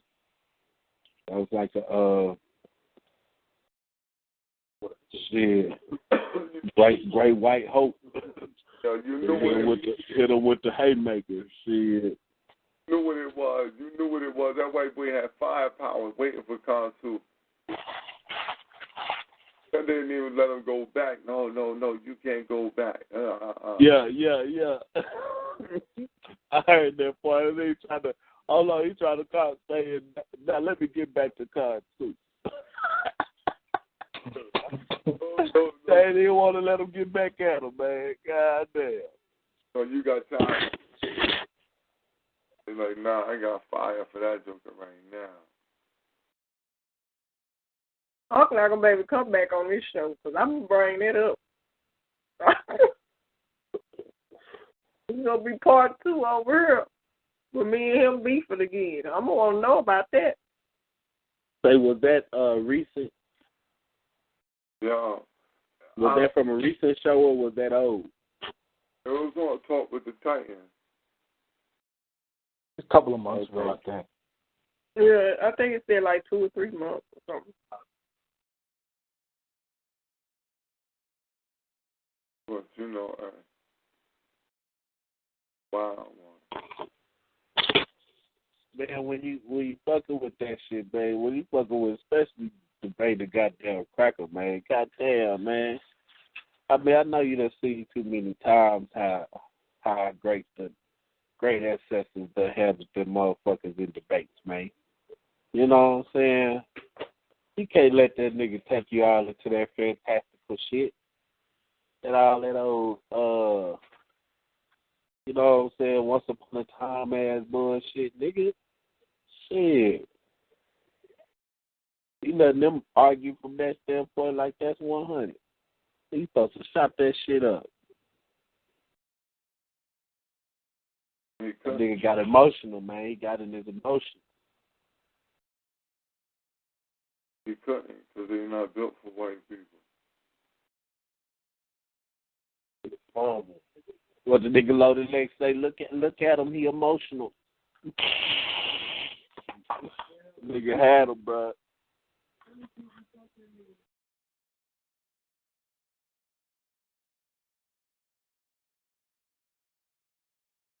Look at him. He right. You're exactly right. You had an emotional in there. That's just not, that is a betrayal of the African Revolution, man. Anytime you're supposed to know a subject and you able and willing to always jump out there and jump on one of the family on that subject, and then you get confronted by the beast on the subject, and he taking the same stance as the family, and you can't just shuffle them up. You got to go to outrageousness to win. Then, man, something wrong.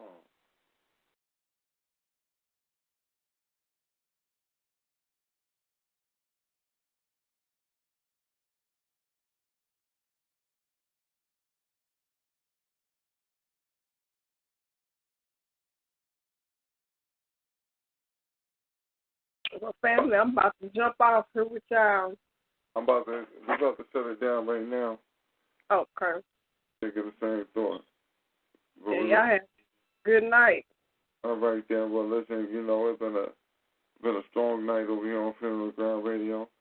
We're about to shut it down for the night, make it do what it do. But listen, we're going to close out the same way that we come in with a praise and eternal glory to Garvey. All of the spirit of Dr. Khalid Abdul Muhammad, praise Harriet Tubman, glory to Ivy Wells, all of the